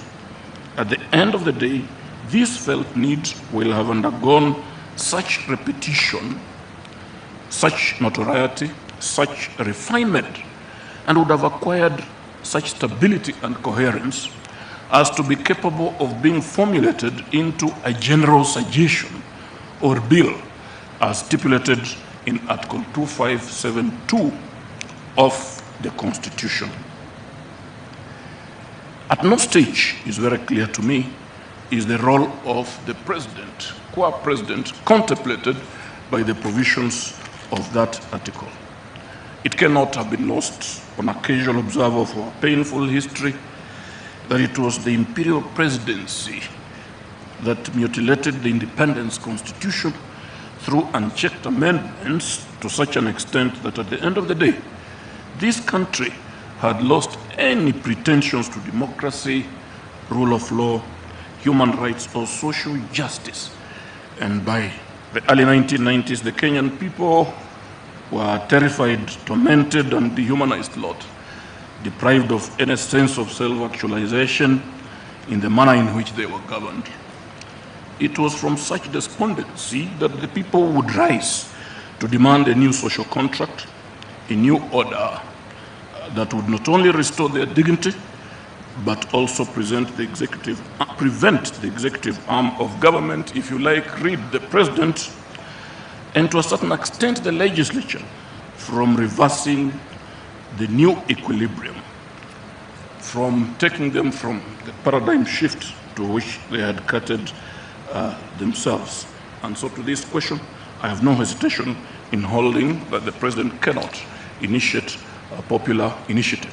That takes me quite quickly as to whether indeed the president did initiate this popular initiative.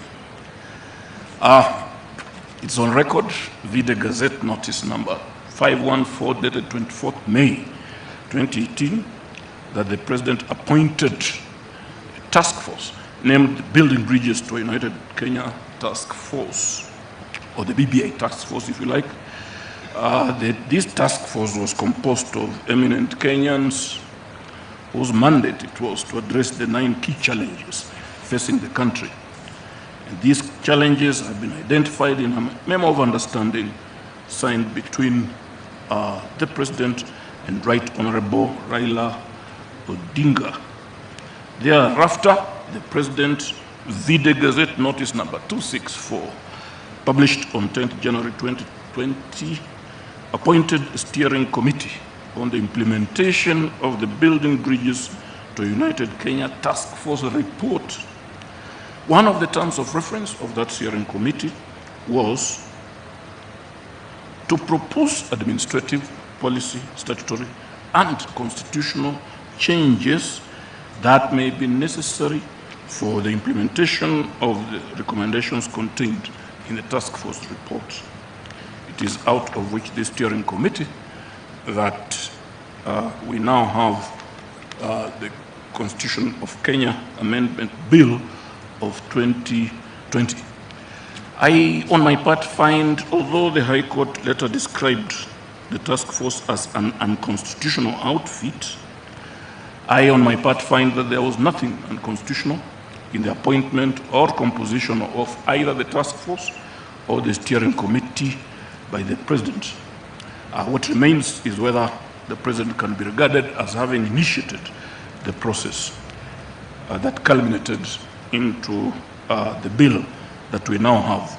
And in conclusion, I have stated that taking everything into consideration, all the stages, all the processes that led to the bill, I find it difficult to distance the president from the involvement and the initiation of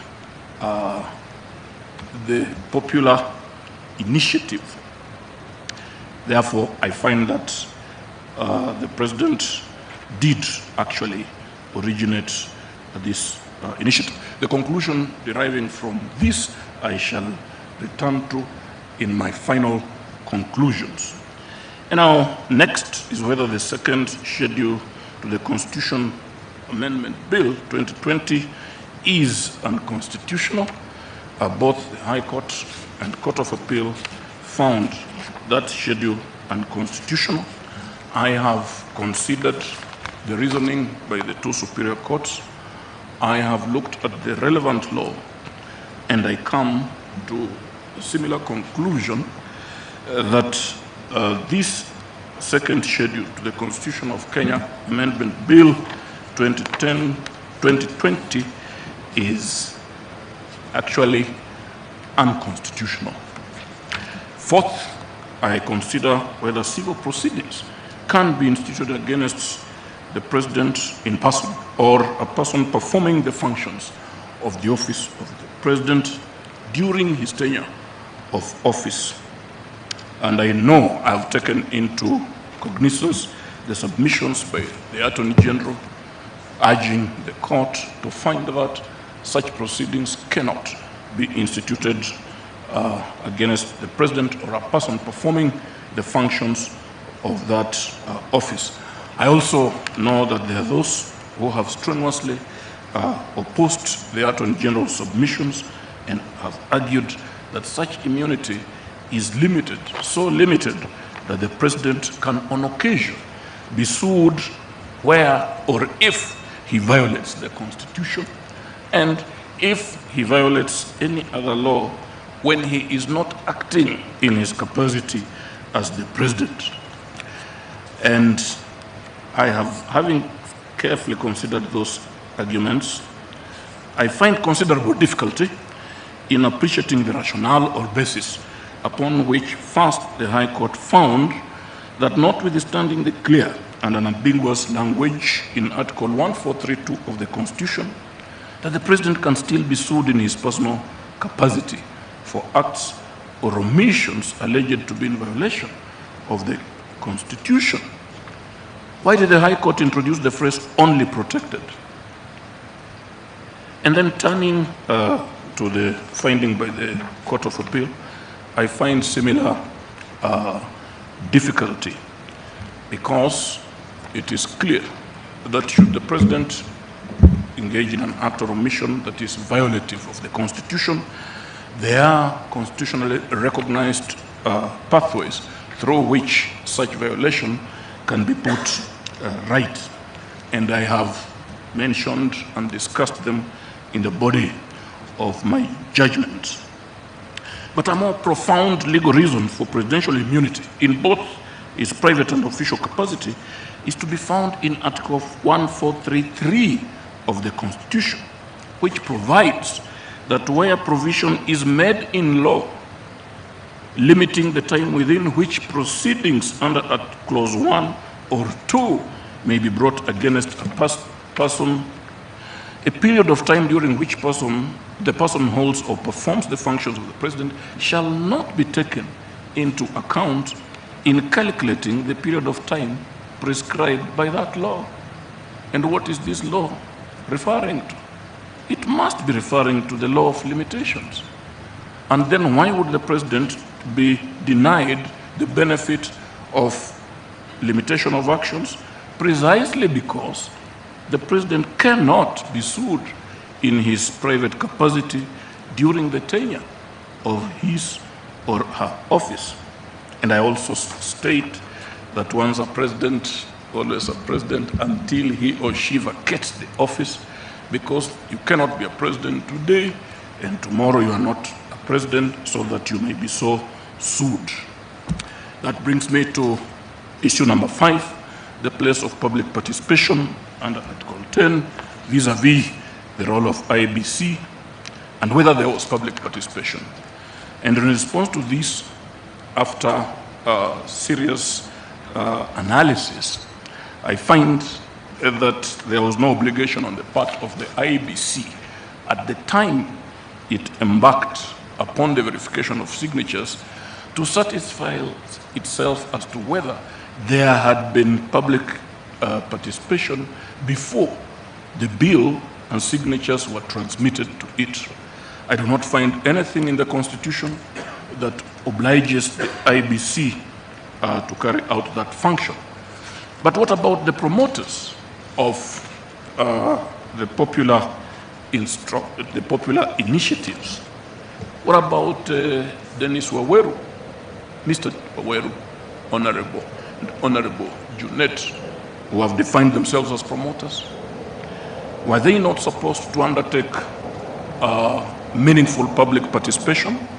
The argument that I see here against such a proposal is that the process of popular initiative begins with the collection of signatures.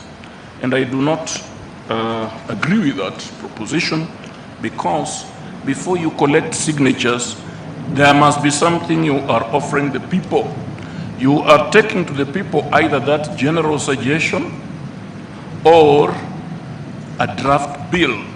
And if you are seeking their signatures, surely the people must understand the contents of the bill to which they are appending their signatures.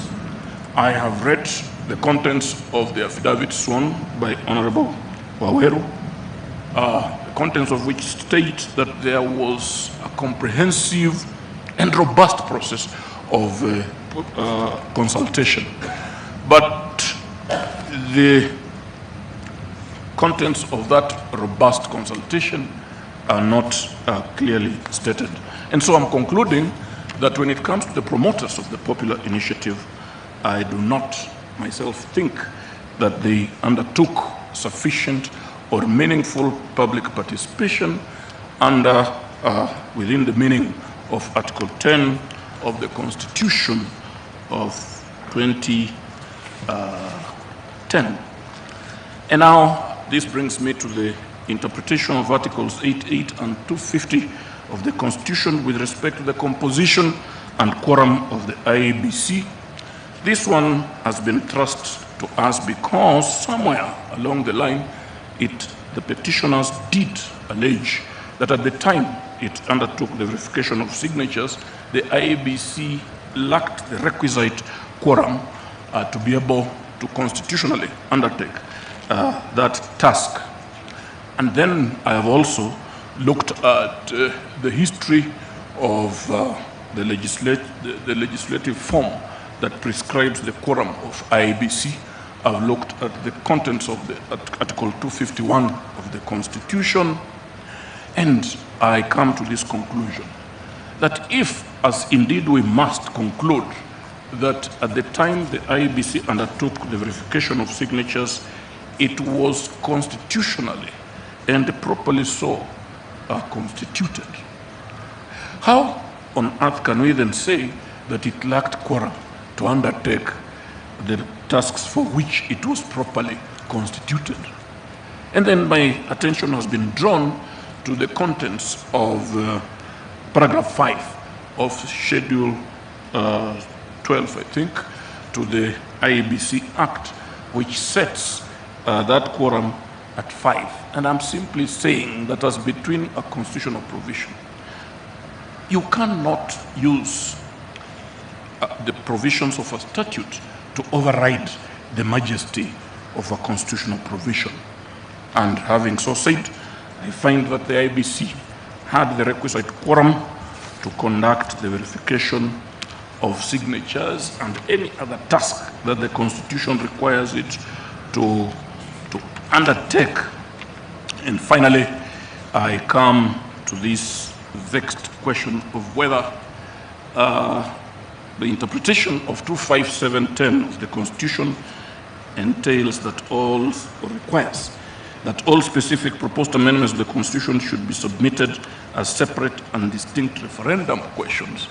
I had no difficulty in disposing of this particular issue because it was not ripe, as rightly observed by my colleague Tuyot J.A. of the Supreme Court. And I'm not the kind of person to engage in abstract exercises. Because if we did that, then we would be also encouraging Kenyans, as indeed they have done to us in this basic structure imbroglio, to come with abstract questions and expect us to expend valuable judicial time disentangling the same. So what are my conclusions? One, the basic structure doctrine is not applicable in Kenya in the way and manner in which it has been formulated, because it's no such doctrine, neither does it have a force of law juridically so understood. I've said it is a heuristic device. The four sequential steps of civic education, public participation, and the rest are not also applicable to the process of constitutional amendment envisaged under Articles 255, 256, and 257. Such steps, and not necessarily in that order, would become operative in the event of a seismic constitutional moment, which dictates that the people must exercise their primary constituent power to make a new constitution or re-establish the constitutional order. And 3, the President cannot initiate or activate any constitutional changes through a popular initiative process as envisaged under Articles 255 and 257 of the Constitution. For the President actually did initiate the proposed constitutional amendments, and the effect of that, I believe, should be able to come out in the final disposition of this dispute by this court. The second schedule to the Constitution of Kenya, Amendment Bill 2020, is unconstitutional. Civil proceedings cannot be brought or instituted in any court of law against the President or a person performing the functions of that office in their personal capacity during their tenure of office in respect of anything done or not done in the exercise of their powers under the Constitution. And 7, the IEBC is not under any obligation to ensure that the promoters of a popular initiative have facilitated public participation before transmitting the resultant bill to it. But I also say that in this particular instance, no meaningful public participation was conducted by the promoters of this bill. 9, the IEBC had the requisite quorum at the time it undertook and completed the verification of signatures. And finally, the interpretation of Article 257(10) in the manner in which the issue has been formulated is not ripe for consideration, not just by this court, by any other court in this country. Before I sign off, my mind races back to those 3 days in this tent during which I and my colleagues here sat patiently, pensively, and attentively, listening to the impassioned pleas from the bar so commandingly assembled. Not that this was the first time I was finding myself having to endure the perorations of counsel, some of them experienced jurists and others not so senior. But it was such a moment when the basics of a basic structure were basically spewed unto us with such aplomb hitherto unseen, save during the hearing of a presidential election petition.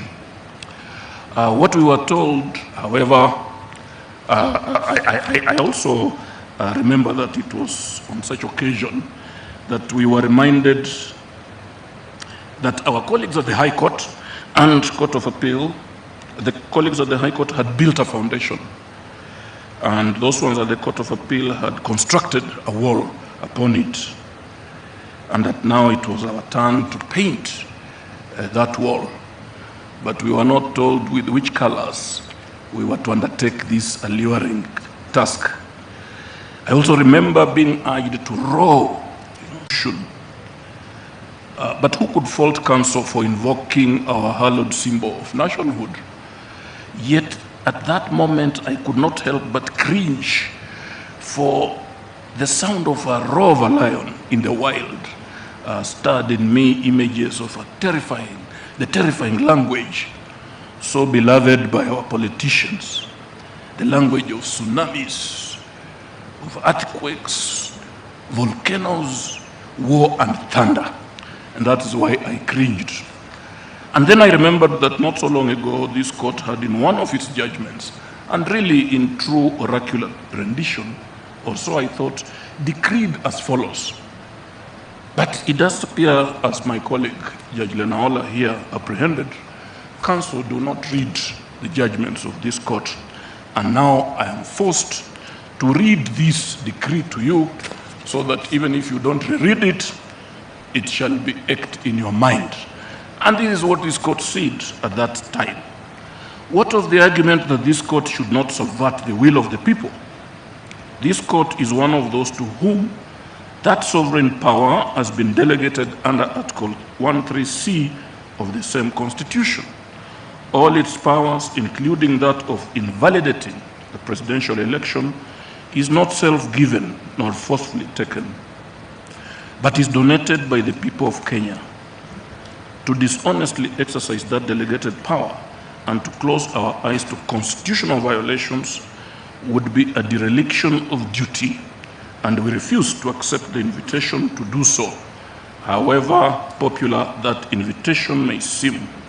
Therefore, however burdensome, let the majesty of the Constitution reverberate across the lengths and breadths of our motherland. Let it bubble from our rivers and oceans. Let it boomerang from our hills and mountains. Let it serenade our households from the trees. Let it sprout from our institutions of learning. Let it toll from our sanctums of prayer. And to those who bear the responsibility of leadership, let it be a constant irritant. So I say no more. Thank you, Chief Justice. Thank you very much, Justice Wanjara, for that rendition. I now request the Honorable Mr. Justice Ibrahim Mohammed to deliver his opinion.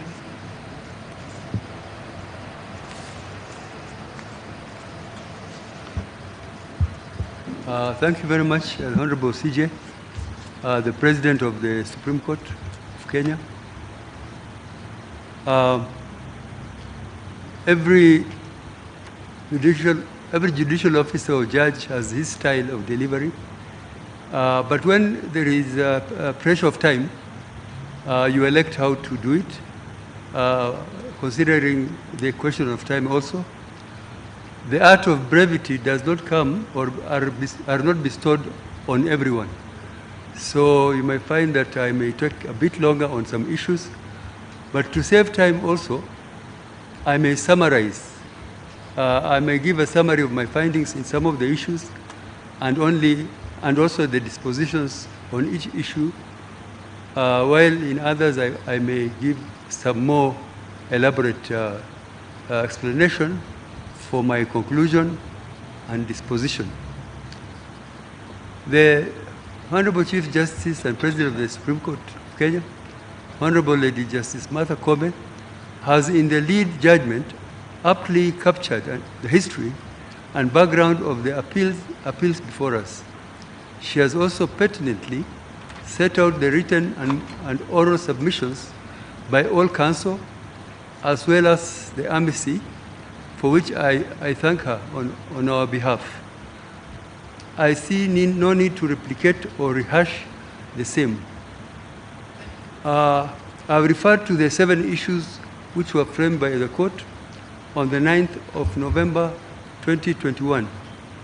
The 7 issues, I'll not read them out. Thank you. I'll not read them out as they are already on record and have been referred to by all my colleagues. I'll also refer to them one after the other.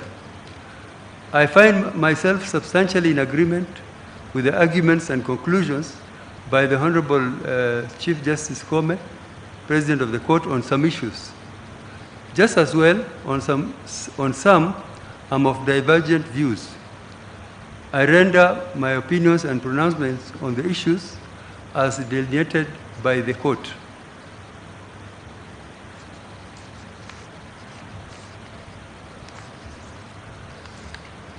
The first question is regarding the basic structure, whether it's applicable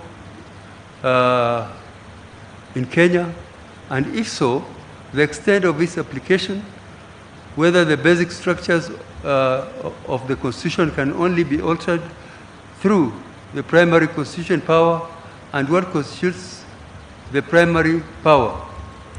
In answering and determining these questions, I trace the history of what is the basic structure and what it comprises of in the framework of a constitution.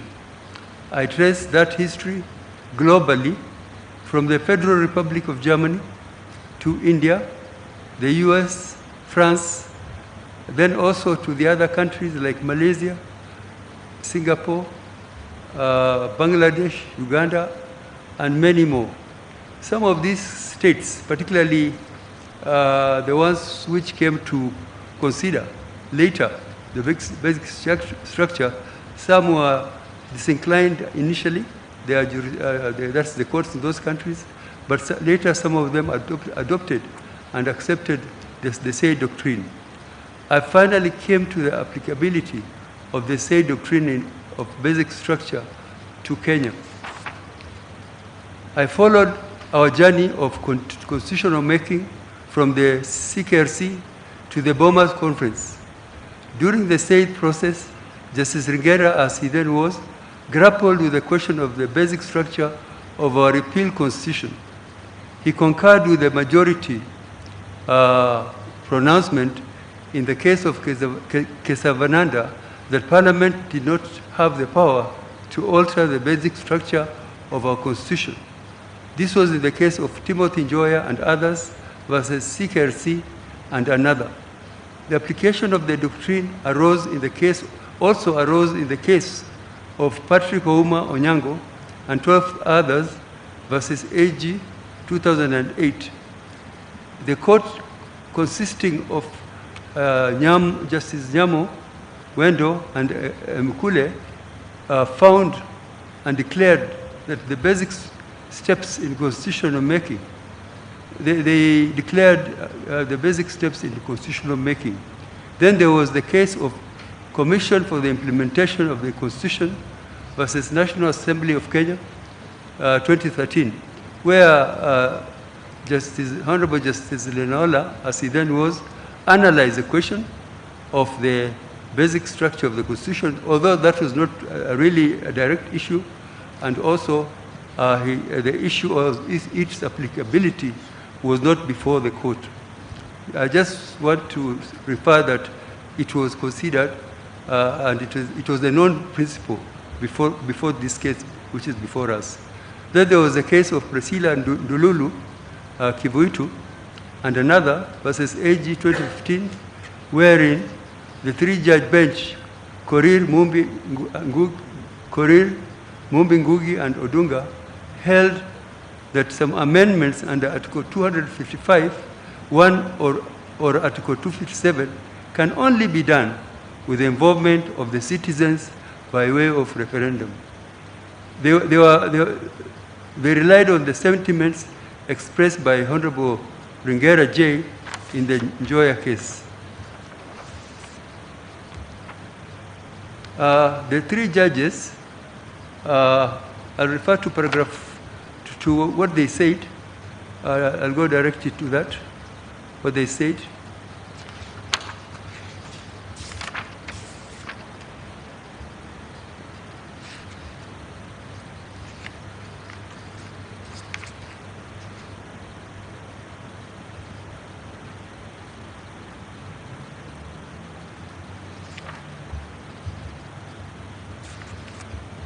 They say that we agree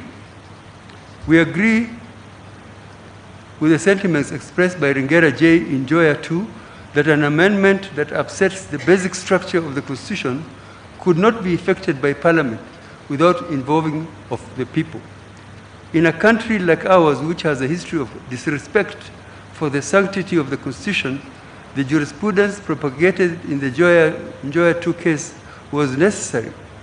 This may explain why the people of Kenya, aware of the frequent and frivolous amendments to the repealed Constitution provided in Articles 255 of the 2010 Constitution, and I refer to the contents of Article 255, where strict conditions were given before any amendments could be carried out. And I don't have to refer to that. It is clear from the above cited provision that there are amendments that can only be done with the involvement of the citizens by way of a referendum of Article 255(1) or popular initiative involving at least 1 million registered voters, Article 257(1). So it means that the judges themselves in this case, referring to the basic structure, identified Article 255 as containing principles of basic structure. Even where Parliament has been mandated to amend the Constitution, it can only do so after the amendment bill has been subjected to public discussion, Article 256(2). The voice of the people is a voice that cannot be ignored when it comes to the amendment of the 2010 Constitution. We wonder, and they continue, we wonder whether in light of the provisions in 2010 Constitution, the proposition that Parliament cannot amend the Constitution in a manner that may result in the distortion of the basic structure, again they use the word basic structure, still has a place in our jurisprudence. However, this is not an issue that has been taken up with us, and we will say no more about it. So I'm just giving the background that these issues have been before the court, but not directly.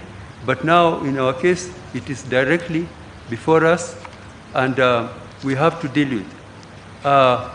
There's been a discussion and contestation of whether this basic structure is a doctrine or even a principle. An uncontentious example of popular doctrine, for instance, is that of the separation of powers in a tripartite form of separation comprising the executive, judiciary, and legislative arms of government. We credit the French jurist with a long name, Charles Louis de Secondant Baron de la Brede de Montesquieu. I'm not very good in French, or in fact, I don't know French at all.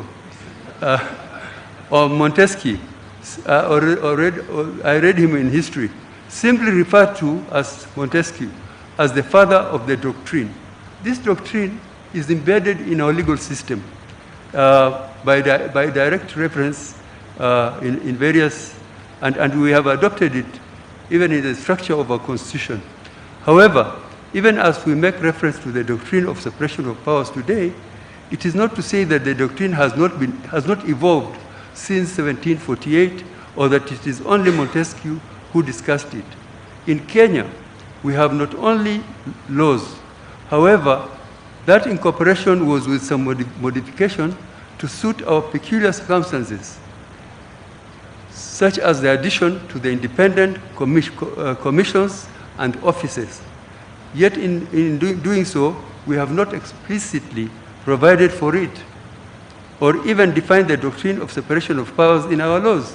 Still, it is evident that we have applied it. So the question of the basic structure as a doctrine, what is it? What does it encompass? Is it applicable in Kenya? This is the duty we have, and we cannot just dismiss this. Many times it has been said that this doctrine of basic structure, the origin came from the case of Kesavananda, 1973, whereby the majority of 7-6, the court in India, Supreme Court, held that the Article 368 of the Indian Constitution does not enable Parliament to alter the basic structure or framework of the Constitution. And there's a quotation or citation by two judges, Justice Hedge and Justice Mukeji. But after tracing the history, we find that actually these principles did not emanate from India. It emanated from the scholar, a colleague referred to that, the scholar called, there's a Professor Conrad of Germany. He gave us a talk in some Indian university, and this idea was captured or was captured by some lecturers and some professors, and finally it reached the ears of some judges who, in the case of Golaknath versus State of Punjab, 1647, who applied those principles, and that was the first foothold in India, that case of Golaknath. Even though the court then did not accept any limitations on Parliament's power to amend the Constitution. So, regarding the Germans, it's not easy to see why a German jurist would propagate implied limits to amending the constitutional powers. Article 79.3 of the Basic Law of the Federal Republic of Germany, adopted on 8th of May 1949, explicitly bars amendments to provisions concerning the federal structure and to basic principles laid down in Articles 1 and 20 on human rights and democratic and social setup.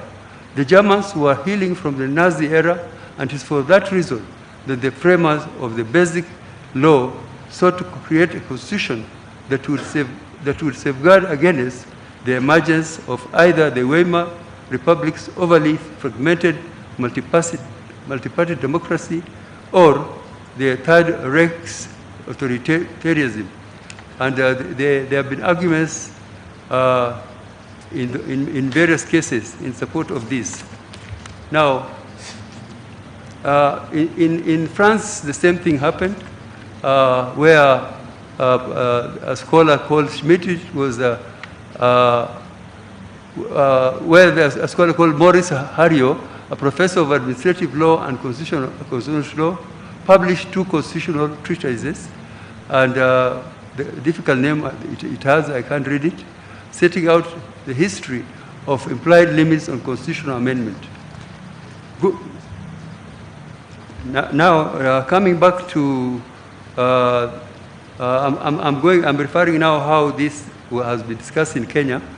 Yaniv Rosner, in his article on constitutional amendments, the migration and success of a constitutional idea, in the American Journal of Comparative Law, drew attention to the debate of the first American Congress, more particularly the debate that took place on August 1789. So there's a lot of discussion in the US, and I don't have to go to the cases. Everything is in that judgment. I've gone rather into some detail. Legal doctrines and principles are often traceable to a particular school of thought, and more specifically to a certain scholars who sought to elaborate them. The importance of this is to address the contestation regarding whether the basic structure doctrine was a creature of judicial craft, or even whether the courts are capable of creating doctrines.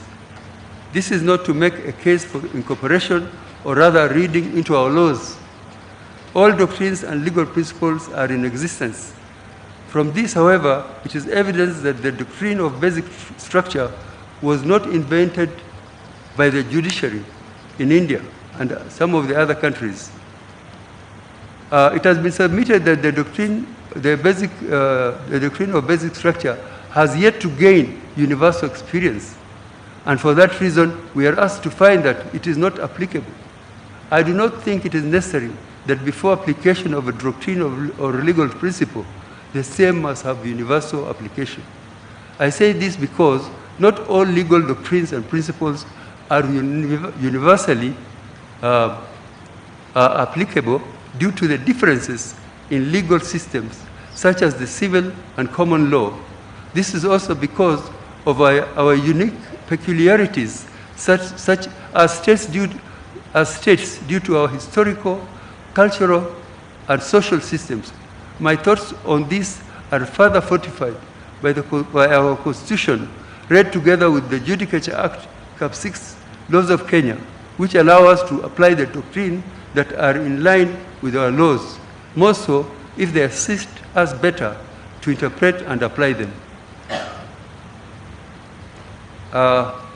So there's a lot of reading material which I've referred to. So directly is the doctrine.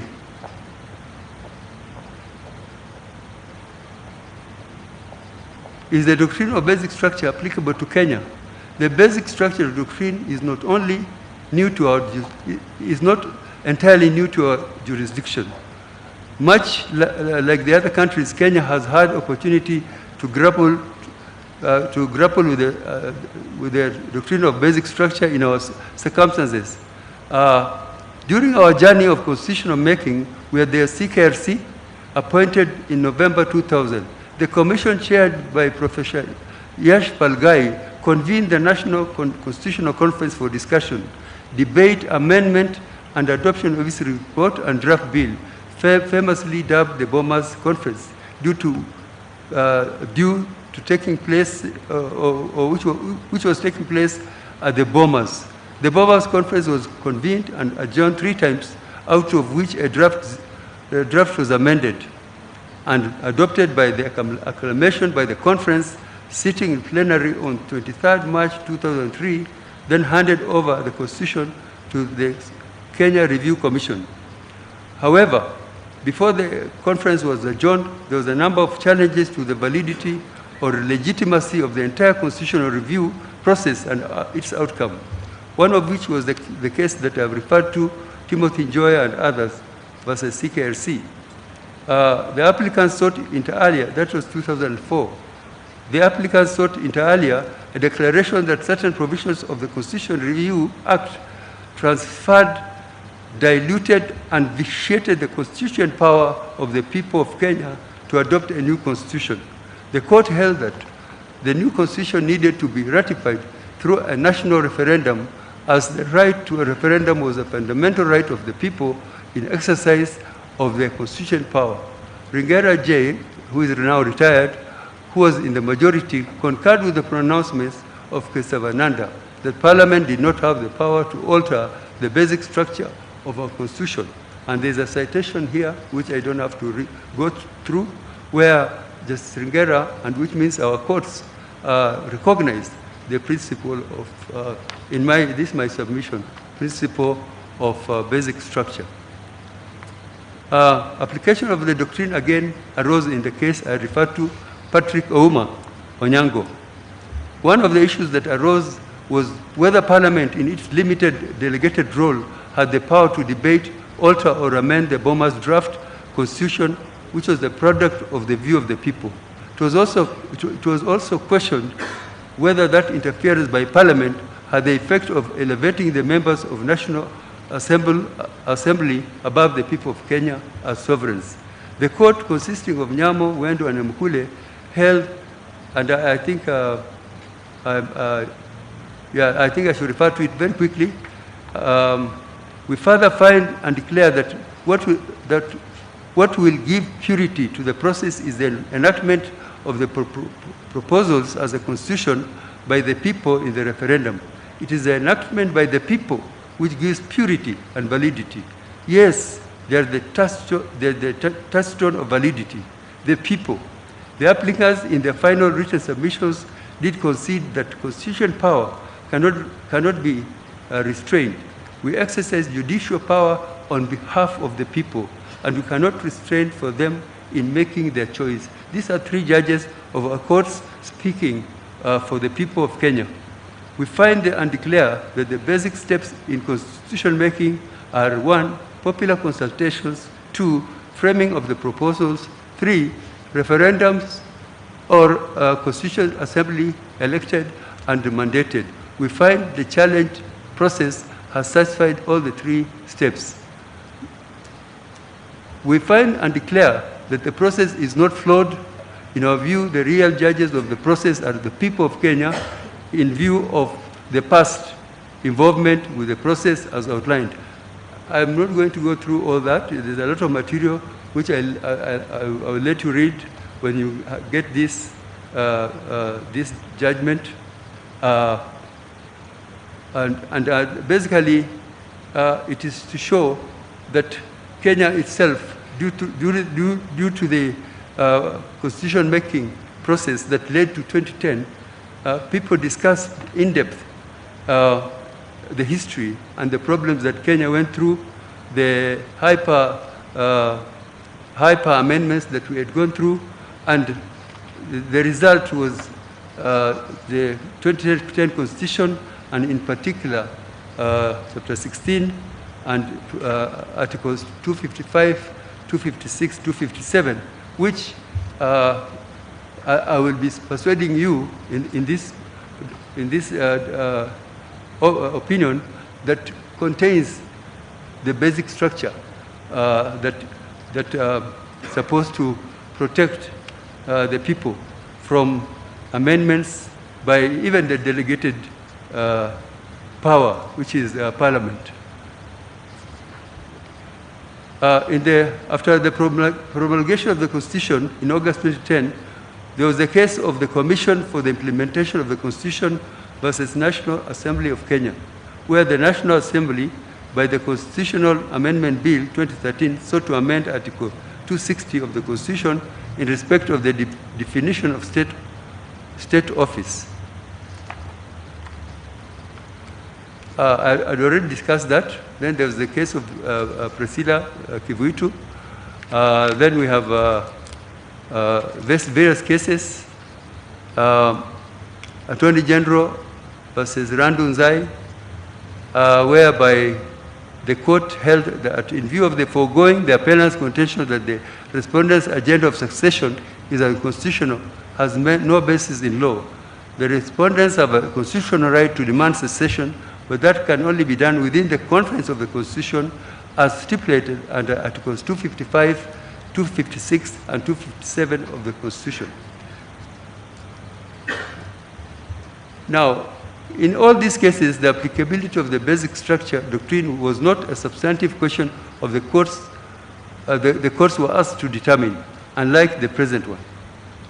So, in this case, through my proposals here, which I don't wish to go through, and I have told you the art of brevity is not donated to everybody, and I'm not one of them. So I'll let you read. But I'd refer to what I've said here.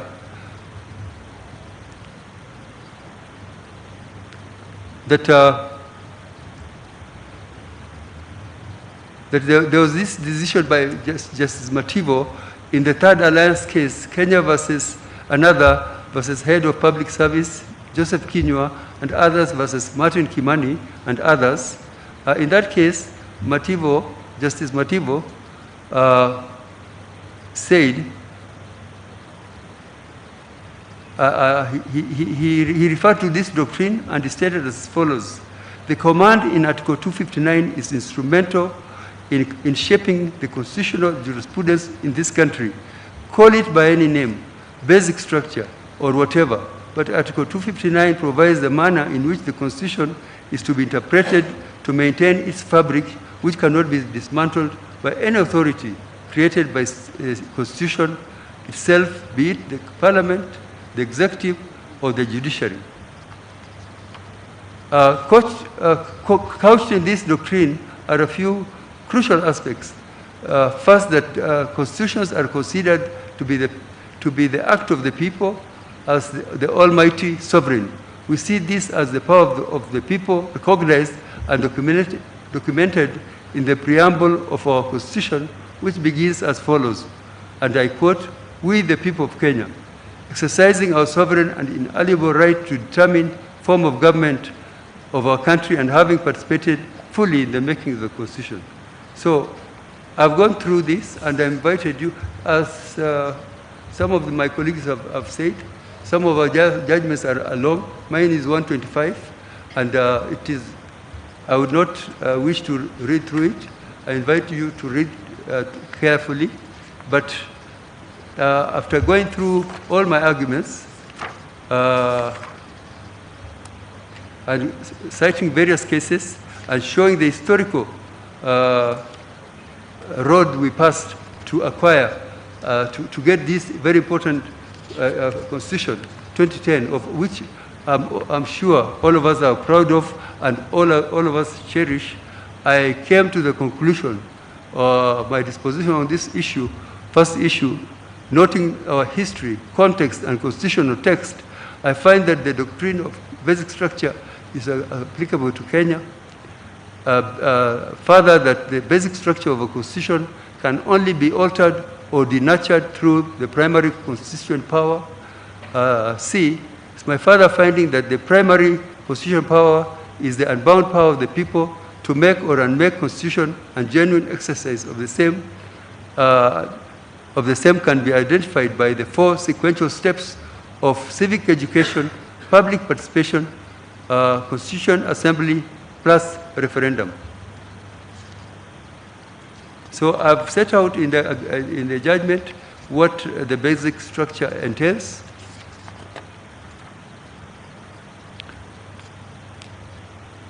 And I've set out and I've discussed the issue, where, can the basic structure of the Constitution only be altered through primary constitutional power, and what constitutes the primary power? I've discussed that, and that was my dispensation.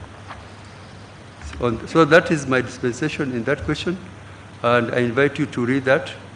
So in the interest of brevity of time, I'll go to another issue. Issue number 2.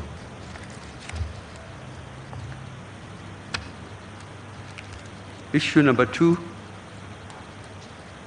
whether the President can initiate changes, amendments to the Constitution, and whether constitutional amendment can only be initiated by Parliament through a parliamentary initiative under the Article 256 of the Constitution, or through a popular initiative under the Article 257 of the Constitution.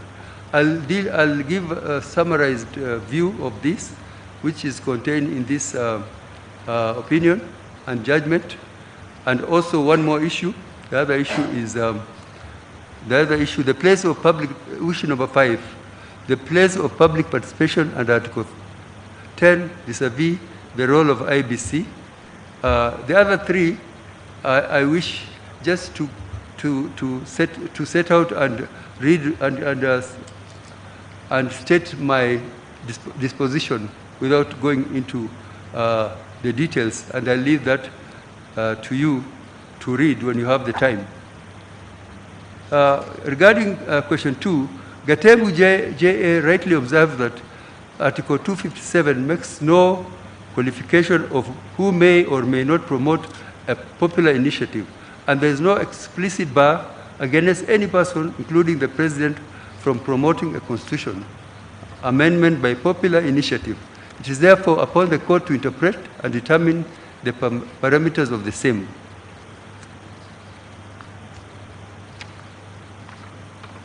Now, Justice Tuyot gave the historical context of highlighting the genesis of popular initiative, the clauses in the Constitution. This can be traced back to the CKRC final report, where the Commission noted that although the conference agreed the process of constitutional amendment, this must not be left entirely to Parliament. Different options needed further thought, particularly with regard to the exact modalities of engaging the constituent power of the people. The Commission, in addressing the issue, recommended that citizen and the civil society may initiate constitutional amendments through a process called popular initiative. This was then captured in the zero draft at Article 346, and the same was retained in the Boma's draft as follows, and I quote, an amendment to this Constitution may be proposed by popular initiative signed by at least 1 million citizens to vote. So the genesis of the issue of popular initiative was way back during the CKRC conferences. The same survived the Naivasha Accord of November 2004 and the Kilifi Accord of June 2005. And also, it was retained in the harmonized draft. The objective for the popular initiative, as captured by the final report of the Technical Working Group of Group K of the Constitution of Kenya Review Commission on Constitutional Commission and Amendments to the Constitution held up to the creation of 2010 Constitution, the report said, a committee introduced a novel idea called popular initiative. This is an innovative where the citizen can only by their own motion initiate amendment to the Constitution by way of a popular initiative, either in the form of a general suggestion or a formulated draft bill. The committee explained that their intention was a starting point towards curbing dictatorship by Parliament. UJ went to hold that, contrary to the AG's submission that the intention of the popular initiative was to curb parliamentary monopoly for both people and state organs, the historical perspective demonstrated that the popular initiative was a preserve of the citizens. It's for this reason that I concur with Kiage J when he concluded that the popular initiative route must be citizen-conceived, citizen-initiated, and citizen-driven process, and the citizens are the ordinary people, whether as individuals or as organized civil groups. Regarding the assertion that the President can initiate process of constitutional amendment by way of popular initiative in his capacity as a private citizen, two pertinent issues arise. First is the fact that Article 257.5 subscribes the President a role in the amendment process. Article 257.5 provides that if a bill to amend the Constitution proposes an amendment relating to matters under Article 255, the President shall, before assenting to the bill, request IEBC to conduct a national referendum within 90 days. The import of this provision is it assigns the President the power to decide whether or not to hold a referendum. To ensure the integrity of the process of constitutional amendment pursuant to Article 257, we cannot have the President playing the role of umpire, who is expected to be neutral and act in the interest of the nation, in a process where he is also a player advocating for his own personal interests and agendas. Clearly, there would be a serious conflict of interest. This would be detrimental to the interests of the people and the nation. Second is that the President ceases to be an ordinary citizen the minute he takes office. Article 131 describes him as the head of state and government, who exercises executive authority of the Republic. He is also the Commander-in-Chief of the Defense Kenya Forces. He chairs the National Security Council pursuant to Article 240, which exercises supervisory control over national security organs, including the Kenya Defense Forces, the National Intelligence Service, and the National Police Service. He is also the symbol of national unity. He plays the various powerful roles pursuant to Article 132, including appointing Cabinet Secretaries, Attorney General, Principal Secretaries, High Commissioners, Ambassadors, as well as diplomatic and consular representatives. He is empowered by virtue of Articles 132, 4D and E to declare a state of emergency or declare war, respectively.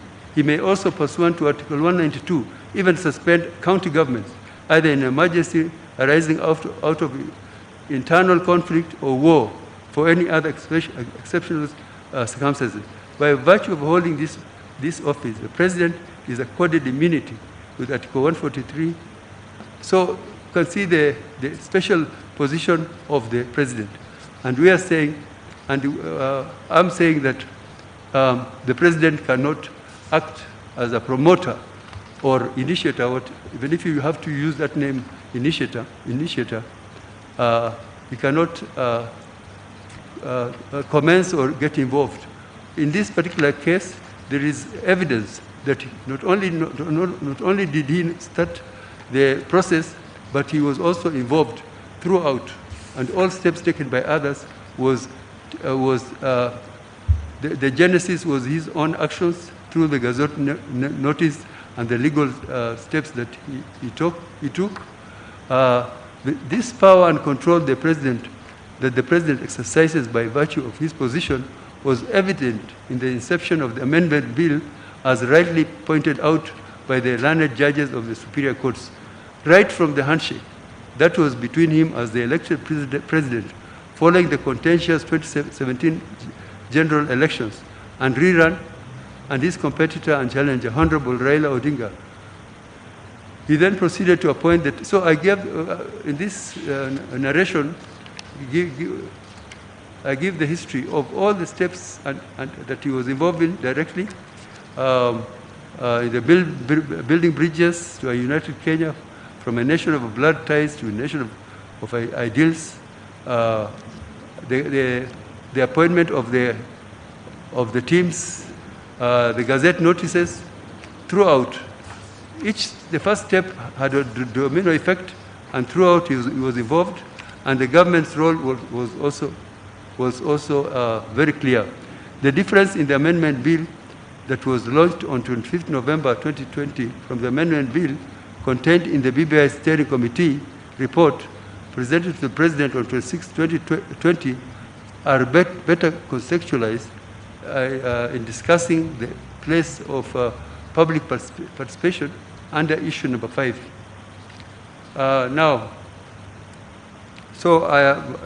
My conclusion there is that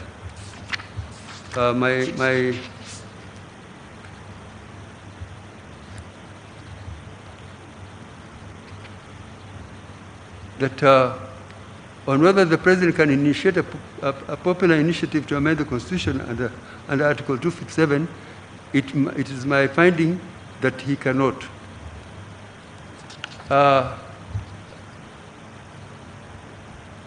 Issue number 3, on whether the second schedule to the Constitution of Kenya, Amendment Bill 2020, was unconstitutional, I find that on issue number 3, I find that the second schedule of the Constitution of Kenya Amendment Bill to have been unconstitutional.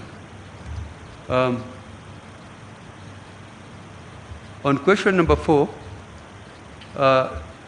it is my finding that pursuant to Article 143.2, no civil proceedings can be instituted against the President or person performing the functions of the office of the President during their tenure of office with regard to anything done or not done contrary to the Constitution. And regarding public participation, I wanted to say more, but I will wish to save time, and I will invite you to read the judgment. On issue number 5, I find that by the time the process was stopped by the High Court, the public participation undertaken was not sufficient, reasonable, or meaningful. Issue number 6, I find that the IBC was not properly composed or quoried while it undertook the verification of signatures pursuant to Article 257(4) of the Constitution. However, in the light of the decision in Isaac Biot case, IBC's undertakings in compliance with the decision were lawful. Number 7, it is my finding that the interpretation of Article 257(10) on whether the proposed amendments should be submitted to the people as separate but distinct referendum questions, this issue was not ripe. It was not ripe for determination for determination. On the issue of costs, I recommend that, being a public interest matter, the parties ought to bear their own costs of proceedings in the High Court, Court of Appeal, and in the present appeals.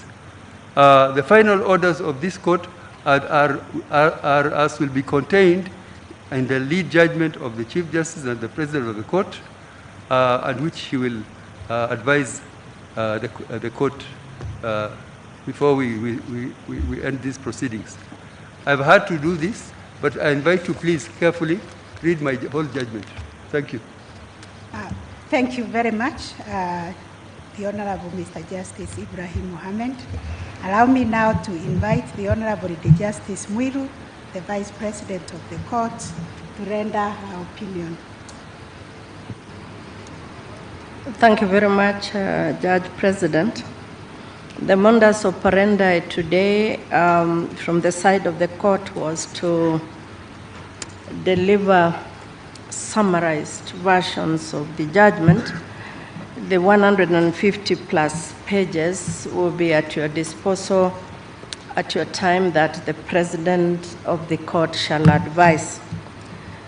The lead judgment carries all the background to the case quite comprehensively, the history of these proceedings, the fact submissions of all the parties, and the prayers sought. I see no need to rehash that. But at a personal level, I shall read what I consider to be brief. The rest, those who are interested in reading judgments afterwards, shall read. To me, democracy is a perpetually contested condition. Within it, through discourse, persuasion, contention, and reconciliation, we are constantly in mutability towards improving our condition through perfecting the substance of the norms and agreements by which we agree to coexist and flourish. Whilst we see this across our courts every day, there are certain matters that attenuate our constant pursuit of socio-political perfection. The petition before this court is one such. Within the context of our national journey towards perfecting our constitutional democracy, the important role of this court and all parties to this petition becomes all the more apparent. The crux of this petition, as I said, is the extent and nature of constitutional amendment in Kenya, especially within our nation's history of constitutional development, and more specifically, the experiences and processes that birthed the Constitution of Kenya 2010.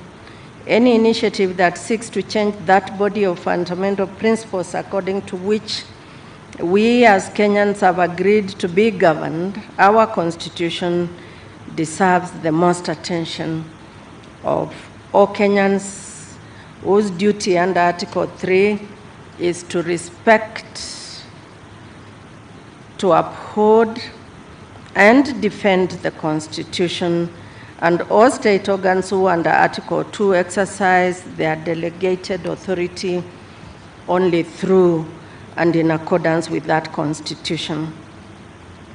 The history of constitutional development in Kenya has been laid out concisely and in detail, both in the High Court and the Court of Appeal, and even in our decisions.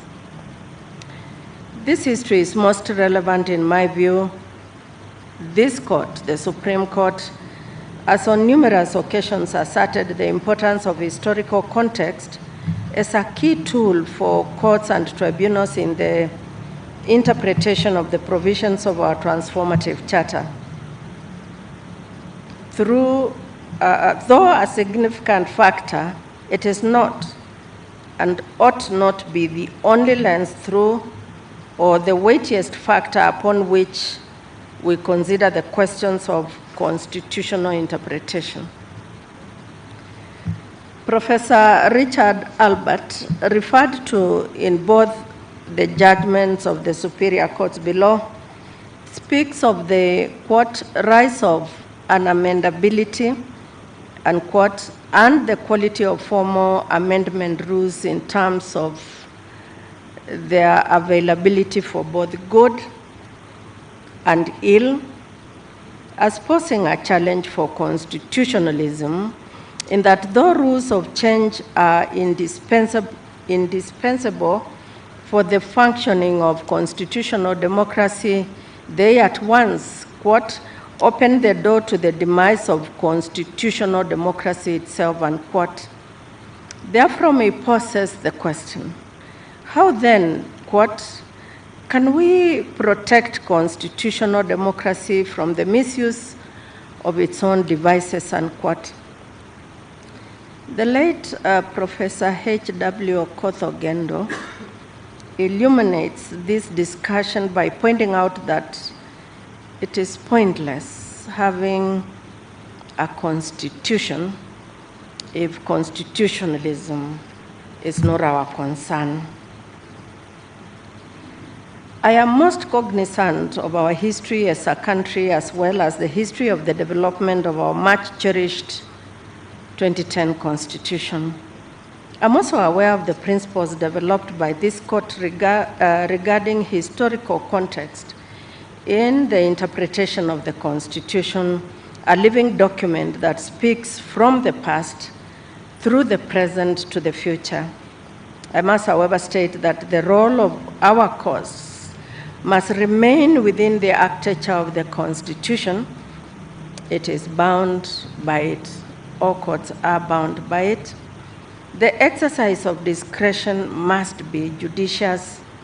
Though it is the court's task to breathe life into the Constitution and to ensure that its text is constantly speaking to the transformative and emancipatory ideals therein, on the other hand, the text of the Constitution cannot be seen as devoid of meaning and content, merely to be filled by ideas and opinions by those on the bench, no matter how laudable and noble and well-intentioned those may be. A balance must be maintained, and such balance is crucial to the very architecture of our constitutional democracy, for the courts too must not see themselves as immune to being inimical, despotic tendencies. This is especially true in regard to constitutional amendment and the exercise of sovereignty as acknowledged in the Constitution directly and indirectly through processes that are prescribed in our Constitution. The courts must seek to steadfastly and purposely defend and protect the Constitution and constitutional processes through which the people of Kenya express their sovereign power, not on the basis of justifiable apprehension, and no matter the nobility of the cause, employ judicial craft to retain certain moral or doctrinal limits into the exercise of such sovereign power. It is the sovereign, the people who must decide, and responsibility of all state organs only exercise state authority as delegated by the sovereign.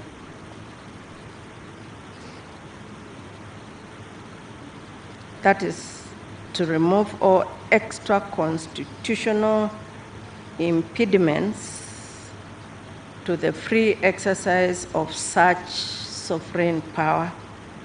This Constitution has been stretched in its over 10 years existence, and perhaps this is the most serious attempt yet to espouse its limits in the wake of attempted amendments.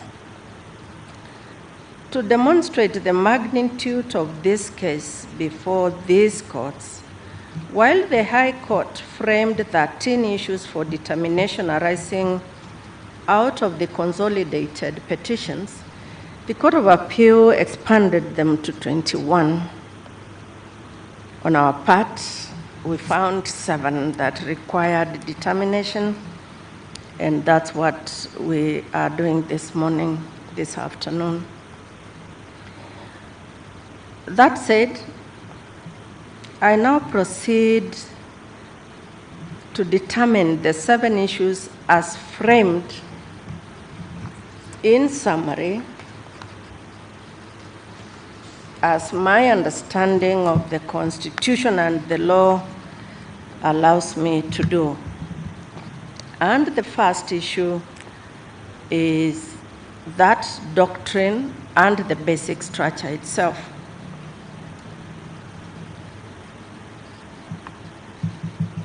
If a doctrine is a legal principle of long usage that is widely accepted as such, then my finding is that the Kesavananda case is a judicial reasoning which cannot be elevated to a doctrine above the Constitution.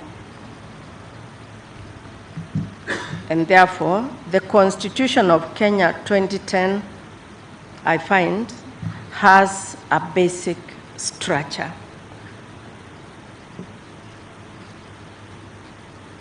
But as for the basic structure doctrine, I find that the same is not derivable from our Constitution, and that structure, wherever else it may be found and applied, does not, in my view, apply in the Kenyan constitutional context.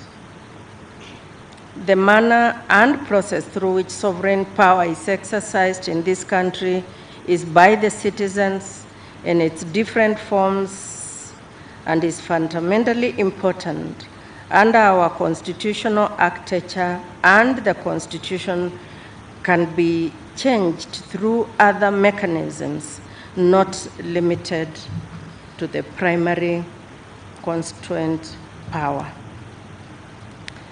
The second issue, the President, in my reading of Article 143, cannot, no, not 143, sorry, Article, issue number 2, the President cannot directly initiate changes or amendments to the Constitution.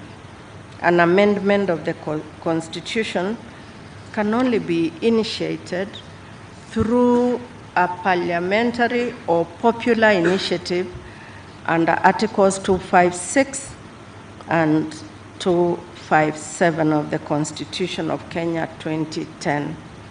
Consequently, therefore, the Constitutional Amendment Bill 2010 is unconstitutional. On the third issue, the second schedule to the Constitutional Amendment Bill 2010, I find no difficulty in finding that that bill is unconstitutional insofar as it directs the IEBC on not only the elimination of the number of constituencies, but also the distribution of the proposed new constituencies and the timelines within which to operationalize the same within the constitutional parameters that are given in Article 87 of the 2010 Constitution. The Commission cannot be directed. Article 89 was not even sought to be amended in its entirety. The bill, therefore, is unconstitutional in my finding. On issue number 4, even before I decide whether or not the President can be sued first, it's important to note that there really was no proper service of the process, and the President was therefore not accorded an opportunity to participate in the pleadings in his personal capacity, as he had been sued in his personal capacity. And I find further that Article 143, any interpretation of that article must come to the conclusion that the President or the person performing the functions of the office of President cannot be sued during tenure. And although their immunity is not absolute immunity to impunity, it is nevertheless absolute immunity during the tenure of office. In my judgment, you will see that I have said if any proceedings were begun before assumption of office, they are stayed. That's what the Constitution says, and they are resumed, or fresh ones initiated after leaving office. On public participation, issue number 5, I have said where it mattered most, I found no reasonable or any degree of public participation, which is a value in Article 10 of our Constitution, that I could consider allowing the standing of the actions that were done without public participation. This court set the test in BAT versus the CS Health, and I find, therefore, that for me, the test was not met. On issue number 6, the totality of my finding, even considering what the findings in Isaiah B. Watt and in the Katiba case and the effect of the Katiba case on Section 5 were, I would rest with Article 250 of the Constitution and say that the IEBC was not only properly constituted with the minimum number that was required by Article 250, it had quorum, and nothing was shown to the contrary. The last issue, on the last issue, as to the referendum question, I agree with all my colleagues in this court and in the courts below that have said that the matter was not ripe. It still is not.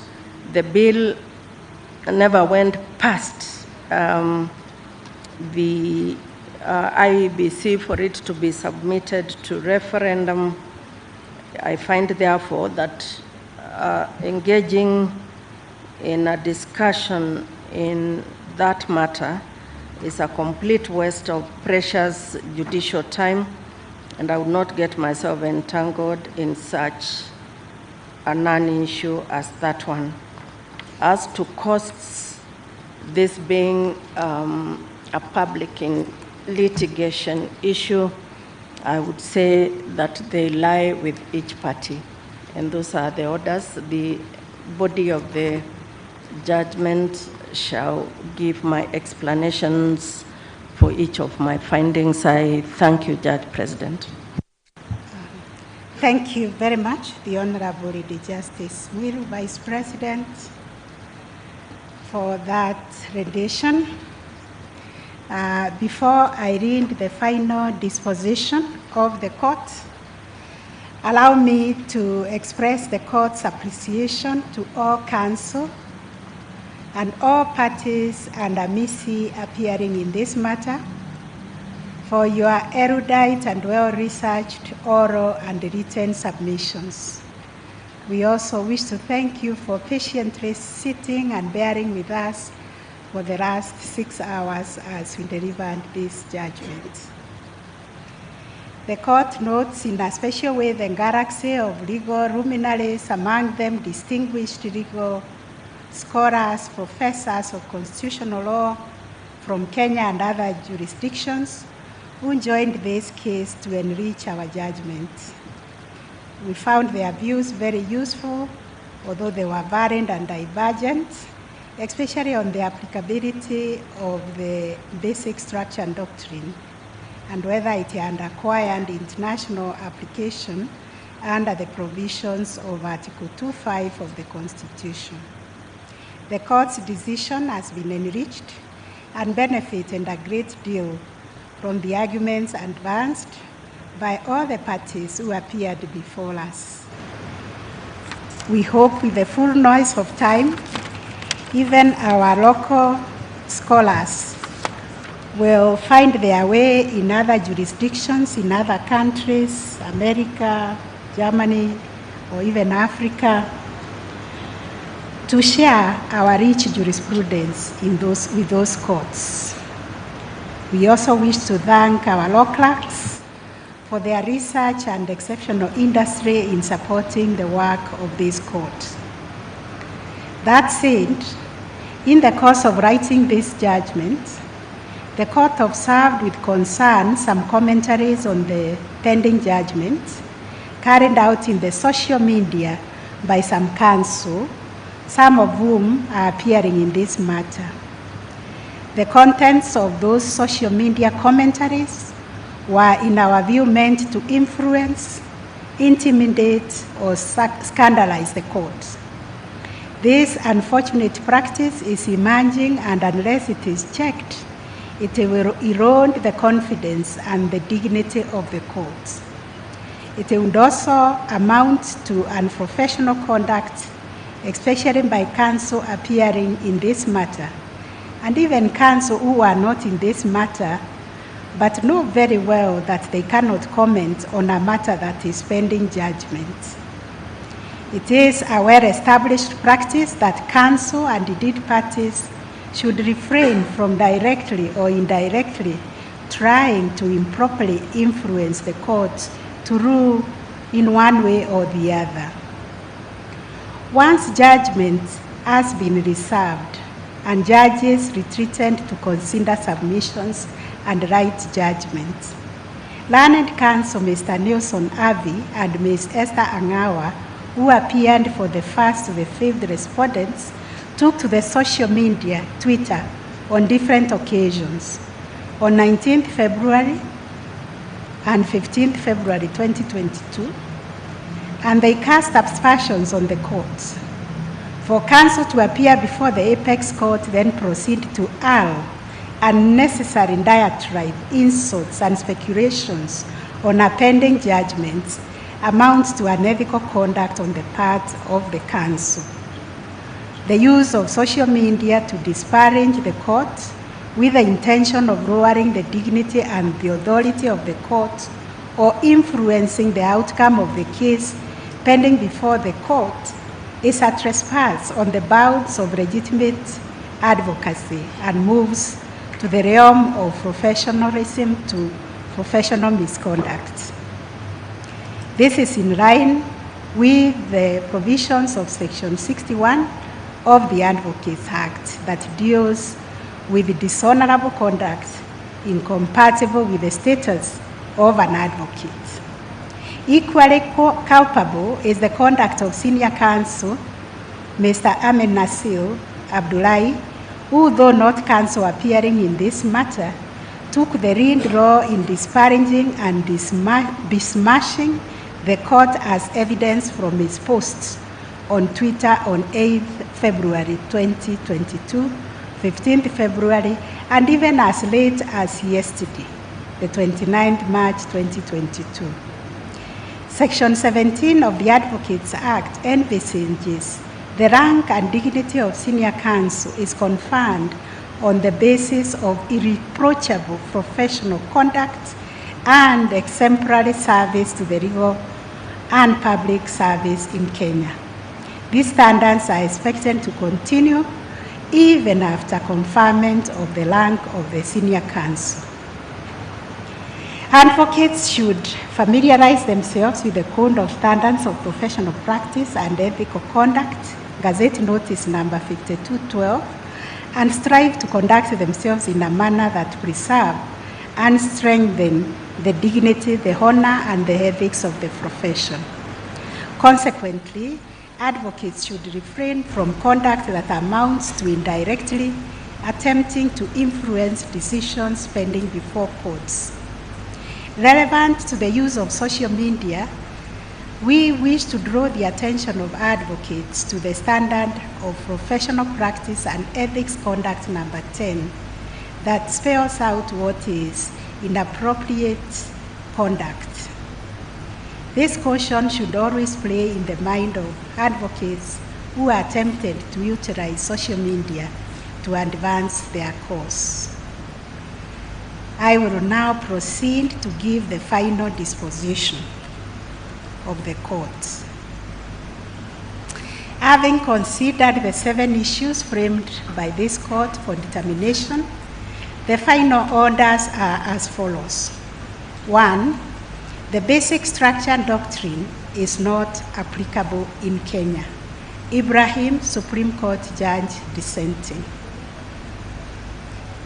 B, In order to amend the Constitution of Kenya 2010, the 4 sequential steps as pronounced by the 2 superior courts below are not necessary.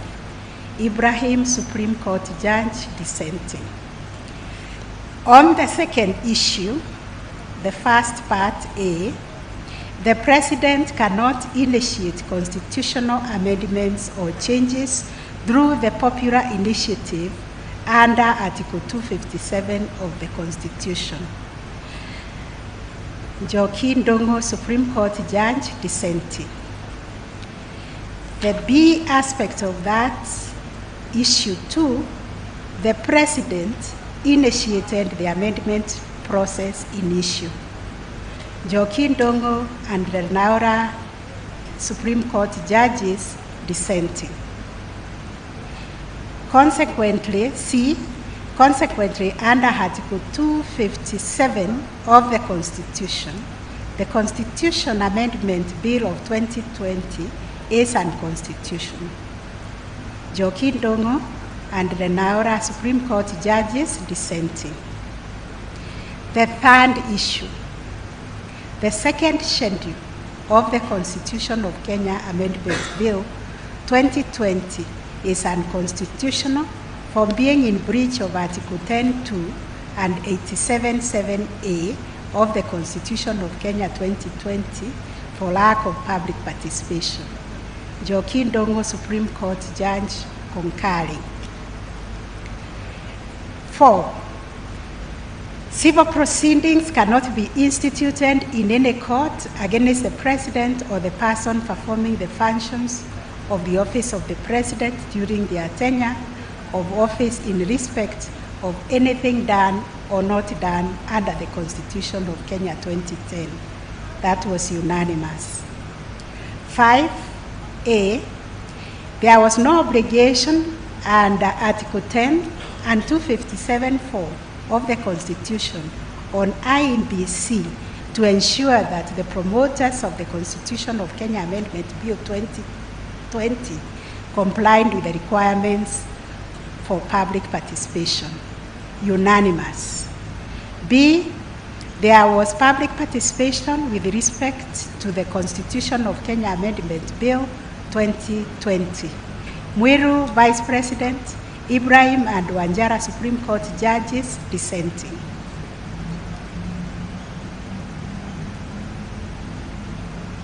Five, IBC had the requisite composition and quorum to undertake the verification process under Article 257(4). Ibrahim, Supreme Court Judge, dissenting. 7, the question raised regarding the interpretation of Article 257(10) of the Constitution on whether or not it requires that all specific proposed amendments to the Constitution should be submitted as separate and distinct referendum questions was not ripe for determination. Njoki Ndong'o, Supreme Court Judge, concurring. Each party shall bear their own cost, this being a public interest matter. Consequently, the consolidated appeal is determined as follows. The appeal is allowed on issue number 1. The appeal is allowed on issue number 4. The appeal is allowed on issue number 5. The appeal is allowed on issue number 6. The appeal is allowed on issue number 7. The appeal is disallowed on issue number 2. The appeal is disallowed on issue number 3. Those are the orders of the court. Ladies and gentlemen, thank you very much for your patience. We will seek your indulgence to perfect the final judgment. As you can see, we have so many pages to put together to come up with one judgment. Putting it together, it was very difficult because of the privacy involved and the logistics to put it together before delivery. We intend to do this and issue the judgment of the court on Tuesday next week. Today, we will issue a press summary of this judgment, which will come out shortly in about 1 hour. Thank you very much for your forbearance and for your cooperation.